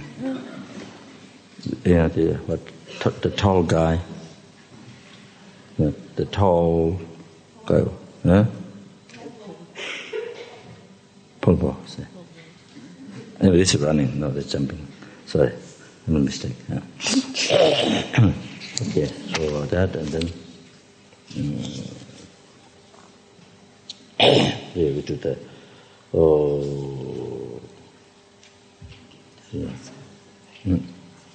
Okay, we did it. You are the principal Buddha, chief of all the Buddha lineage. I think maybe it's a chant Tibetan.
Lama Zopa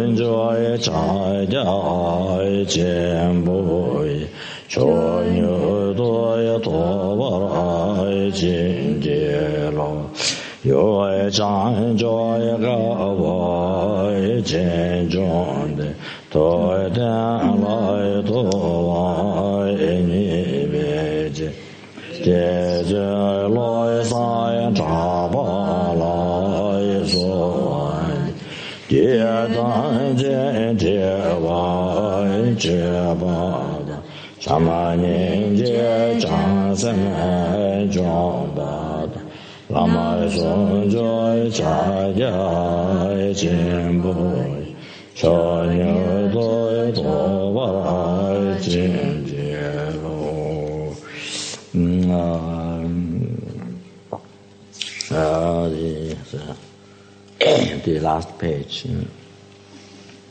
What's it? Yeah. The last page, not the back side, the front. Second one, with the Papanga and his own charms. Last page, not the first and the second one. Okay? Second stanza. Last page, not the back side one. What is it? Oh, page 7. Page 7, second stanza. Papanga, okay.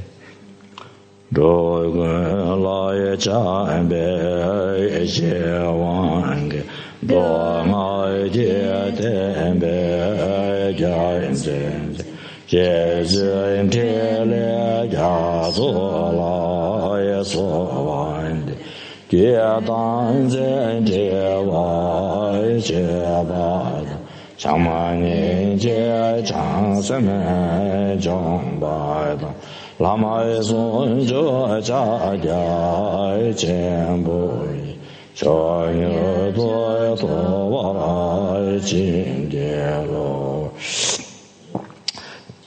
so I think all the other lineage lamas also observed on all that we haven't recited, and in meditation with the Zen, they all observed. All the lineage lamas observed. And we see all the quality. Realize emptiness, eliminate the ignorance, general bodhicitta,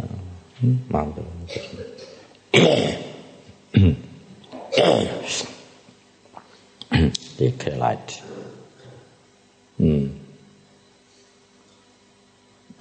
ultimate absorption of the general state of the clear light. Example, clear light meaning, and then unification, illusory body, clear light, then unification, normal learning. Next slide.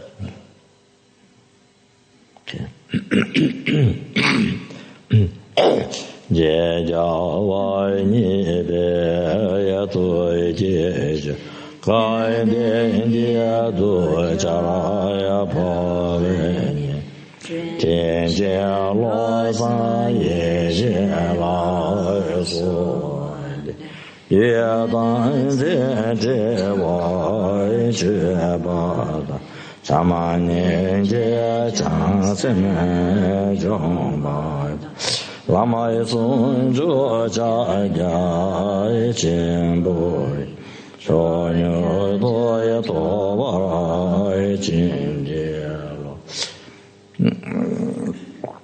Java Jala Vya Gun Je Ye Nyen Je De Yon Do Che Gun Do Ya Le Sha Ra Wa Je Zhe Tian Zhe Jia So La Ya So Wan De Jue Dan Zhe Je Wai Je Ba Da Shama Ni Je Chang Se Me Zhong Ba Da Lama So Jo Cha Ja Chen Bo Cho Nyo Do Do Wa Jin Je Bo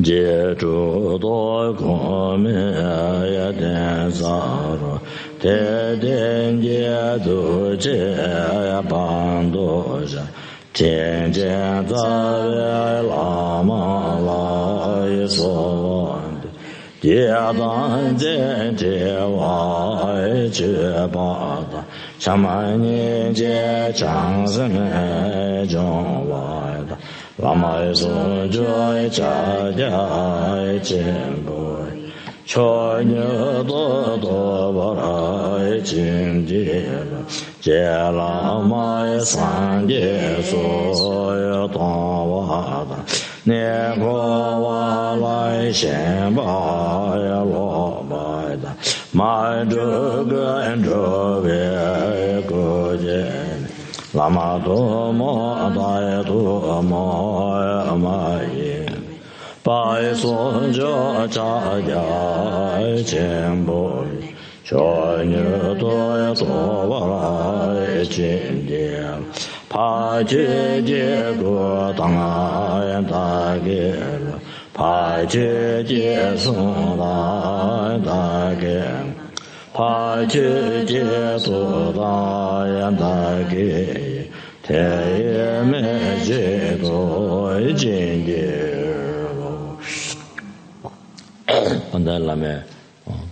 English.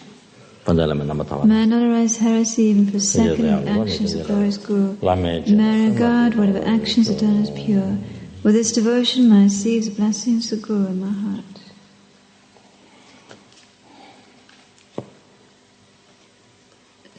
Volume 2, page 50.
Here all the three-time medical about three-time medical about this.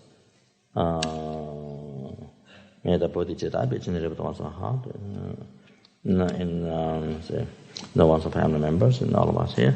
And the house of the organizer here, by the course, and everyone who doing service here in everyone's heart, and then and also in the hearts of all the sentient beings. And in the hearts of particularly in this world, everyone's heart, and particularly leaders of all the countries, and in the hearts of all the terrorists and all the people who are creating so much harm, giving so much harm to the world. It was hard without delay a second.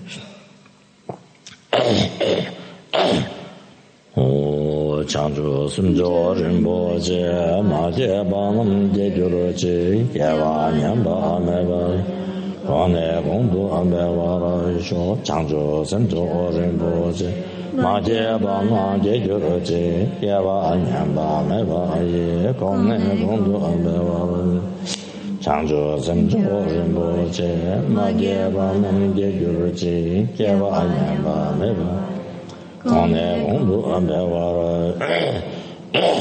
Sho Kare Rabe Gurve Shingamande Pendam Deva Malu Juve Ne Jeve Seva Tenzin Jado Shave Sede Bago Tenjoro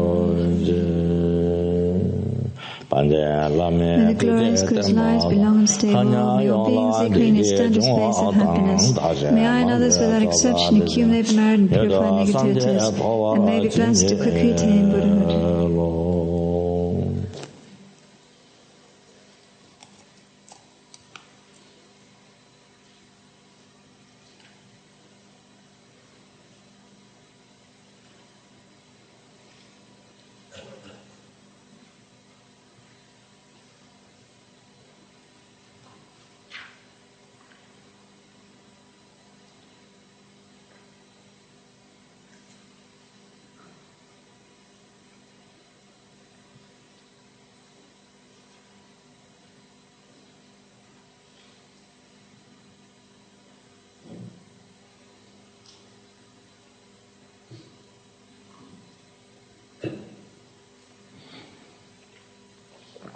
Did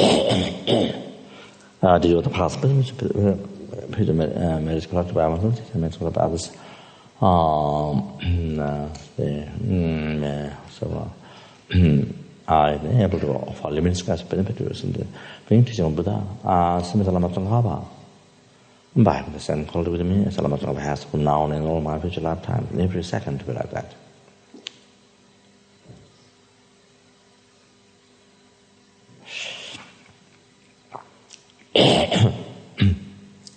The last Choose the mats the 3 times collected by me, Buddhas, bodhisattvas, and all other sentient beings. Wherever I am, whatever universe, world, country, area, or place, just by my being there, may the sentient beings who are in that universe, world, country, area, or place never be reborn in the lower realms. May they immediately be liberated from all disease, spirit harm, negative karma, and defilements. And may they achieve enlightenment quickly by actualizing the whole path, especially bodhicitta. And may it immediately stop wars, famine, sickness, natural disasters, and may these things never be experienced again.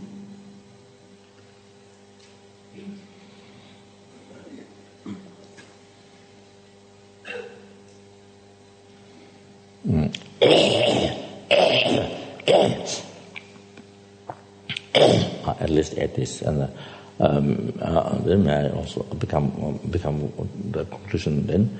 Wish failing towards all the sentient beings and the intent to fulfill all their wishes, that is according to Dharma. So edit this within that. So to make the short, to make the other details.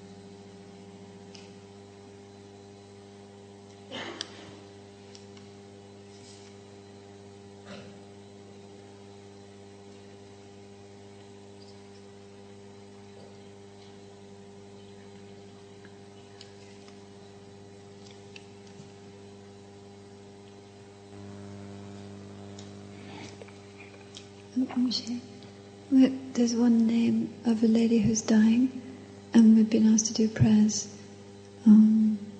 A student at Chinrezi called Ruby, her mother is dying in Melbourne. She asked for prayers. The name is Mavis Reed. She just asked a dedication. Honeymoon. Mavis Reed. Mavis Reed. Mavis Reed. Mavis Reed. What? Mavis. Mavis. Mavis Reed.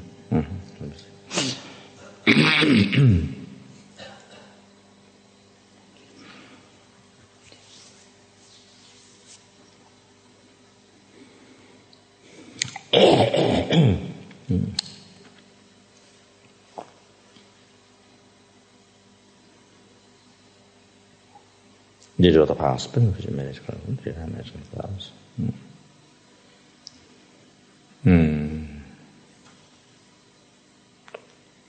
Oh, yeah.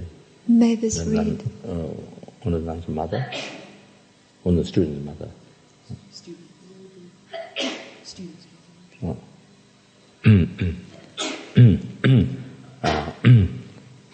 I guess you heard the name, I think.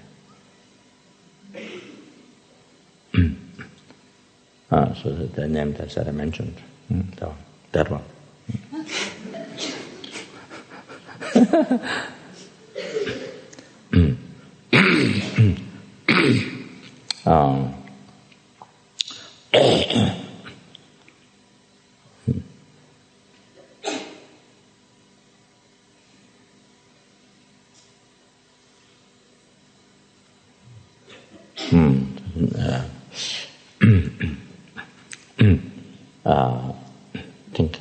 Think the medicine Buddhas, try to think that dedicated, but also pray to the Chethai Marriage Club and the Marriage Club Fathers.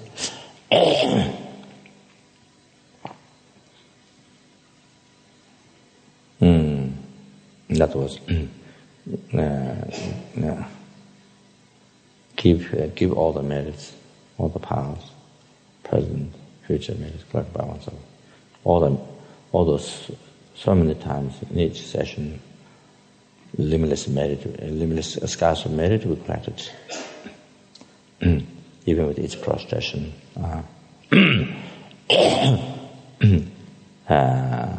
Limitless scars of merit, impossible merits we collected even with each prostration to Buddhas.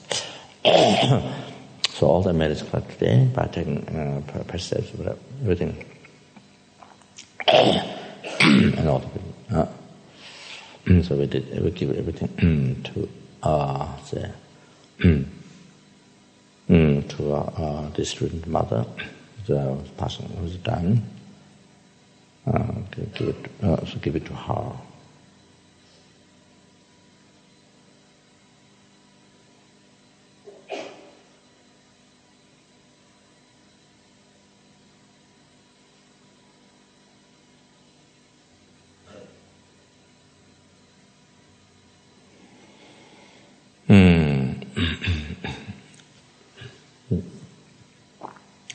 And Jyoti may say,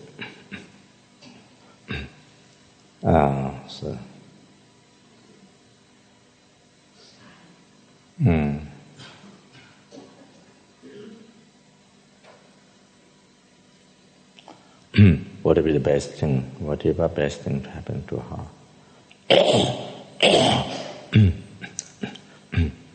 Whatever the best for her.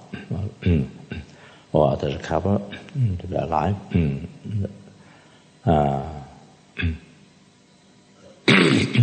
And to have most meaningful by making Dharma, practice Dharma, to explain bodhicitta, to have most meaningful life. Or then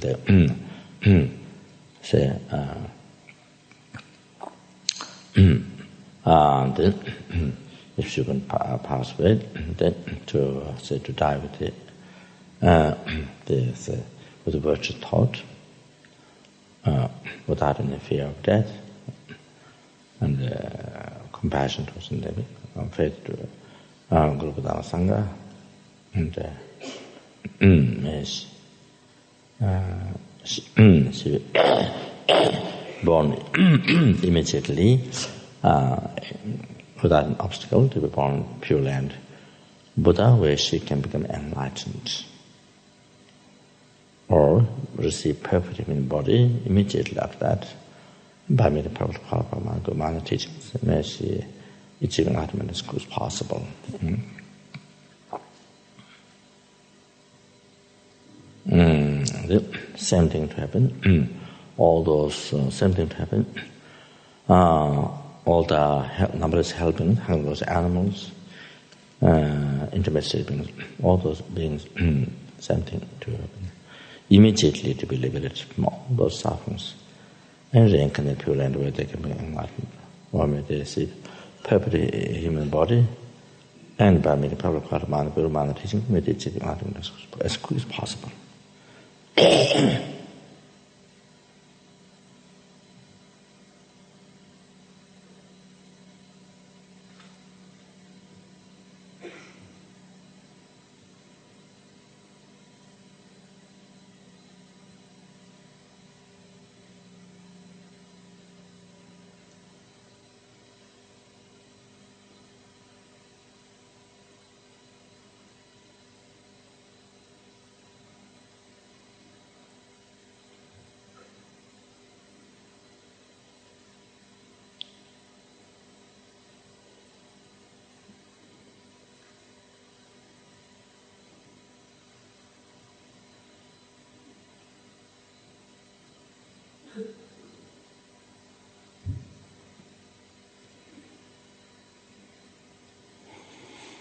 And same thing in a student who passed away in this last session. Up to now, to say. They are even of the intimate stage of the Lord, the same. To burn pure land, and then it's including those who I'm giving more problems, but who those who died. And to burn, maybe burn pure land, or maybe it's preparing my body, maybe proper mana teaching, maybe it's in us.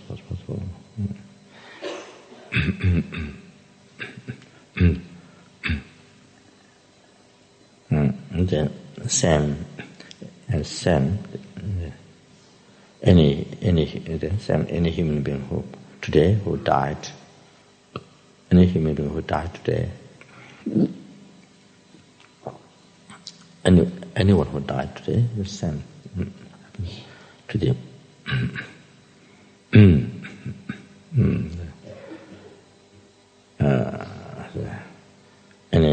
Any human being died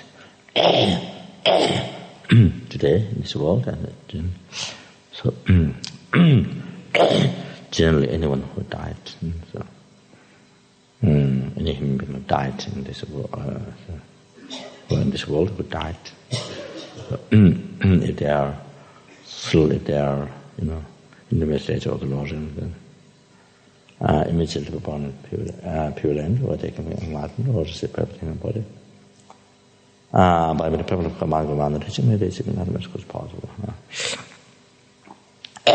You know the past, but made a current 3 times by my hearing a sentient being sick, caused the sentient image gets covered.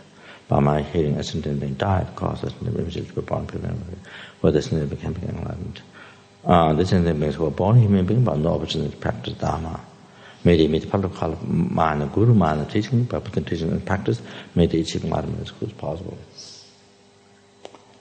I did call them did all the past, but I made of others. What exists, what is merely level by mind, what doesn't exist, what appear to us merely, not merely level by mind. That was total nonsense and empty. But I, who exists, is merely level by mind, who doesn't exist, or who appear to us not merely level by mind, which is total nonsense and empty. And then achieve enlightenment, which exists, what's merely level by mind. What doesn't exist, what is appear to us not merely level by mind, and which is total nonsense and empty.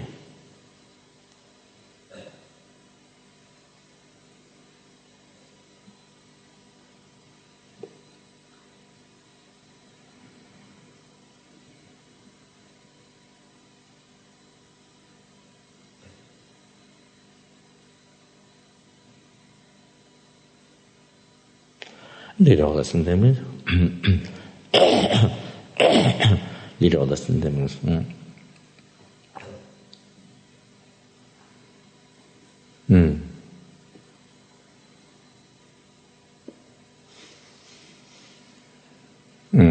Lead all the sentiments.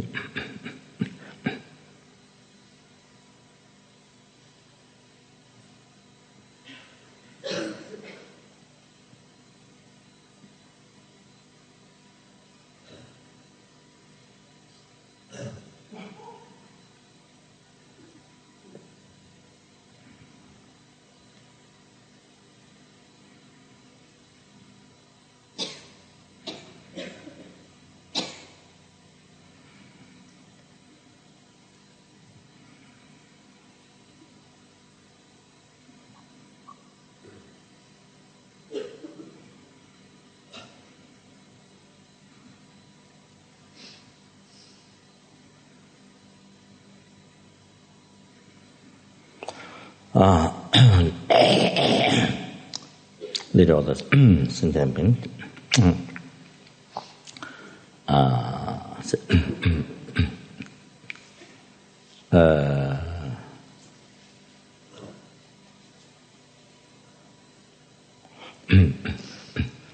Which we lead all the sentient beings.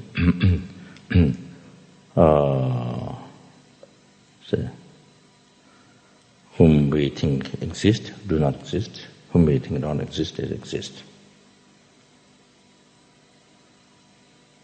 There is merely level 1. to the bodhisattvas enlightenment, that which we think exists doesn't exist, which we think do not exist, it exists. That was being level one. By myself alone, who may think whom one believe exist, it do not exist. That we think, which we don't think exists, it exists. That was middle level one.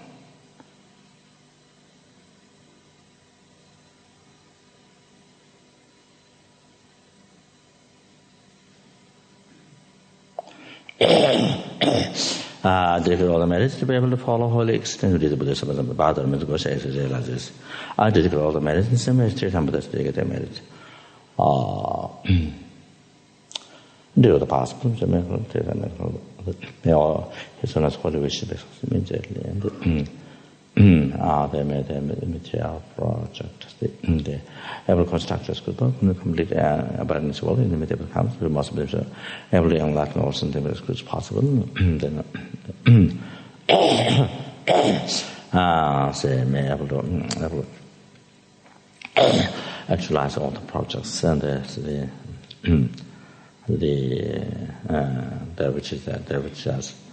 that which has started and that which intended, all the future plans, exercised without an obstacle, and as well as all the centers, general projects, as well as individual centers, all the projects be succeed immediately receive all needs and do the most beneficial to all living. That was caused generate the karma and exercise Buddhist development compassion in the heart of all living, especially spread completion Lama Zopa in the heart of all living.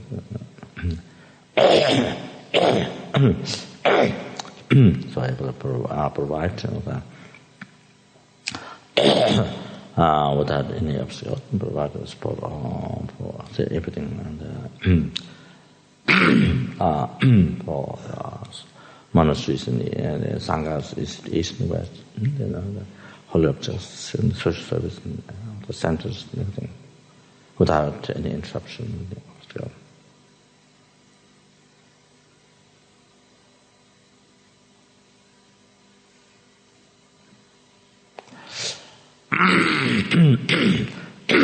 Lama Zopa may be flourished in this world. They have to spread in all the directions in this world, but completely exercising with one's heart and the one's family members, all of us here, and then the organization here, and arrange a course, and everyone who doing service for this course, and as well as all the students benefit from this different organization, and those who give out their life to an organization doing service to send them teaching Buddha. In all of our hearts, without living second in this very lifetime.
cho so ngô quế lê ma nơ rô pa na sa nơ jê ngân cha nan cho nô so jan chen cha ngân ngao wê tan zeng yơ ma wê ngân zơ nô mô zê cho so ngô quế lê ma nơ rô ma na sa nơ jê ngân nơ jam nan cho nô so jan chen cha ngân ngao wê tan zeng yơ ma wê ngân zơ nô mô zê cho so ngô quế lê ma nơ rô pa na sa nơ jê ngân nơ jam nan sho.